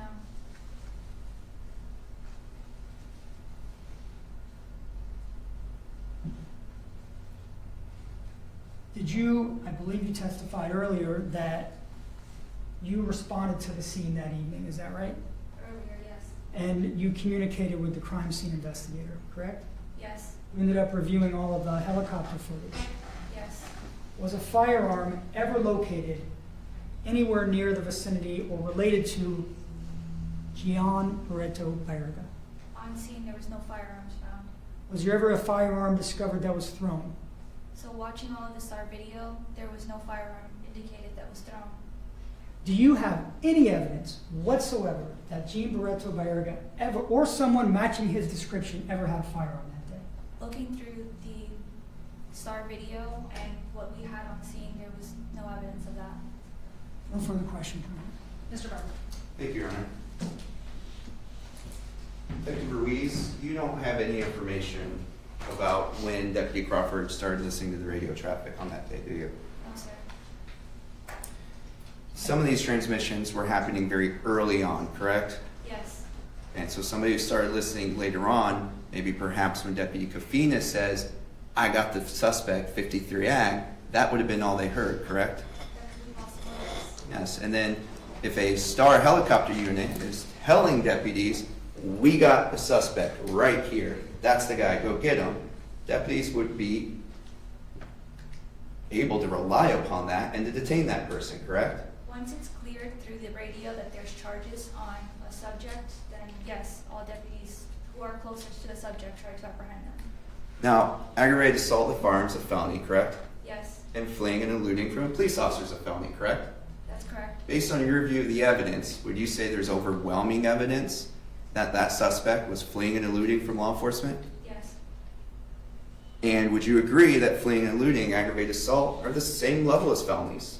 they're both felonies. And they're both third-degree felonies, correct? Correct. As law enforcement officers, you are trained that somebody who flees from police poses a danger, correct? Correct. And you're trained to respond to that person in a way that assumes that they're going to pose a danger to either yourself or others, correct? That's correct. And they are trained to respond to somebody who's a suspect of an aggravated assault in the same manner, correct? That's correct. So whether or not Deputy Crawford or any other deputies had gotten the description wrong really is irrelevant if we're trying to determine whether or not they could have taken Baretto-Baerga to the ground in the manner which they did, correct? Once the charges are put on and they are felony charges, then yes. So this entire line of questioning is completely irrelevant because their actions could have been the same under training. Calls for legal conclusion. It's the same. Okay. Based on law enforcement training, there is no difference, no appreciable difference between how a deputy will respond to somebody who's a suspect of fleeing or looting and somebody who's a suspect of aggravated assault, correct? Correct. Thank you. Now, when somebody says a half helmet, you've seen motorcycle helmets, correct? That's correct. Have you seen the ones where they're completely encased and they have the mask on them? Yes. That is a complete full motorcycle helmet, correct? Correct. You may.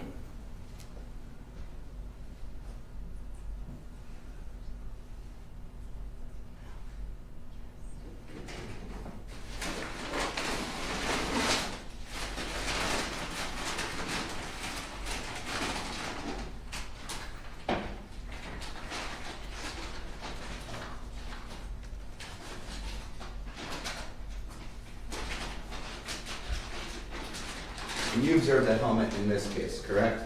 Yes. All right. In this case, this helmet did not have the built-in visor that seals it off, did it? The seal, no. No, it had a pair of goggles that went on it, correct? Goggles, yes. So it is entirely plausible that somebody could look at that type of motorcycle helmet with goggles and say, that's not completely sealed, that's a half helmet.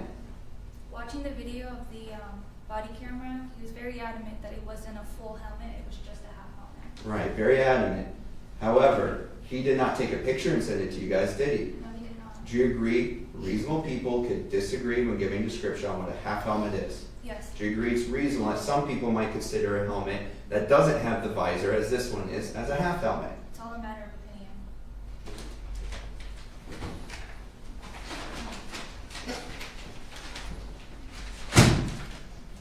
When a deputy receives information over the radio from their fellow deputies indicating we have identified a suspect, that deputy who receives that information is then lawfully allowed to go and arrest that person, correct? Yes, once there are charges established. Based upon the information they receive from the other deputies. Yes. They don't have to go and personally confirm whether that suspect matches the description themselves if they're being told by a helicopter unit that this is your guy, go get him, right? Yes.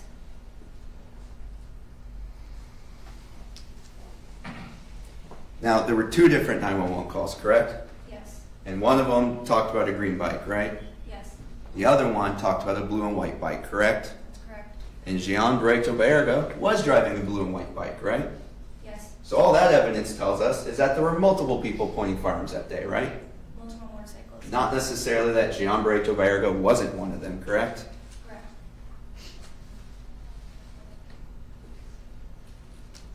Nothing further. Anything else, Mr. Williams? No, ma'am. Thank you. Thank you, Detective Velez. Yes, Your Honor.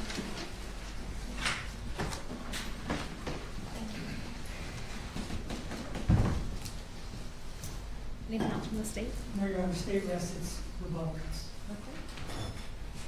Your Honor, may we approach briefly? Sure.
the jury, at this time, we are going to take about a 10-minute recess. I'm going to have you go back to the jury room. I'll bring you back at 10 after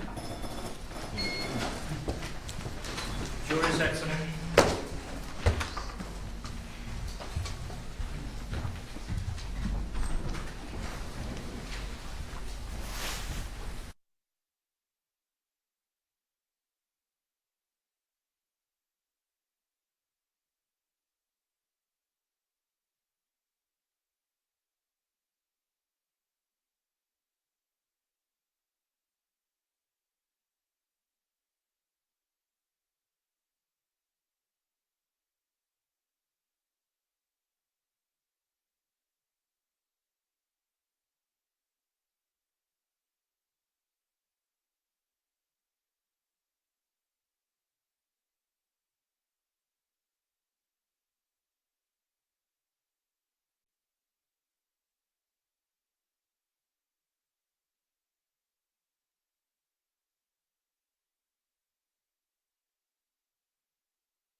does, Judge. I was just going to say, I had a chance to discuss with him. He is going to testify. Would you prefer him to go ahead and get the box before the jury gets here? What I do want to discuss something first, though. Of course. Okay? So, just while we've been on the break, I was looking at some case law, and I'll just cite for the record, it's Purefoy v. State, 880 Southern Second, 822, which is a first DCA case regarding rebuttal testimony.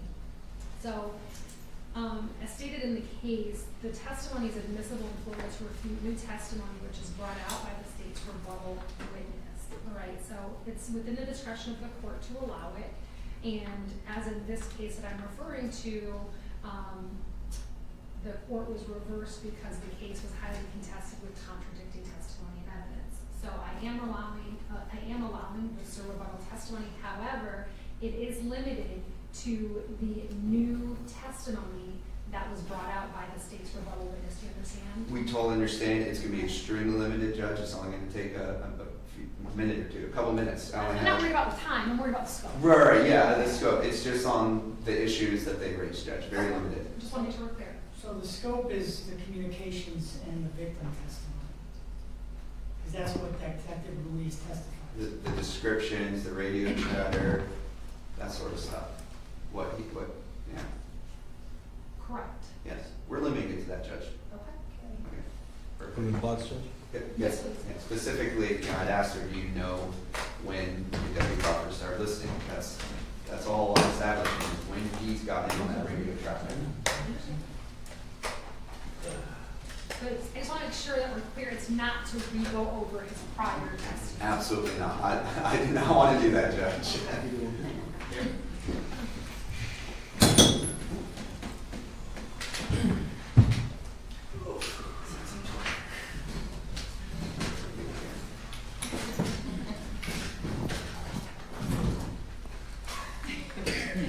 Oh, do we got to keep the box open? No, it's just about past that.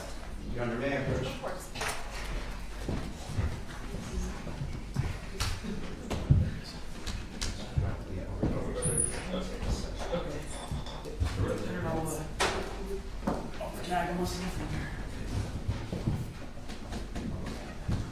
Thank you. I think we are ready to go ahead then and bring the jury.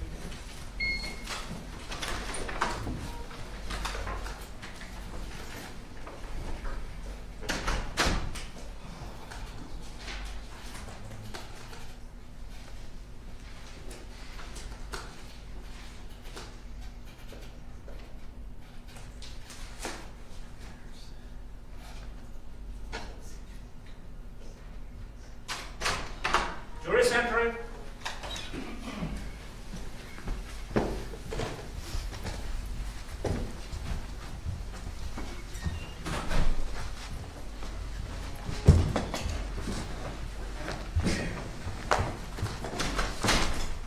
Mr. Barber, you may proceed with your civil rebuttal. Thank you, Your Honor.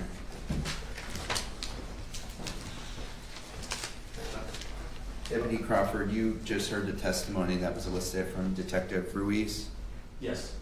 concerning descriptions and 911 calls and radio chatter. Yes.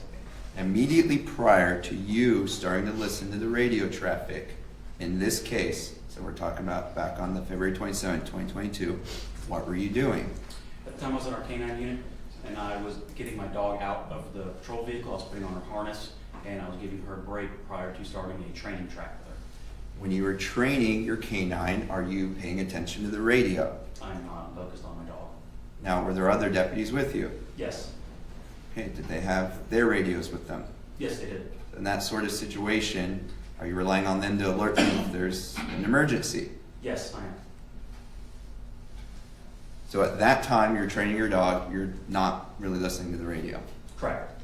Now, when you finished with your dog, what did you do? After I put her back into the patrol vehicle, I got into the patrol vehicle. And what is the first radio transmissions that you heard when you got back in your vehicle? I heard that Deputy Kofinas had located a aggravated assault suspect. And is that when we've heard testimony earlier that he had referred to that as the 53 ag, right? Correct. The 53 meaning assault Correct. and the ag meaning aggravated. Correct. And he was referring to he had located a suspect in aggravated assault. And that is the first thing you heard. Yes. So you personally did not hear all the descriptions about race and color that were given early on, like the green motorcycle, things like that. No. You were relying on other deputies, your colleagues, right? Correct. And you were relying on Deputy Kafinas telling you that he located the suspect in aggravated assault. Correct. And you were relying on the STAR unit directing you to that specific suspect at that exact pump where you found him. Correct. And they told you to arrest that suspect. Yes. And they told you he was the suspect in aggravated assault. Yes. And they told you he had fled from Deputy Kafinas. Yes. And you, as a law enforcement officer, are trained to rely on your fellow deputies informing you when they found the suspect. Correct. And so it is when you are informed by your fellow law enforcement officers that they have located a criminal suspect, at that time, are you obligated to go back and do your own investigation from the beginning? Objection, scope, asked and answered. Sustained. At the time when you receive that information, do you have a lawful duty to arrest that suspect? Objection, scope, asked and answered. Sustained. Nothing further, Judge. Mr. Lynn. Yes, sir. Thank you. I just want to make sure I understand. When you were on stand earlier today, you had a long discussion about the radio traffic with your attorney in front of the jury, right?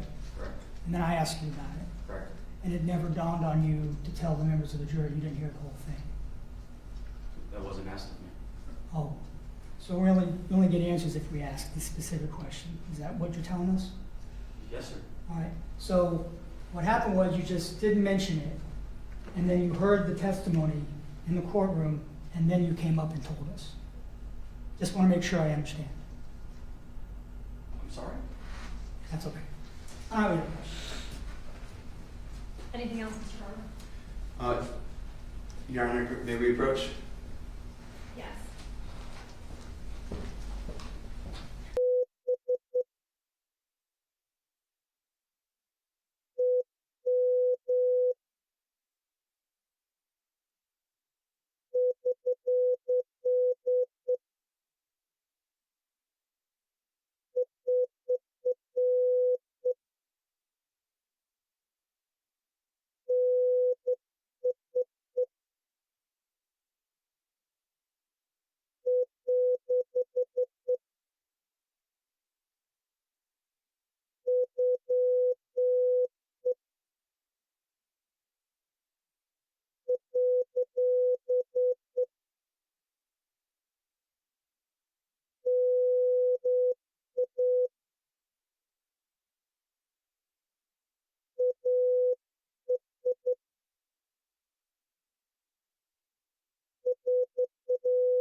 to read you an instruction regarding the testimony that you have heard, and that is that witnesses generally are not required to provide answers to questions not posed to them by an attorney.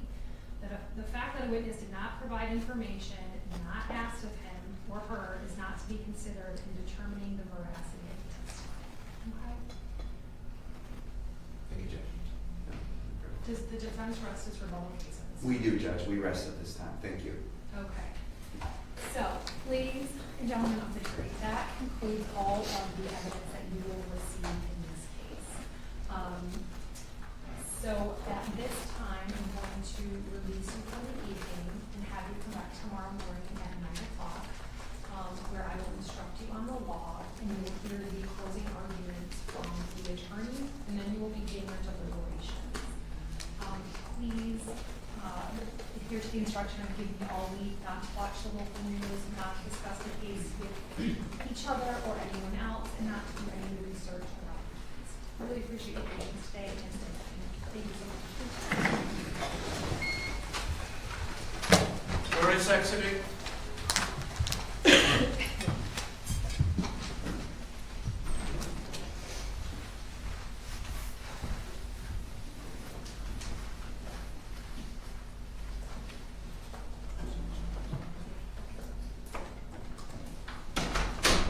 Okay. So I'll have Mr. Crawford return to counsel's table, please. Yes, ma'am.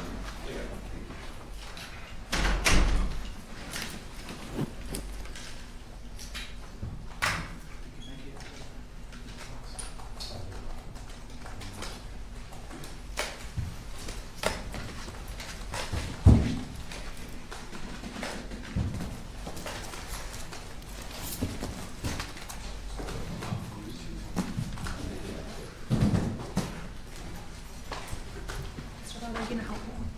Oh, I apologize. That's all. Sorry. Thank you. Okay, so all of the evidence in the case has closed.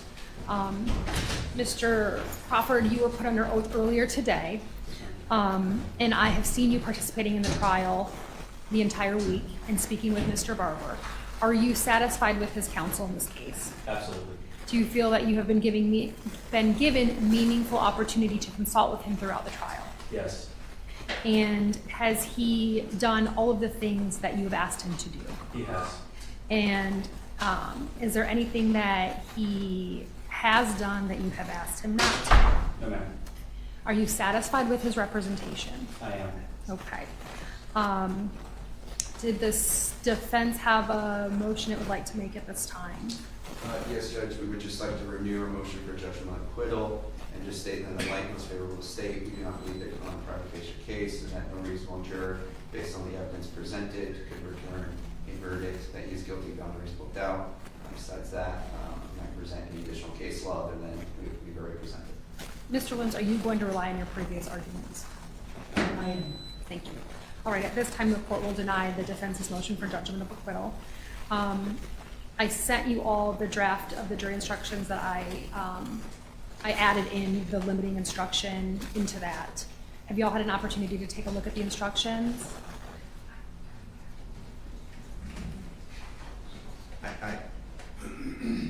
Are you referring to the ones you emailed this morning, or this being No, updated? it would have been this afternoon. Oh, okay, I have not then, Judge. I haven't looked at an email all afternoon, to be honest. That's okay. I'm looking for it now.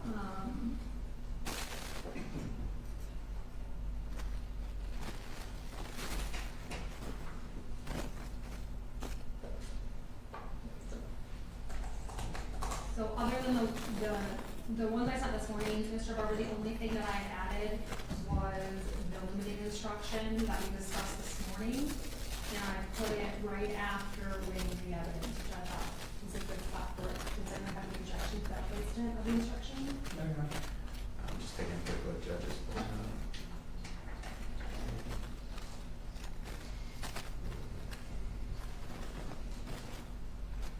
Mr. Crawford? No objection, Your Honor. Have you seen the jury instructions? I don't believe he has, Your Honor.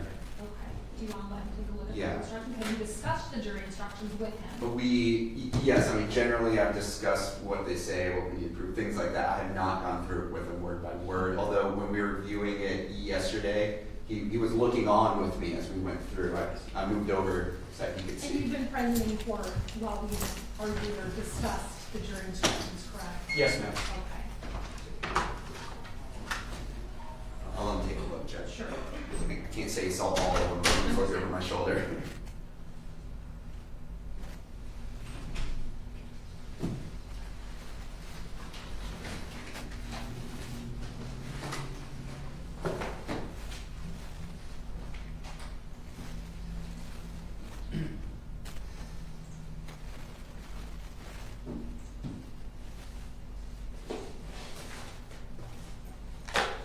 While Mr. Crawford's looking at the instructions, though, is there anything else that needs to be changed or from the state's perspective with the jury instructions? No. Okay. And then I'll let Mr. Crawford finish reviewing those, and then, Mr. Berger, please let me know if there's anything that you would like to talk about with respect to the final instructions. Yes, ma'am. Do you have a verdict form? Oh, yes, I will email that right now. Okay.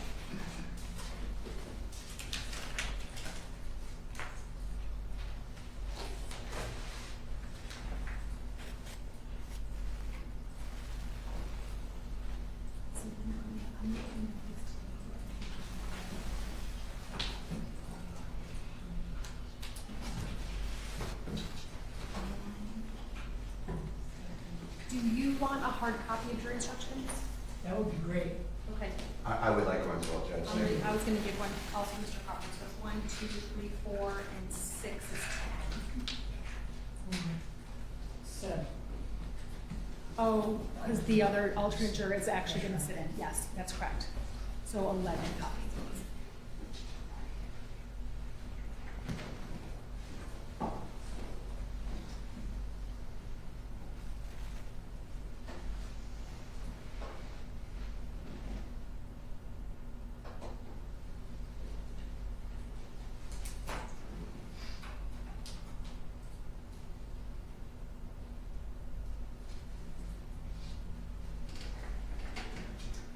While they're doing that, would you mind if I stepped out for a moment, just got myself a little more water? Thank you, Judge.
proceed with the closing arguments at that time. All right, so court will be in recess until 9 o'clock. I do have one thing I need to raise. Sure. I have to object to the curative that was given, to the extent that it suggests to the jurors that I can't argue that the fact that his testimony was added is not a comment on his veracity. I can't comment on his veracity based upon that. That's the concern I have with the curative that was given. Okay. We don't need to address it right now. If John wants to look at it overnight, and I'll think about it. But the way I heard it was that they're not to consider the fact that he did raise something before and then later did as to his veracity, and I think they can do that.